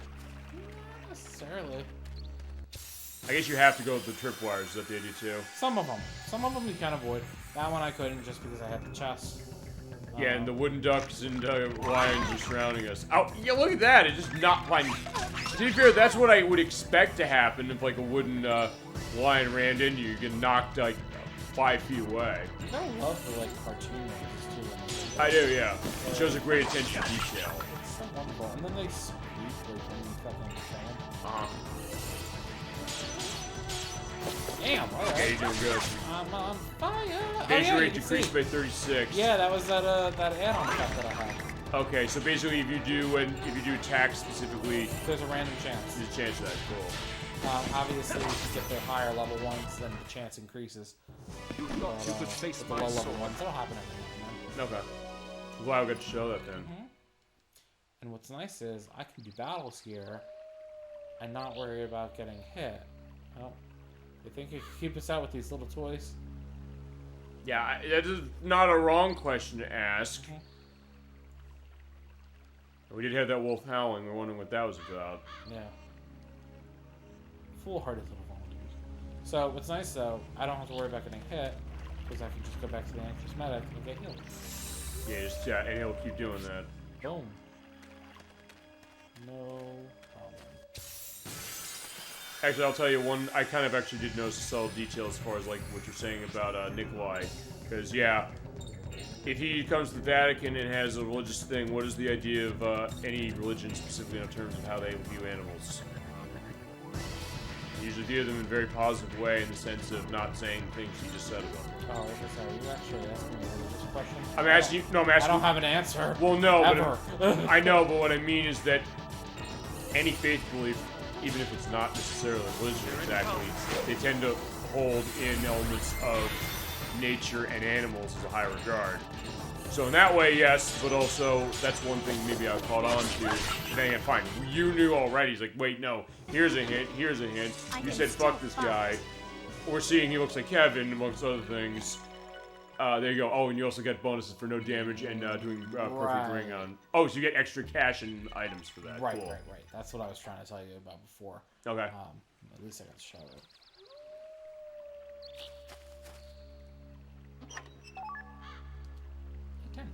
Alright. And also liking again seeing this is running at 60 frames per second. Is that? Yeah. I can never really tell. Like, if it's good, it's good. I just kind of assumed it was good for its time. Or if it is, it's well, no, no, it is. It looks like it is specifically. I mean, fine. Fine. First game we're in that way. Fine. We're looking at looking that over. I should say before the show with the Tales of Symphonia versions being different. I mean, you were telling it feasibly between the GameCube and the other versions, yes. So in that case, like, yeah, maybe it's more obvious. Like, fine, it ran 60 FPS on GameCube, and every other version does not. It's almost like Final Fantasy X, where they said, "Hey, we couldn't see FPS this with the later releases because it would break the collision detection or something to that degree." But Final Tales of Symphonia, they had a version that had it before, and they apparently couldn't base it off of that one, from what I gathered. But yeah, this thing's running 60 FPS on the PS2, so like, doesn't raise the question about Tales of Symphonia on the PS2. It's like, wait. There's no excuse. Yeah, if this game could run 60 FPS on that system, I'm kind of surprised with that one. Yeah, there's no fun. God grant them mercy.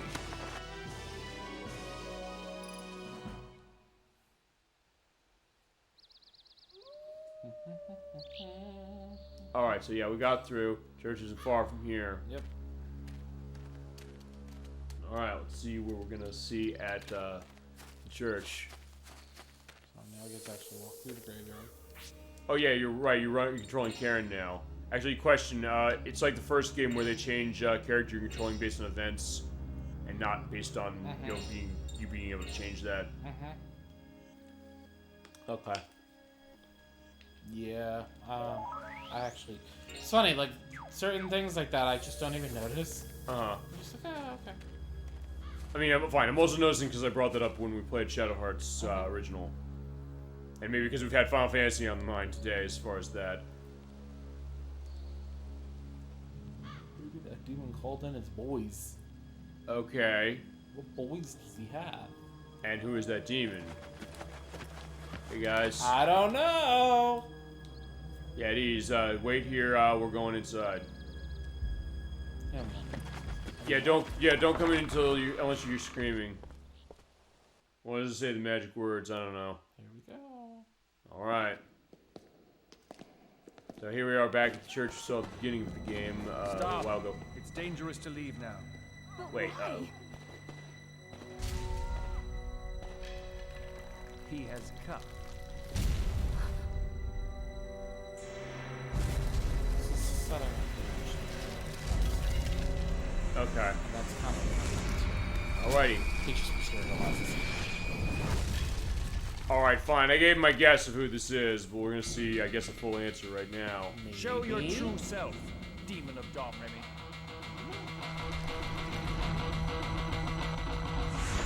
Chicken. Okay. So who are you?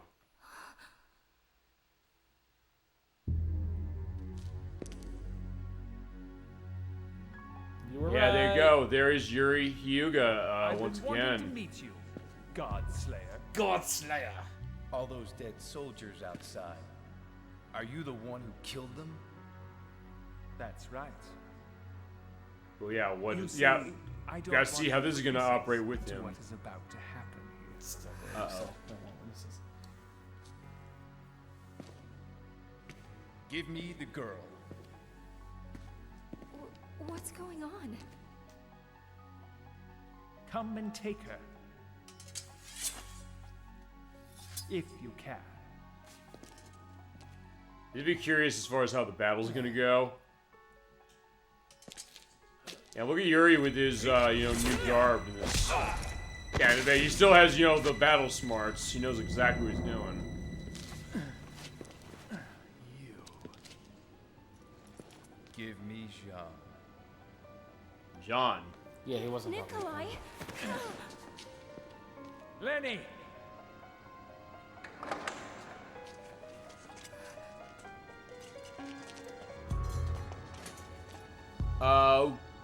Okay.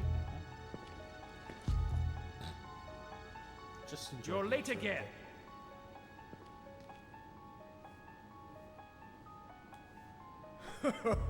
Relax. I had a stubborn sergeant to deal with. Yeah, she's like, I guess she's us. It's like, yeah, what's going on here? The only thing we know is that, there's Go Yuri. ahead. Then you'll die next. I wouldn't expect any less. That's exactly what makes my long search for you worthwhile. Oh, so he's been You've looking been for us, huh? me? I was ordered by the Lord to destroy a certain traitor. Traitor, huh? A man who brought God down from heaven and tried to lay waste to the world. Who the hell told you that? That's not what we did. But before I could, a man with the power of a demon defeated that traitor and the God he had brought down from heaven with him. Yes, it was you who did it. Okay, so he knows what happened last time. I'm glad to finally meet you, the man who stole my prey from me. But before you grow into a problem for me like that traitor Albert Simon, I'll root you out like the weed you are. Oh, so wait, he was seeking Simon then? We are sapientes gladio. We alone possess the light of new hope to guide us through the 20th century. Never heard of you. That's fine. Once we destroy you, God Slayer, the world will learn our name. Wait, the Templar, Your is that life. the idea? Different Be our ticket to renown. Okay. It's not something we saw in the last game, is it? Huh? And your soul will be brought back into God's grace by the power of the holy mistletoe. Nikolai! Holy mistletoe. Hey there, she changing sides on us? She's nothing to us. She's merely a tour guide. Oh yeah, She'll yeah, I see die what you're here saying as along far with as the the others. dialogue, not matching Who subtitles. are you, really? It doesn't matter. Thanks for bringing us here. You might have made a fine ally. It's really quite sad. Let that girl go.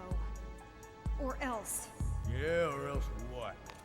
You gonna shoot her too? Huh?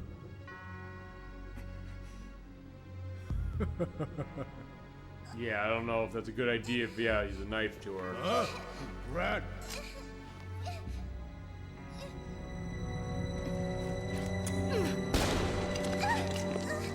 Yeah, I don't know if guns are gonna work on you. Of course, there you go. That is Yuri coming into action as we love him to be. And oh.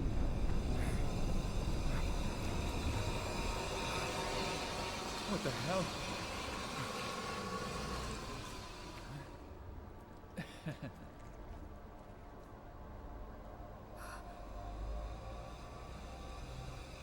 What the hell is this?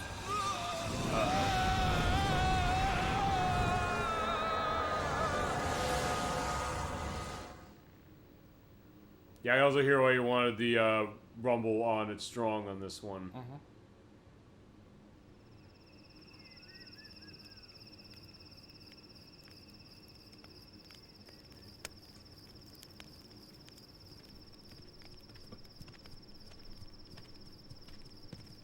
Supper's ready. Mama made it.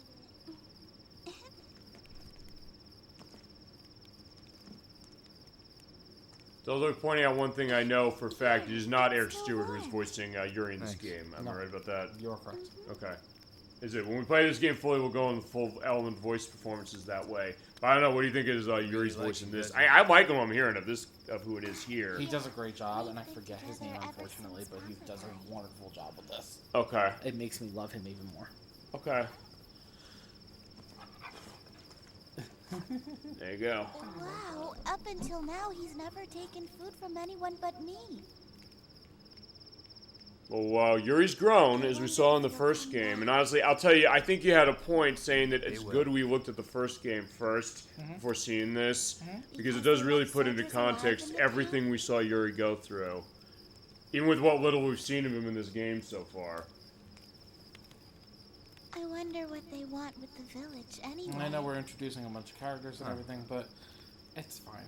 I mean, by the time we actually get if to they it, come back, this guy will let us know right away.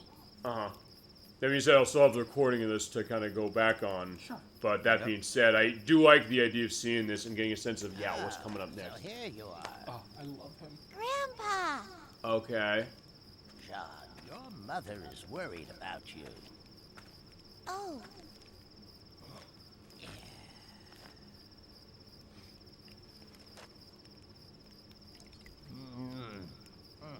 Oh, that's good.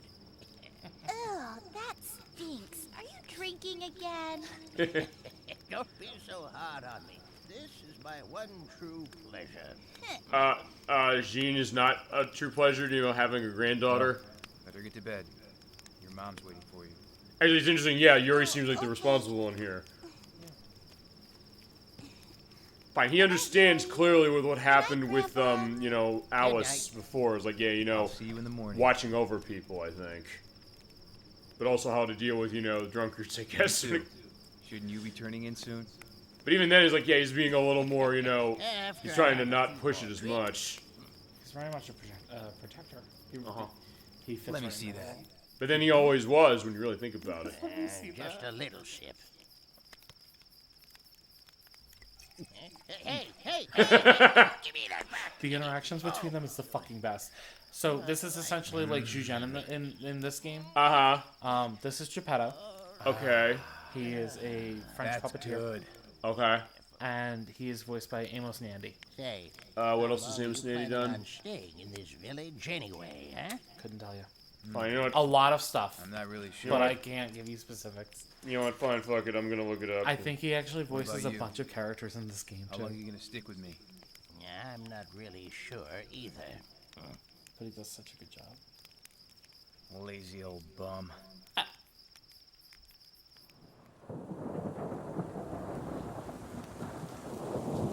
Oh, okay, this is why. Because there's Alice's grave. That's Alice's grave. Back. Okay. No matter how much you beat them, they always do. Yep. This war's not over by a long shot. We need a safer place to stay. That's right. There is no safe place. I feel like the dialogue is so much more natural in this. Not around here. I mean, also, I guess because it's happening in cutscenes a lot. Well, that's what I mean, though. Right the way they interact in cutscenes, I feel like it's natural dialogue. Until I die. Like, it's just so fucking well. What's with you, huh? Sounds to me like you're just looking for a place to die. Well, you're wrong. I don't plan on throwing my life away, old-timer, if that's what you're thinking. Is that so? Besides, my life isn't my own anyway. This life of mine was given to me by her. Okay, I understand it completely why the other ending had to happen. Yep. Unless, like, hey, fine, if they were gonna rewrite that to make the good ending that way, like... It wouldn't have worked. Unless, like, something happened later off screen and we didn't see it. By the way, just to go in this quickly, Amos Nandy has only one other credit to himself. Oh. He was Judge Wapner in an episode of, you know the TV show Code Monkeys? Yeah, that. And, fine, I may as well, just because I have it up as far as, Yuri's voice actor in this game. It is, Joe Capoletti. That's him. And, yeah, he's got actually, He's got a bunch of credits. Yeah, fine. I'll briefly run a couple of these down because actually it's a lot of things. It's not just acting. It's actually, damn, he's got tons. Let's see. I have more of an element here because I'm literally just pulling this out of nothing. He was, let's see. Fine, he's done voices in a bunch of games like Army of Two, The 40th Day, Grand Theft Auto 5, and Command & Conquer 4. As well as, let's see, and Final Fantasy 13, we're talking about that. He did some voices in that. Let's see.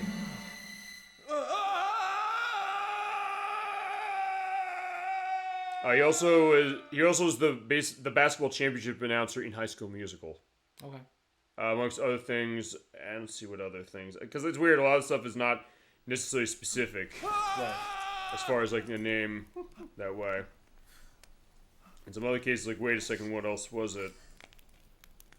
Yeah, most of them seem to be that case. It's like, fine, that's going to be the idea of who he is now. Unless there's something else that's striking the list as it go down. The only reason I brought up Amos Nandy is just because I remembered his name. Okay. I barely managed to pull you out of that light in time. You can hardly walk. What happened to the village? The soldiers came and took the villagers away. No. Wait, we got out of there, right? Okay. Yeah. Can you walk? We can't stay here. I'm feeling better. Don't push yourself. You barely survived. You're a lucky man. We'll head for Paris through the woods. I've got an apartment. Actually, also a live update as far as potential in Paris City. Yeah, talking to medics this way. Karen. They're gonna be, or fine, he's gonna be out of town Here is Yuri. in like a couple weeks, which is fine. So I'll ask him about you. In fact, I'll ask him.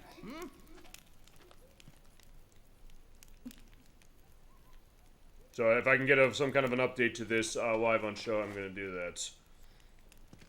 I'm fine. I told you I feel all right now. At mistletoe. We'd better figure out what kind of curse it put on you. Sapientes Gladio.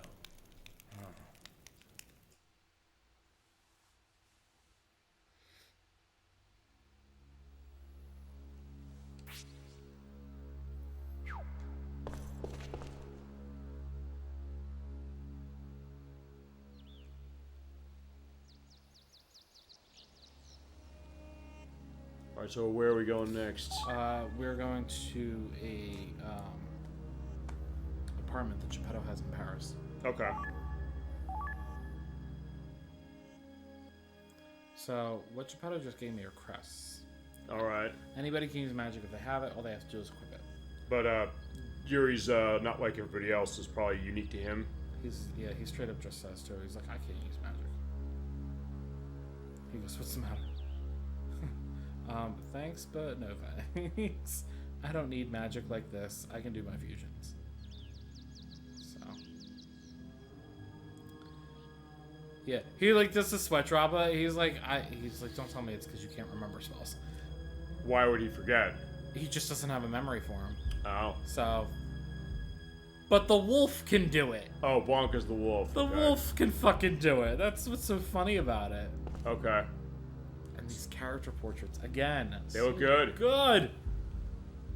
Also, I guess looking at Blanca, I'm almost getting like a precursor to Okami looking at that. A little. Oh, what do you know? Okay, so yeah, there's talk about crest changes. Which I'll go into. Okay. Yuri can't do this, so we'll find this is not his deal. At all. Gee, I don't know. Maybe it's because of that curse, but there's been something strange about you. Curse? Yeah, the mistletoe.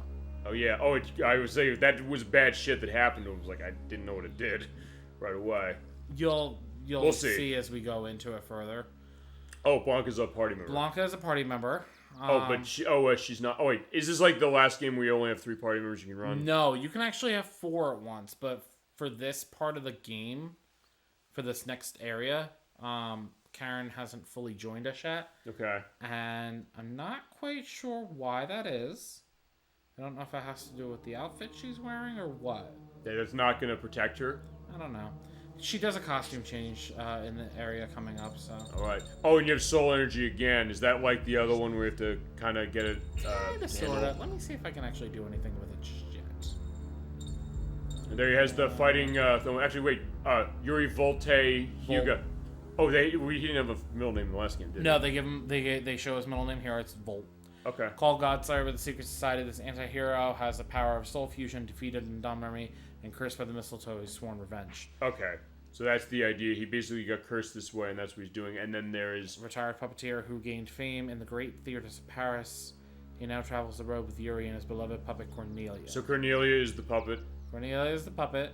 There is a story behind Cornelia. Is there a story also behind Cornelia blinking? He's... Oh, he's blinking he's the... a puppeteer. He's blinking the damn eyes? Is that the idea? Sure. Fine, okay. Fine, I mentioned Charlie McCarthy on the show when we did Dynamite Heady, and we played Dynamite Heady, which is about puppets anyway, so fitting. I mean, listen, there's a whole story behind Cornelia that I'm not going to let on right now. Because... I can't even imagine what it would be, honestly. Oh, it's pretty fucked up. Anyway. I guess that's where you're getting the question of how this not get a mature rating, I guess, yes. Maybe.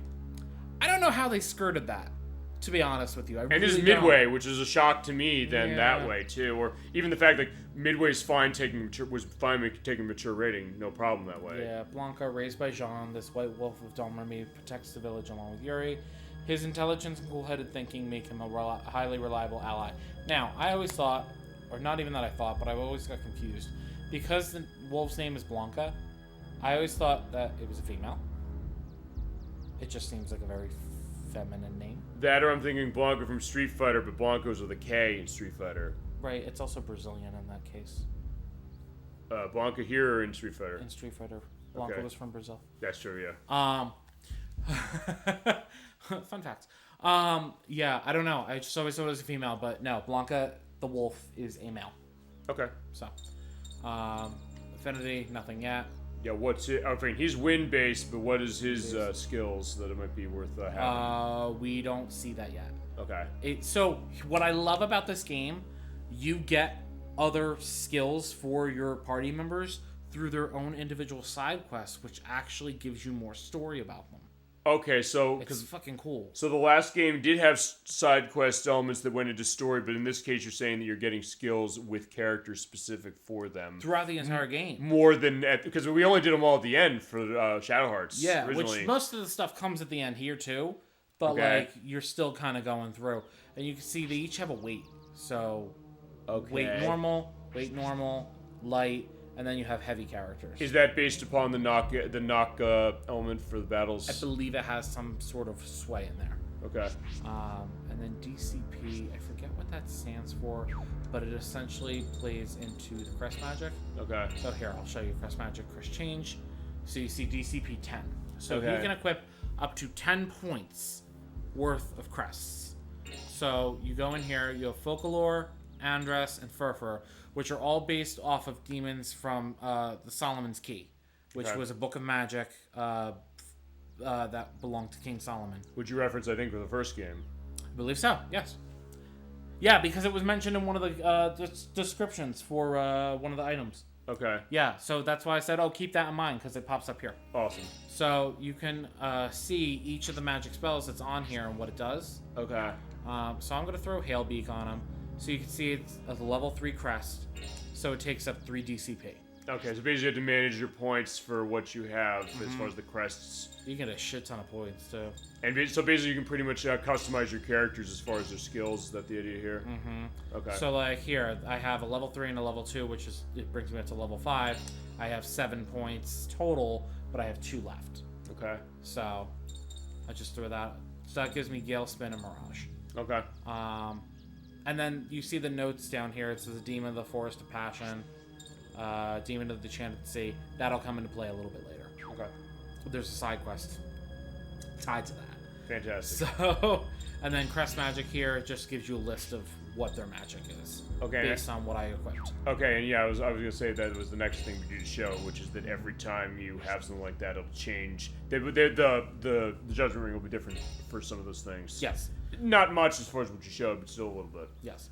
So, I do want to show you weapons. He has Rusty Claw, Rusty Fangs. So Yuri attacks with like claws, brass knuckles, same kind of deal that he did in the last game. Geppetto attacks using puppet strings. Okay, well, I showed when we played Dynamite Heady, those things would be pretty deadly. I had to fight the puppeteer and Gentleman Jim.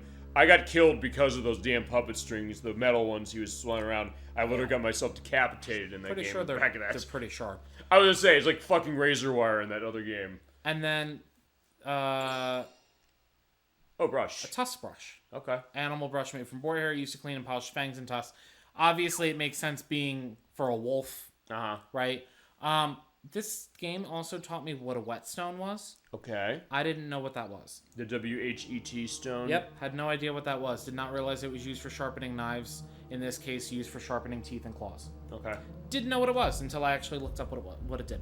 Okay. So, I might have heard what it did, but I didn't remember until you was mentioned right there. So I'm not going to say, like, oh yeah, I knew.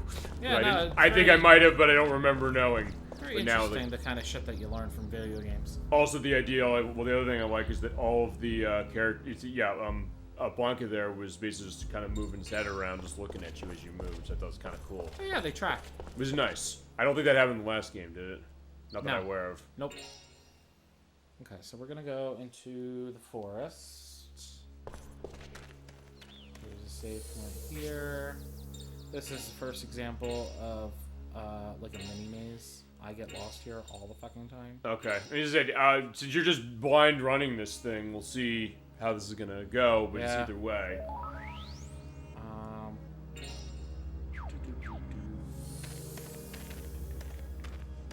But with a map, I guess they can help a little. A little. It's not...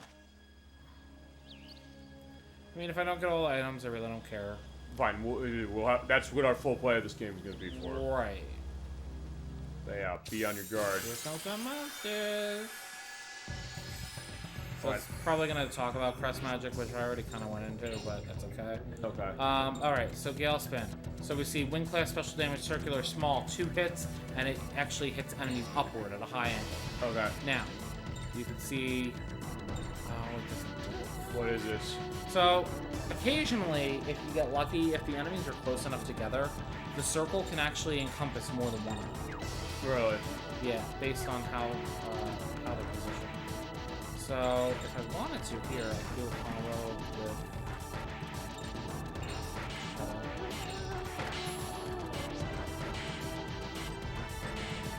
I can't really do anything yet in terms of... It's because you got cursed. Let's do this. kind of ties into that, kind of not. Okay. So I liken this game to kind of how Metroid handles the, oh, you have to go get all your weapons again. I was gonna say it sounded like Metroid a little bit based on what you were thinking. Like, as soon, but right before you said Metroid, so I'm just gonna say Metroid. Yep. Yeah. Okay. It likens itself to that, where it's like, oh, you had fusions before? Cool. You have to get them all over again. Okay. But they're not the same. Which is nice. They do give you different ones. Okay, but there might be some that are some of the greatest hits. Let's see. Yes. Perhaps. Mhm. Okay. There are some repeats, but they're redesigned, which is nice. Okay. So just go and show All right, let's see our boy Yuri. He's like, yeah, if I just saw this game before, it wouldn't mean much if I hadn't played the first one. He's like, yeah, now I know and love Yuri. He's like, yeah, we want to see like what's he gonna do. So this one has piercing damage, small, 2 hits, high angle, and it's also a water attack. So you can see there's actually a line that runs from Geppetto into a circle. Okay. So that also means that any enemy that's on that line will also take damage. Okay. But it will not take as much damage as if they were in the circle. So the idea is you want them in the circle, but if they're released from the line, they'll do something. Yes. Geppetto is definitely more of your magic user. He has a very weak special, physical attack. He also only has 1 hit area. Okay. And I believe has 2 this star. Yeah, I guess we'll see.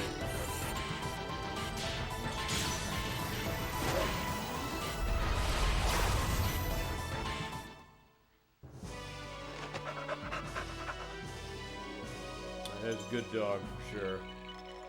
I think I'm gonna like Blanca when we get to this game. I think. Yeah. It's a shame I don't use him a lot.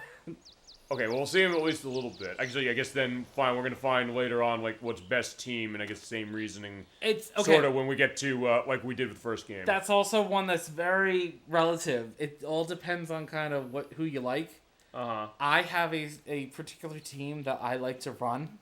But it's also not as clear-cut, maybe, as in the first game? No. Okay. It does change. So, like, there's some interchangeable characters. Like, Karen, I don't really have her in my final party. Geppetto, I don't really have him in my final party. Yuri, I do keep in my final party. Can you not keep him in your final party? Yeah, you could actually have a party without Yuri in this game. Okay. Kind of cool. I don't know, is that a good thing as far as the fighting? It's like you want to keep him. You get levels regardless. It's like experience share in this game. Awesome. Yeah. It's fucking cool. Okay. So okay, this is, I guess, going what you're saying. The idea is like, yeah, you're realizing what's going on, that, hey, it had more an effect than we knew. And you can't do fusions anymore because of it. Yep. And he's like, yeah, what the fuck is this about? Yep. And there's a question like, are we going to get that Yuri sass going on? So like, yeah, what's that about? Oh, there is plenty of Yuri sass in this game. Okay, good. Maybe kill me when I'm like this. Don't you worry. And it's voiced this time, which is great. Or more voiced. So, it's... Okay, so yeah, this goes also to the question, like, the malice thing, because it's like, hey, we had that in the last game, but this is going to be a bit different. Mm-hmm. Yeah, but what can it do? I don't know. I like he's also stroking his beard that way. I was like, right now, the only thing concentrated is staying alive. Okay, so... onward and upward. Alright, let's see what's going to happen when we go through... Oh! Oh, you again. Lenny. Lenny, okay. I love Lenny. Not Lenny! I love Lenny. Alright, so yeah, I like the idea of what I saw of Lenny in the cutscene, I will say that. Lenny is a very lovable character that he does not seem to be at first. Uh-huh. Maybe also because the first time we saw him, like, he's gonna knife... murder a child, yeah. Yeah, he's gonna knife, what's the name of the girl again? Jean. What? Jean. Jean, right, okay, thank you.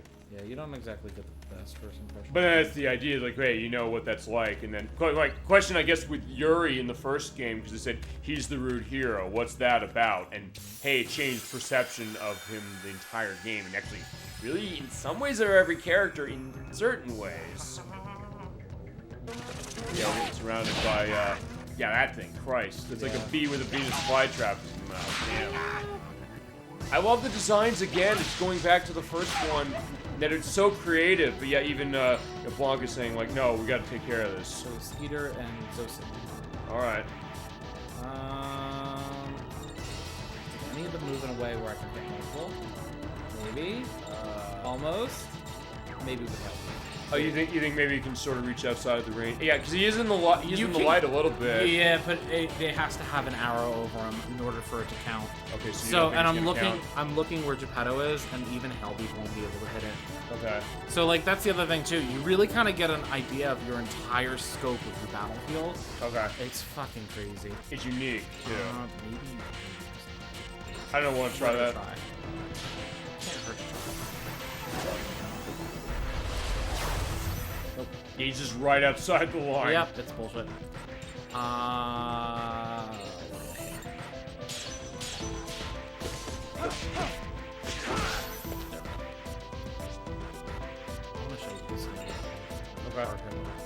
Just so you can see.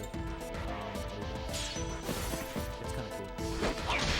Oh, that's cool. Yeah. So both him and Cornelia, they both hit. But I just think it's cute. Like that's why he has puppet strings as his weapon. Yeah. It's a nice attention to detail, I think, as well. And Yuri's just a brawler. Like, he will always be a brawler.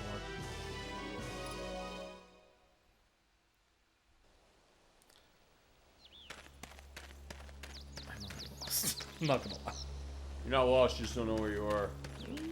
Hey, that's what lost means, I know. Listen up. Like, the minimap is not helping at all. I guess it's goes to the question, like, you probably just go till you find a dead end. Hey, a chest! But I found that. I found something. Soul Benediction. Clears all status ailments. Same as it did in the last game. Okay. I think I went backwards. Oh, you went to this bridge. I guess we'll have to go there eventually. Oh, wait.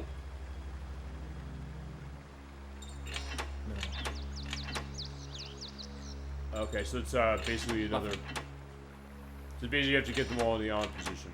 I got it. Yeah! It only took 3 tries. Okay, I'm surprised it's not running the Judgment Ring, though, for that, but either way. This one, I feel like some of the puzzles are a little more straightforward. They're fine, they're more Resident Evil-ish, I guess, to some degree. A little bit, yep.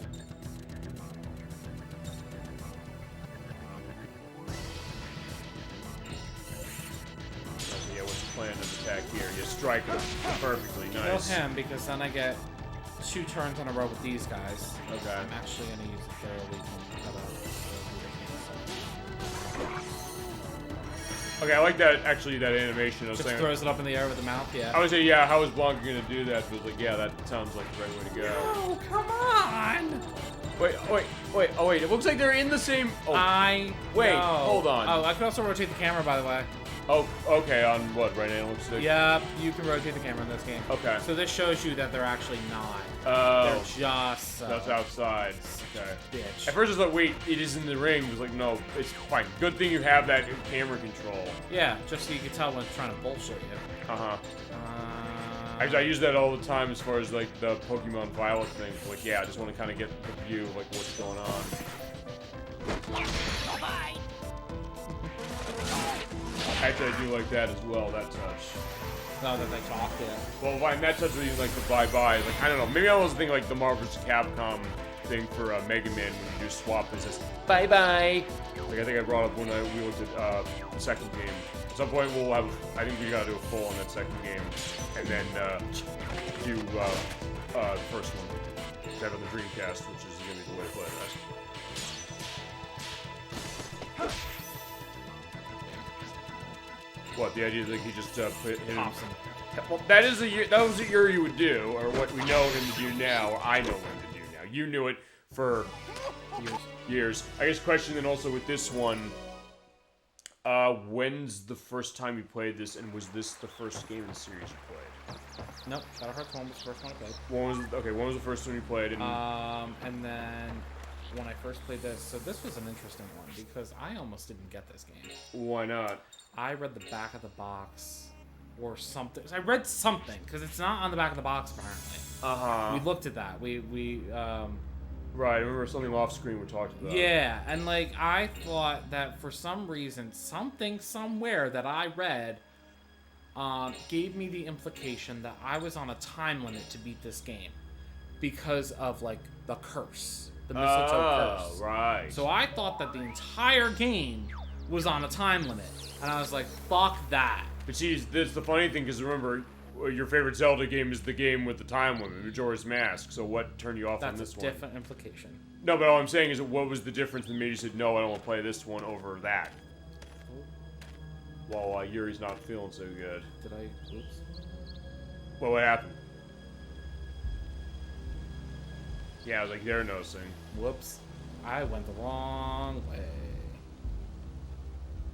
Oh, that's a bad thing. No, I just missed a bunch of items, but whatever. Again, it doesn't matter. Oh, no, fine. We went the way for plot. It was like, fine, that's the idea. Dude. Uh-oh. It's fine. He's out. It's fine. Are you sure it's fine? It's fine. He doesn't look like he's gonna live through that. He'll be alright. He's lived through seasickness. He's fine. Yeah, you're right. I forgot about that. I almost forgot about that. You're right. You forgot about that whole thing where I was going through the entire part? Then again, that happens every time I bring a Mario Golf, so maybe that's why I associate Also it true. now. Oh, okay. So, We're in the graveyard! It looks completely different. Yeah, well, welcome back to it. Okay, so this is where the mouse is coming in again, I guess. Perhaps. Maybe. Oh, that door looks familiar. Does it? Yes. Okay. The hell? Yeah, he's noticing it. Yeah, Yuri's got my back on that one. It's a tree.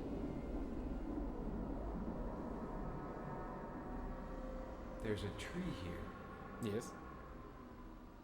Actually, wait a sec. That's the other thing I'm noticing is the thing around his neck. As far as that, I was wondering if that's going to be changing during the cutscenes based on what we have as far as the mouse on our menu. Is it You don't know? because Or of you that do know? mistletoe thing? Okay. I don't really pay close attention. Fine. Well, I will when we play this fully. Okay. What the? Oh, he's fused into the tree.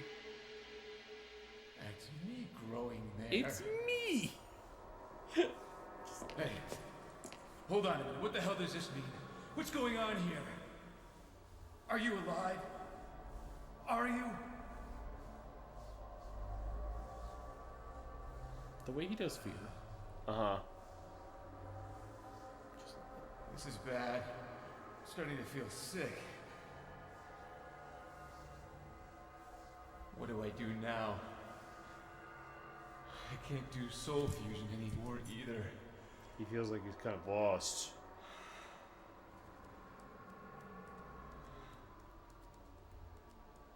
Guess I'd better have a look around in here. Inside my soul. Inside my soul. All right. So, a lot of people. I think one of the big criticisms this game got Is the grave. Why is that? Everyone said it looks very barren. Uh-huh. I mean,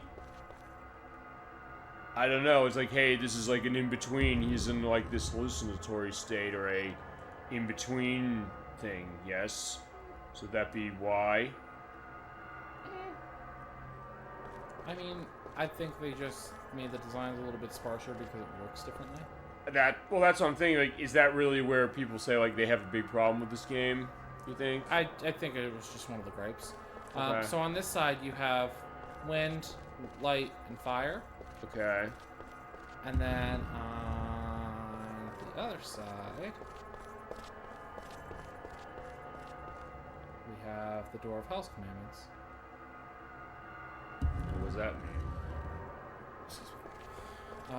We have water, darkness, and earth.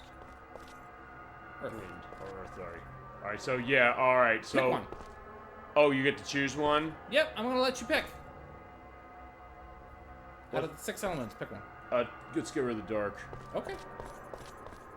Funny enough, that's normally the one I pick first. Is it? Okay. Just because he looks cool. I didn't know that until I said it.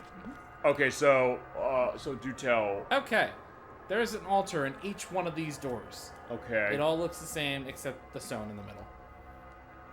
If you choose to hold your hand up to it, you can infuse it with soul energy. Okay. You have to meet the next number, which was 40 in this case. I had 59. Okay.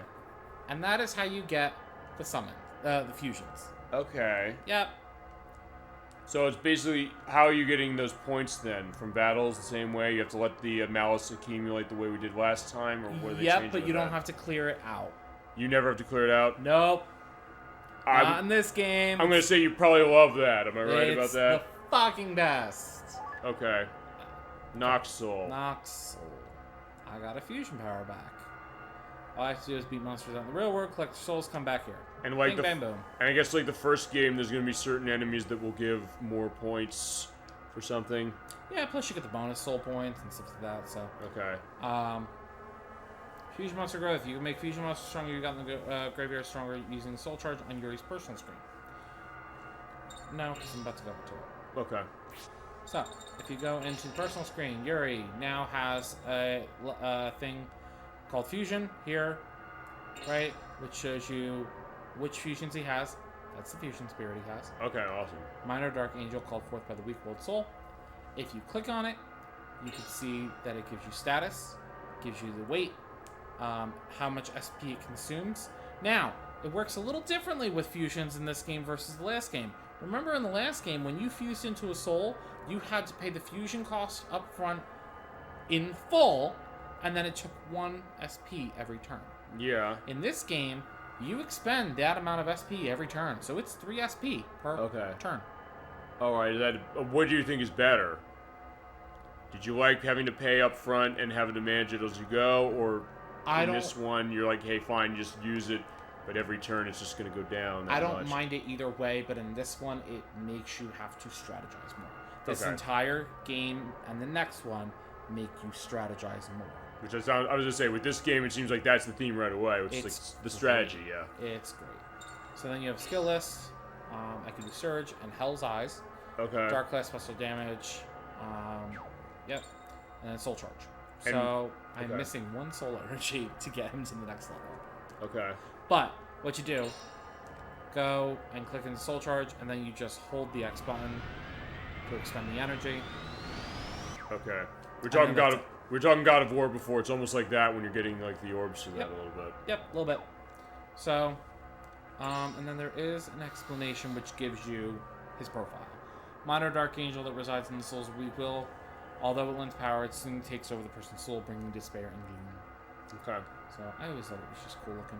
Like, it's Yuri's design, but like reskinned. It also looks like his feet are like wasted away or something. Yep. So it's cool because all the level 1 fusions are Yuri's outfit, but like they reflect their element. Okay. So. I guess why do you go for Dark first usually? Because he looks cool. If I wanted to really be like strategic, I would go for Wind first because the boss we're about to face is Earth-based. Okay. But it doesn't matter. But yeah, somebody's telling you to wake up.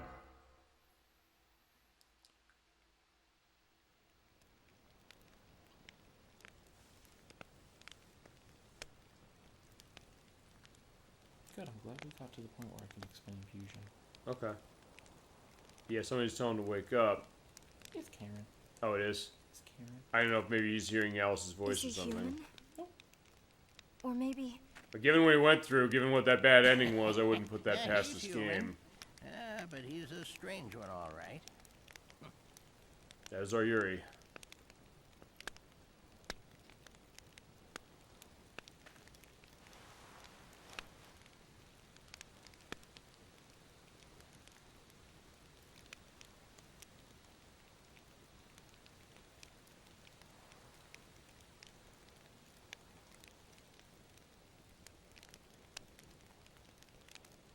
Have you been with him for long? Well, over half a year now, as near as I can recall. He suddenly appeared one day, along with my late wife's niece. Your wife's niece? She was more like my own daughter, but unfortunately she was already dead when he arrived. So Alice He and Yuri were lovers. He dug her grave with his own hands. She and Yuri were lovers, dug his grave with their own hands. People in our lives. Okay. We just try to live as best we can. Okay, so that's where their connection is. With his own hands. Wow. Yeah, they didn't just throw in another old man character at random. No, no. He actually has a reason to be here. No, I mean, hey, there probably would have been a reason to be here anyway, even if that wasn't a factor. Right. But okay.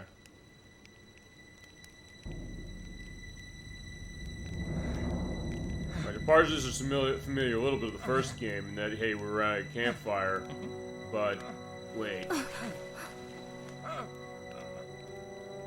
Okay, fine. The model is going that a little bit as far as the cutscene, but I don't know if it's going to be a case where that's actually changing. Well, I don't know. Does that color even change in the game, as far as even in the menus? I think it stays red the entire game. So in that case, that would be a case that, hey, it would be the same, or would never change. What's happening to him? I'm pretty sure that's Hey, Yuri, what is it?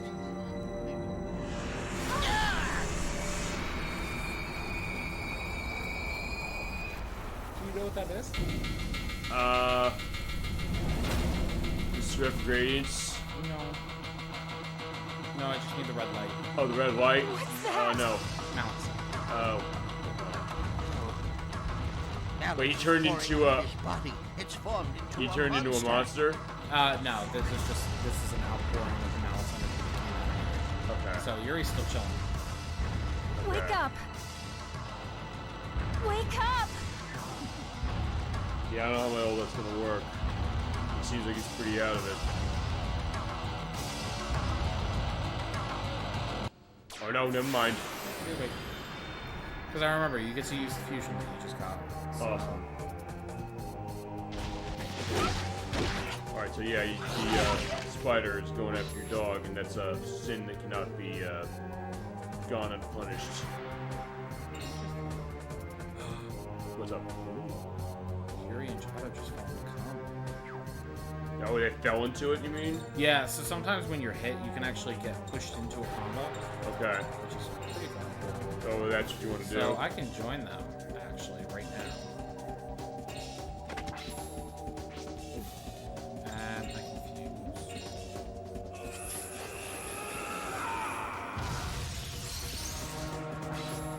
Still in combo. Special skills. So you can see, in my turn priority, Yeah. it actually pushes it up if I use Hell's Eyes. I was gonna say, yeah, because I think I you get said... extra turns if I were to do that, because that's a stat boosting move. Okay, because I was gonna say there's a way, you were saying to me earlier, there's a way to manage that somehow. Okay, that's how. I tend to use hard hit just because it does more damage. Okay. Not much, but... And also, you may be saying, this is Spider, why aren't you freaked out? Because it's stylistically looking. Yeah, it's goofy as fuck. Also, it has, like, its fingers. Yeah, I was gonna say its fingers on its legs. Like, it's a goofy looking fucking thing. It doesn't bother me. Okay. 'Cause I know I've expressed very deep. Well, so have we on this show, because, yeah, like, how many games have we murdered spiders in by now? Oh, so many. I might have put an edit of an actual count, because I don't know how many. There's got to be cases where we've said stuff about how we basically get killing spiders. Wind magic, so this is 35 up to 89. Damn. Yep. Look at that juggle, my god. Yep. And Hellbeak on it. Wait, is that gonna still hit it if it's up in the air? So there's a split second where it actually drops down. Okay, it's gonna take advantage of that, I guess, yes. A little bit. Oh, you don't know? Oh, it fell right onto it, Yep. so yeah, you just impaled it. Awesome. Yeah, there's ways to get around it. And that took, look how much that took his life down. Half of it, shit. It's fucking crazy. You also said there's an ability to see how many hit points they have. Is that like a special skill or something? So there is a character that we meet later, a party member, who has the ability to reveal all that. Ow. Yeah, he gets hard. Yeah, the aggro. No, fine. That is an aggro crag in one way, not the other way. I don't know if you know. From Global Guts? Yeah, or any guts. There's that game on Super Nintendo. I gotta show that because it's hilarious. And it's white.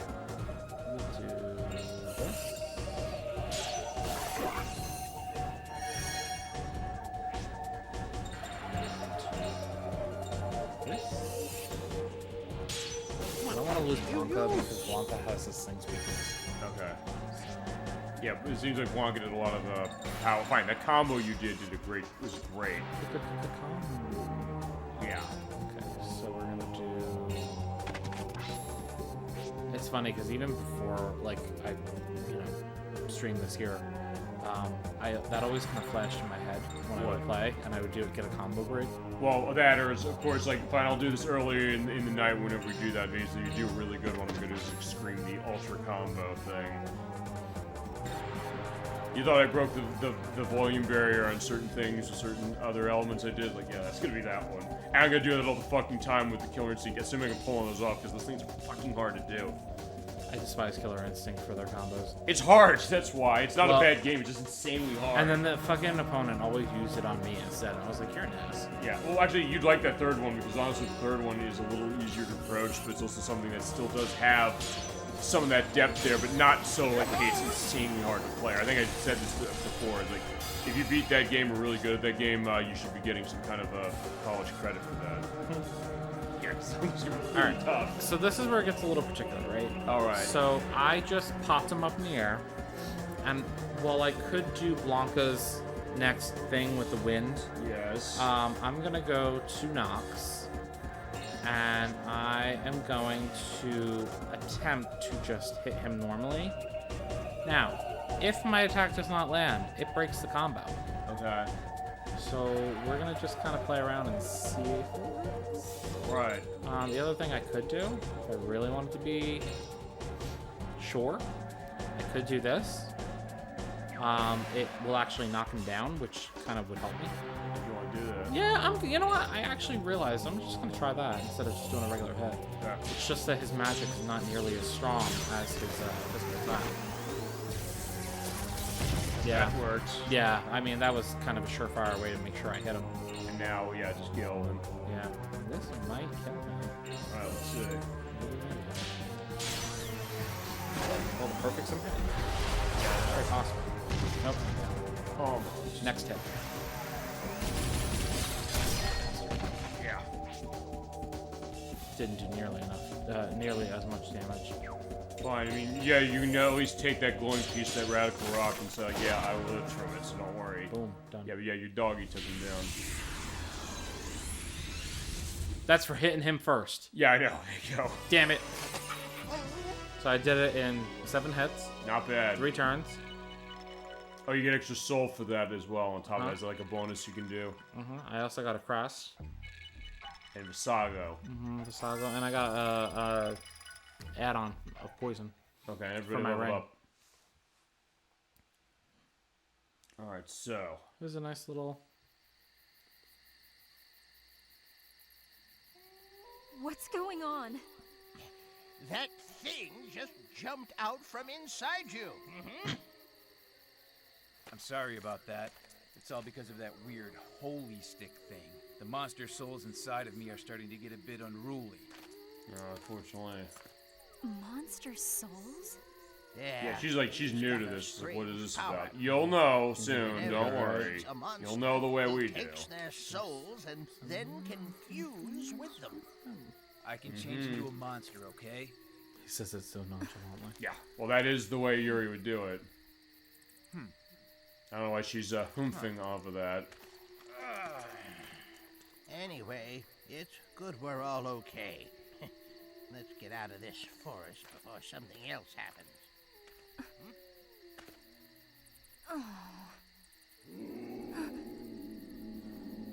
Alright, fine. She's nervous about the forest because that's why she wasn't fighting with us. I don't really know the reason. Alright, there you go. And we're going to Paris. Yeah.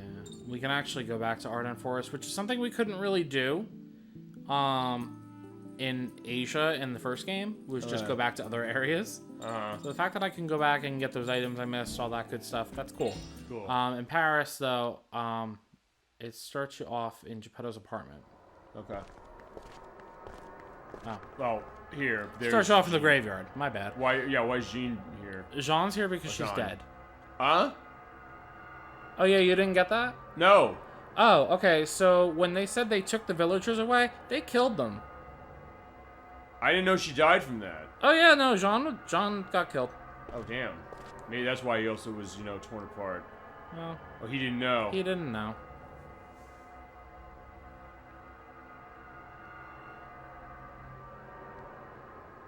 Yep. This is like her purgatory. But does he realize that yet? Oh, fine. Now he knows. Yep.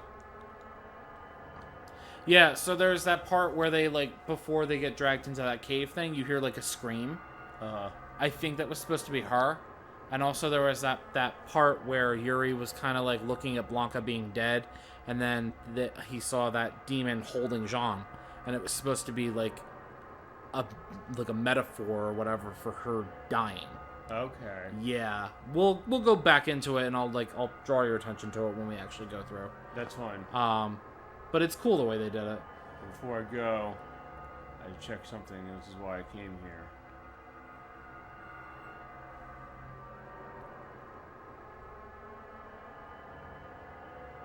I'm looking for something inside your heart.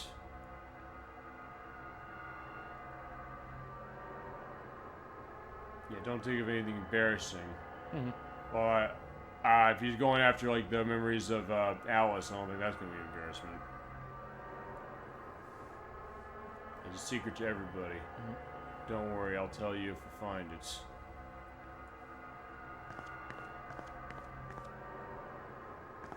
But wait.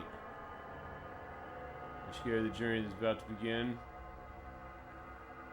That is not a bad question to ask him. Journey of living your life alone? Uh-oh. It is tapping into this right away.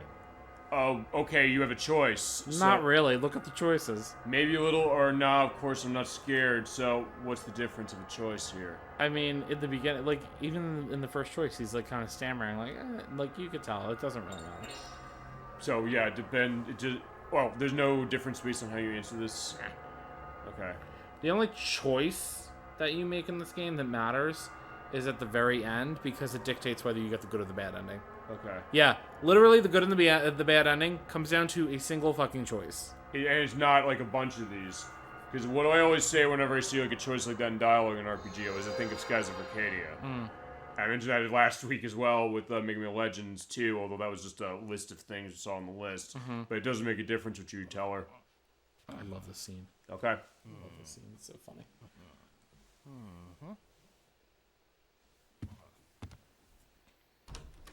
Got some nice digs here, but you said this is Geppetto's house. Yeah, it's apartment towers. Have you learned anything? The mistletoe is a powerful item. The church has used it for centuries as a tool for guiding lost souls. Well, that's what it says here anyway. It's now being kept at the Vatican. So it's gonna guide my soul too?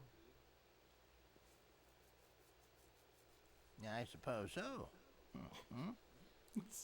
Honestly, he just seemed like he's not sure about that. Yeah, that's bullshit. It is not bull.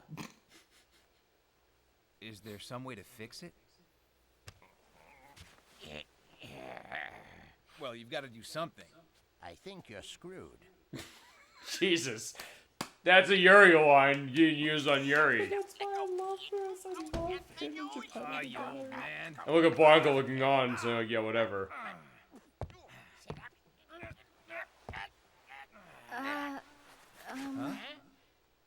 Look at that. They say the costume change.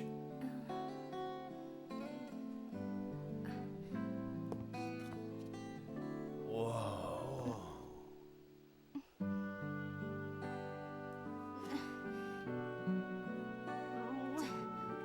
Well, fine. Yuri, I kind of get it. A little, but then again, also, like, the idea of, like, his connection with Alice. Geppetto's a pretty old man. Okay. You guys? I love this scene. It's so fucking... You're right, it is really good. Oh my god. Also, yeah, as soon as I saw it, like, you just nailed down. Brak's quite a wall, huh? Now, that outfit that Yes. she's wearing, that was one of Cornelia's costumes. Okay. The doll. So basically, that's all he had, basically. How to does give she fit into doll clothing? her. I don't know, does he have magic to expand it out? To keep in those knockers, she must have some sort of magic. I was gonna I say. have no idea. All I could see was stars. That's all. Me You saw something else? What did you see? Can you actually... Is that a question? Oh, paradise. You did? Damn, I couldn't see a thing. Oh my god. Of course, the question is like, uh-oh, they're You're running like, away! So what are we gonna do now? Yeah, I've run out of ideas.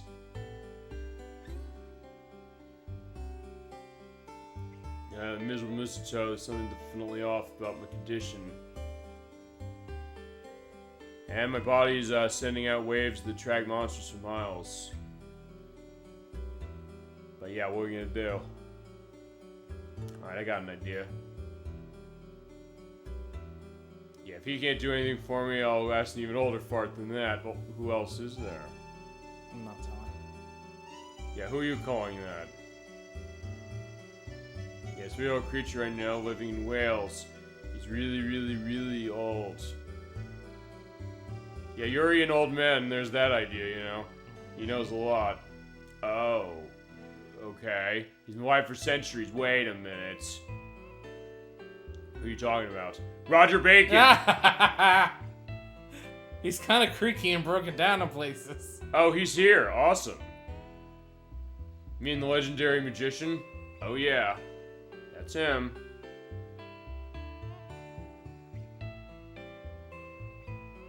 Oh yeah, like, yeah, you're kidding, really? You really thought that?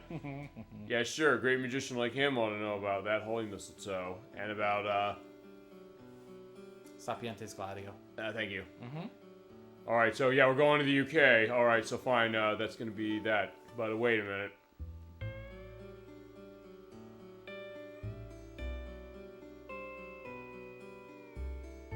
Alright, but we can't get shipped at the front line, can we? Yeah, because, yeah, I guess we're gonna get to see this eventually more. The specter of World War I is still in the air. Yeah, so we have to go to Le Havre. Okay.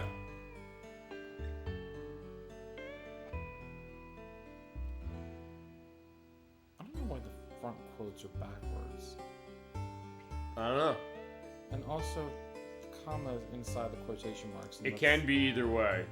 Really? Feasibly. I know the question of how is the grammar going. My grammar teachers always told me punctuation goes on the outside. It's weird because sometimes, like, hey, it can kind of go on the inside. It's weird. I get that. But also, here's the other thing: is space. There, you should be heading home. Space, comma space now, comma space, little lady. Or if I get extra space, but all right, fine. Heading home. I was like, wait a minute. Yeah, it's fine. I'll talk about sideways. What? No, you may as well. Like, trusting in him, got my men killed. I can't go back in country like this. You're gonna go back, yeah, they find me and kill me. Yeah, she kind of did Germany dirty by doing all that. Uh-huh. Oh well. Alright, so come with us. Sure. It's either that or, you know, end up dead. But I can't guarantee your life. Fine. The other case would be guaranteed at the end of her life, so that's probably the reason why she's like, yeah, let's go.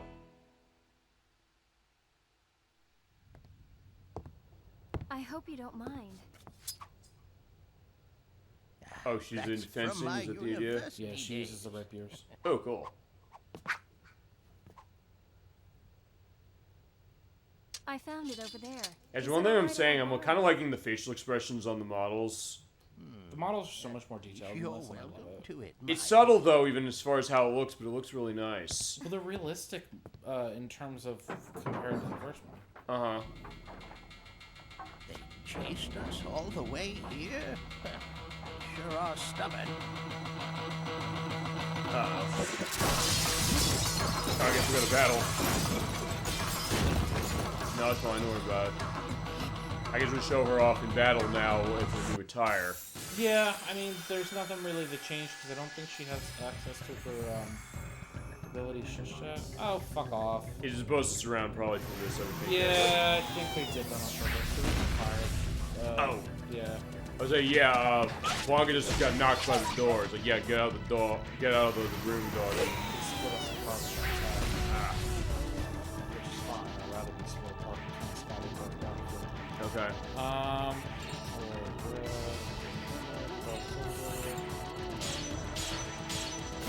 Cut him up. Now, Karen from before when we were in the Pointed Tower, Yeah. she still has that extra hit area that I put on her thing. Okay. So it held that over. Okay, awesome. What?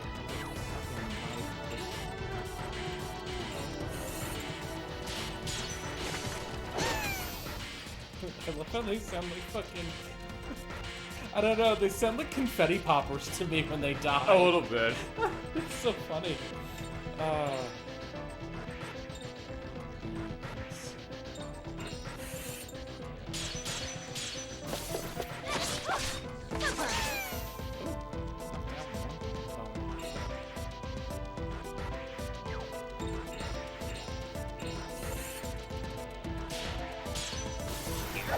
Yeah, you're doing really good. Actually, I guess one thing I'll ask now, I'm thinking about this.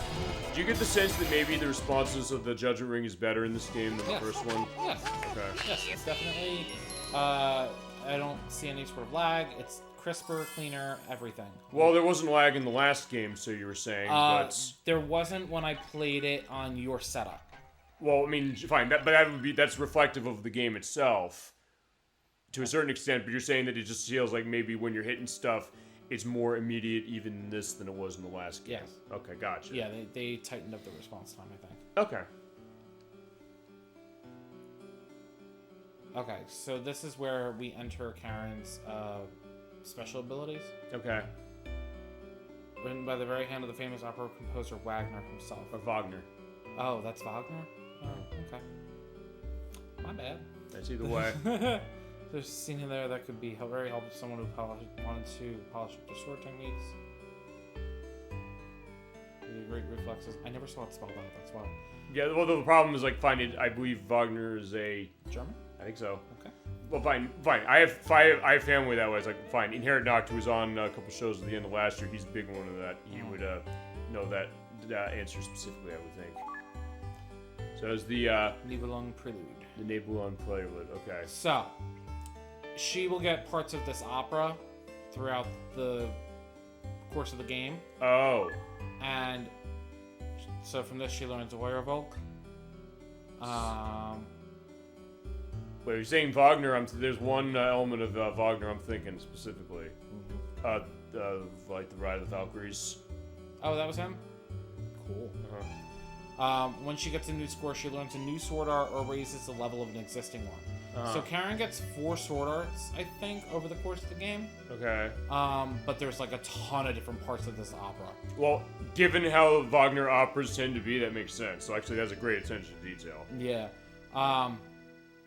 But yeah, she'll get like her pre-existing move powered up occasionally. I guess here's the question: if you get all of them, do you actually like hear the?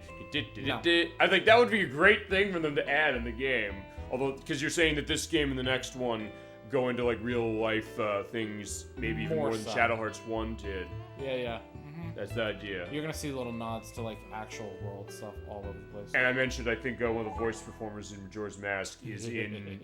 Is it this game or the next one? What? Wherever Elliot Ness is. Third one, I think. Third one. Okay. Yeah, it was the third one. Yeah, you're right. Because we mentioned that before. So, all right, there you go. So the reason I'm laughing about this this item. Yes. Mr. Sommelier, Mr. Matador. This is part of Geppetto's special moves. Okay. Well, Matadors, like, I'm thinking about that. I'm thinking, I don't know. Do you want to see what those items were?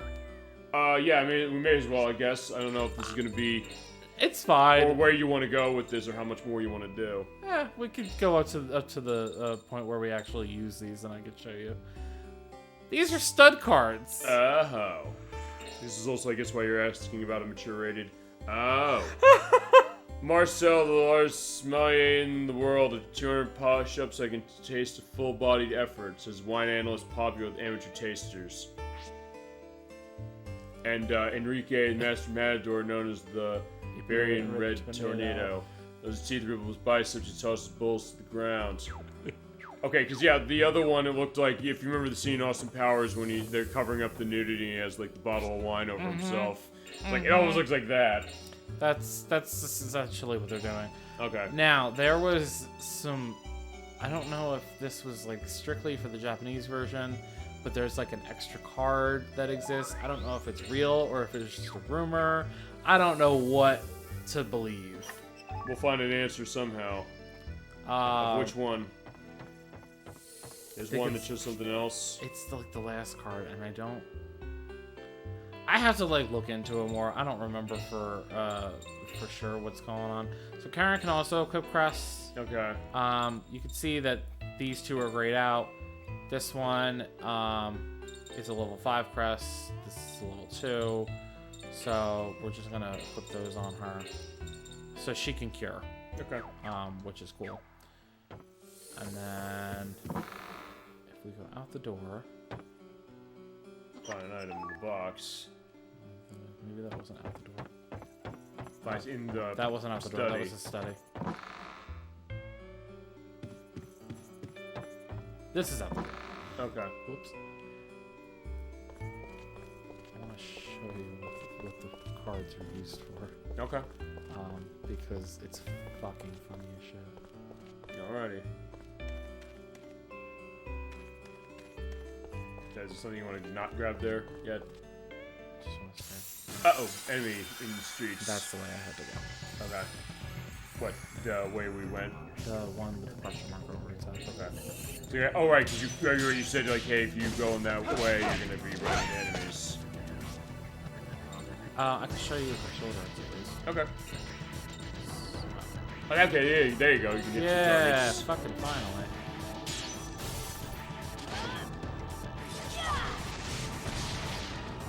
Alright, nice. Knock them both back. Oh, you knocked the other one away for, Blanca? Is that the idea? Son of a bitch. Well, fine, you showed the one way, and then, it's fine. But fine, he bit him dead.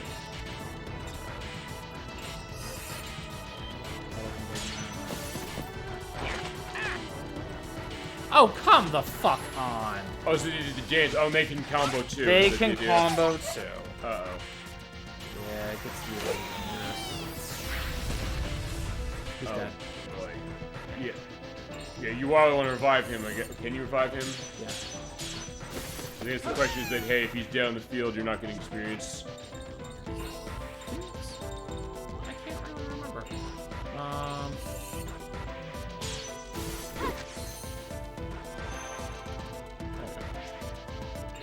Alright, let's see what's gonna happen then with this.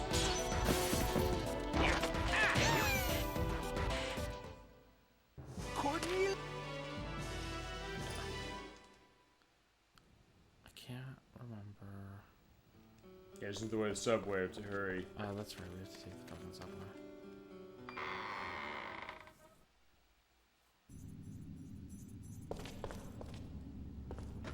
Oh yeah, we're definitely doing more than just that. Like, yeah, we're just going down, sneaking through the system. Yeah, no, we're stopping here. I will show the cards when we actually go through the game. That is fine. All right. Because I realized this is actually like a mini dungeon all on its own, and we're not going through that. Okay, so there you go. Here is a preview of Shadow Hearts Covenant. For the PlayStation 2, yeah, we will come back to this at some point, and we also talk about that with Kazum22 if he wants to join us for the play. I think he would like to, I would think. And, yeah, so thank you so much for that. Yeah, alright, sounds good. Then thank you, by the way, for not just the Shadow Hearts original play, which was great, and this is the finale that way, but also for the preview of Shadow Hearts Covenant, which I'm intrigued. I'm going to look forward to getting to this. Next time we come back to this for a full play, I just want to confirm this. You still want to do Kodelka first, or do you want to do this? Or you want to have time to think we can figure this? We'll figure it. Okay. Yeah, I want to put some thought into it, because now I don't really know. Yeah, well, it's either way. I mean, hey, you're the one guiding us for this entire franchise, so that's that idea. So, no issue. But thank you so much for doing such a great job for showing both of these games off. This one so far, and all of Shadow Hearts. My God, it was fantastic, and I had such a great time. And I'm looking forward to the other stuff that we have in the pipeline with you and the people as far as that for the show. And thank you everybody out there for watching Super Bowl Game Saturday and watching our full play of Shadow Hearts and our preview of Shadow Hearts Covenant. So, last order of business schedule. Next week, we're starting the next RPG for our program. It's going to be at 3 p.m. Eastern Standard Time for next Saturday, April 22nd. Protorov is coming in along with Nocturne and Bloodspiced Moon. They're going to be involved as Protorov plays for us and starts for us Lunar Silver Star Story Complete for the PlayStation. It is the second remake of Lunar the Silver Star, which came on the Sega CD 30 years ago this year. Well, fine, 21 years ago, or 31 technically for Japan, because it came in 1992. But yeah, we got it in 1993. I know you've seen that game. You have it an element as far as it. As I said, this is the second of 4 versions of this game, because the Sega CD version of the original, Silver Star Story Complete, is the first remake. Then there's Lunar Legend, which is on Game Boy Advance, which is, I think, supposed to be a remake of the first game. I think that version was ported to mobile platforms. I don't know if you can still buy it. And then it had another remake, which is the most recent one, the one I own, which is Lunar Silver Star Harmony for the PSP, which does some extra stuff. We're going to show as an extra appended to the end of that play, which I believe is going to be about 5-6 months from what I'm understanding. But he's the one leading us through that. He's getting his practice in on that one to lead us through that game.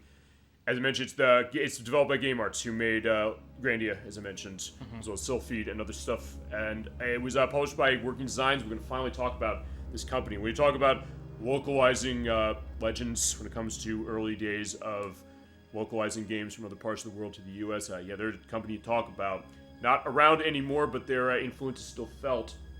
And they were going to be feasibly involved in a modern re-release of that on the Sega Genesis Mini 2, but Sega did not want to pay the money, unfortunate to them. And also maybe some social concerns, given how the Streets of Rage 3 port on that unit ended. So unfortunately, yeah, we were denied the ports that could have happened of Lunar the Silver Star, its sequel, Eternal Blue, and Working Design published this, but it was not Game Arts who made it, Powerful Mail. And those are games that cost a lot of money on the Sega CD. So, yeah, you can shake your fist at Sega on that one, specific for it. But either way, we're going to be starting Lunar next week. It's at 3 p.m. for next Saturday, just to give an indication of that. Week after that is going to be Friday, the first of 2 Friday shows in a row. We have, for that first one, which is going to be on April 28th, Tekken 3 for the PlayStation. The day after that is going to be its 30th anniversary, or no, its 25th anniversary to the day of its release on PlayStation.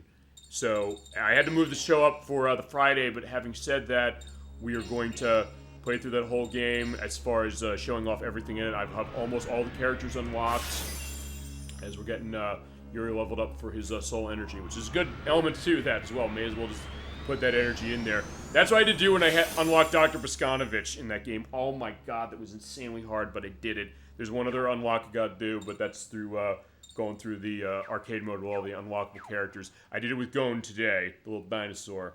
So, I got a couple other people to do that with, but that's going to be fine. We're going to have that going. That's going to be Friday, April 28th at 7 p.m. Eastern Standard Time. Same case, actually, the week after that, where we're going to also have a Friday show that's going to be on May 5th. We're doing Namco Museum Virtual Arcade. I'm moving up the compilation program we do in May for Memorial Day weekend to the beginning of the month. But 34 games of Namco's in that collection. As I've mentioned before, big stuff like Pac-Man, Miss Pac-Man, Galaga, more hidden stuff like Metro Cross and Mappy and Baraduke, and the Tower Duraga, which I have an edition that's going to be going to the upload for that, just to go into that. Yeah, you're not going to miss that when we put that to the YouTube site specifically. It's like all the stories we have on that game are going to be told, and I'm actually learned more about it than I thought I ever would, so you can thank Nocturne for that one.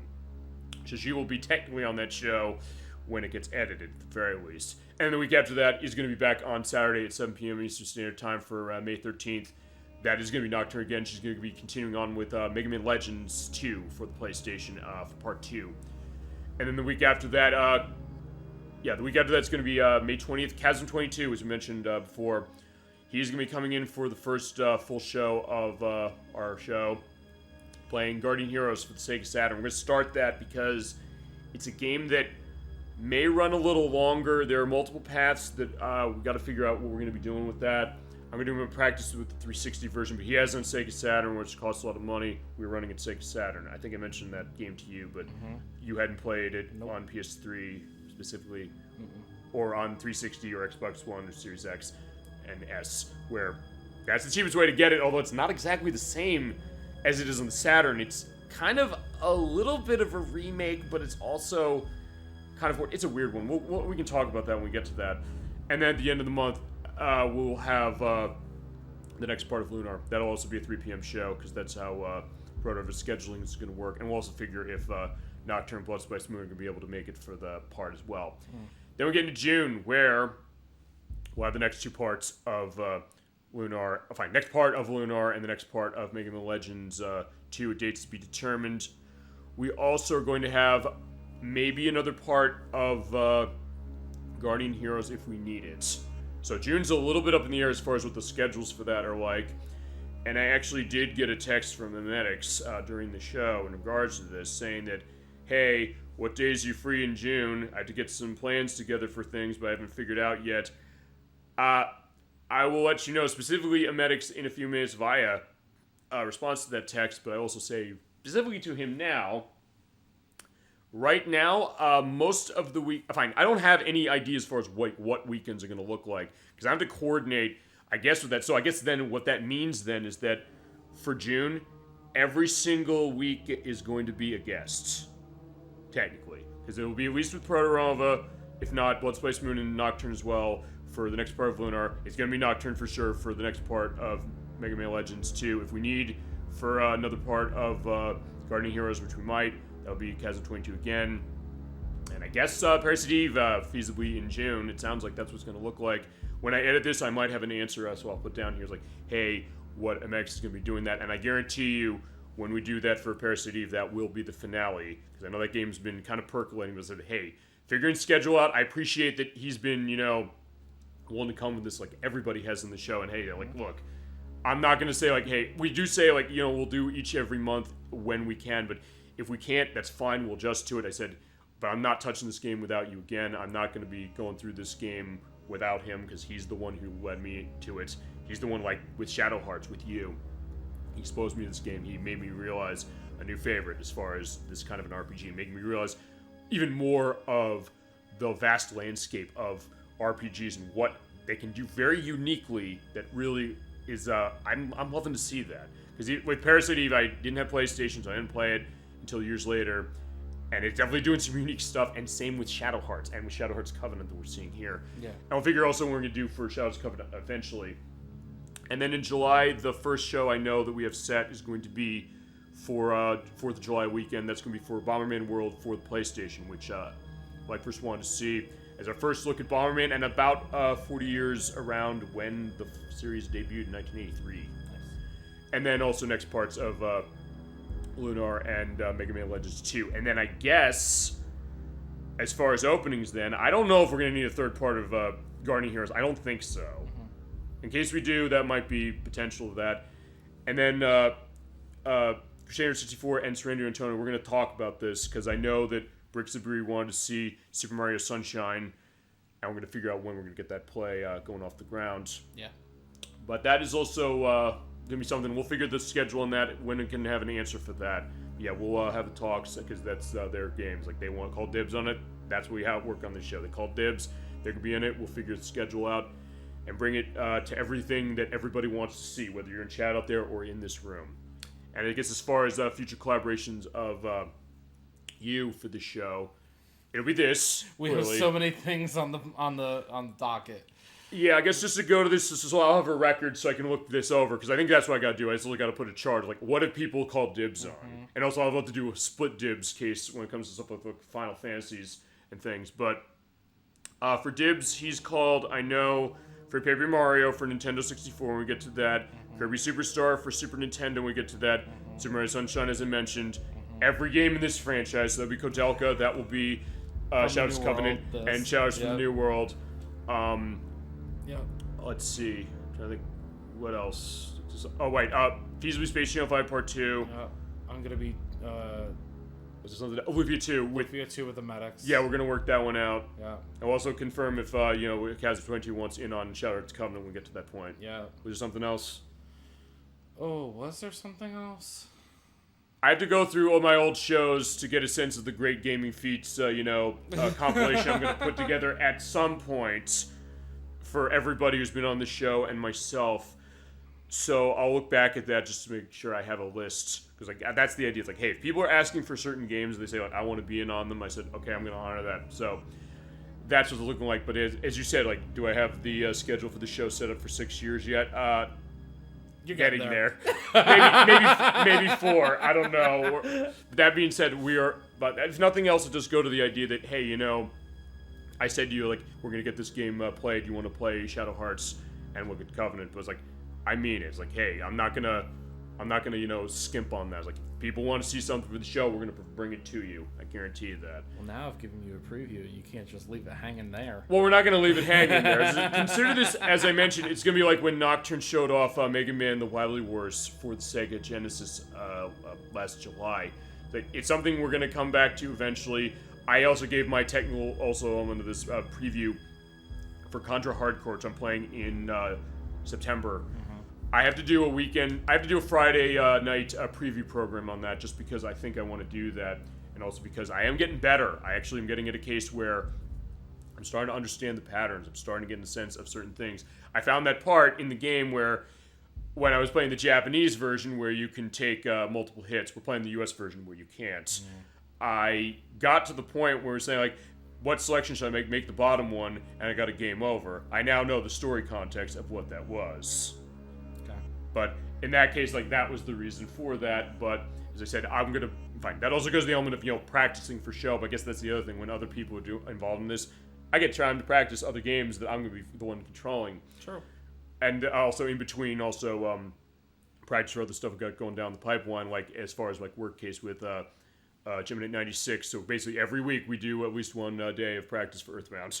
So at that point, we're getting ready for that. We'll do that in October. That's going to be the case and other stuff. Practice for this one's going to be interesting. Why is that? Because I don't know how many parts it's going to shake out to be. Well, we can also figure that, and also like, hey, if we want to run schedule earlier, because I mean, the reason that we're doing the 3 p.m. shows with Protorova and also by extension with Blood Space Moon for next week for Lunar is because they usually want to go earlier, and actually that worked well when we did Game Dev Tycoon, which him and I do have to go back to because we got about halfway, a little under through that. It's like, I think we can go through that whole game as far as the full play of that.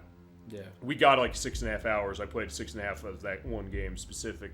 So, but it was also good to be like, it was 9 p.m. we were done, as opposed to, like, hey, if we start at 7, we do like 6 hours of that or however much. Yeah. It's whatever. So like, we'll figure that. So no issue. We'll figure that. As we said, we're figuring all of the stuff that all of you want to see out there, and also anybody in this room or in Chatland over there.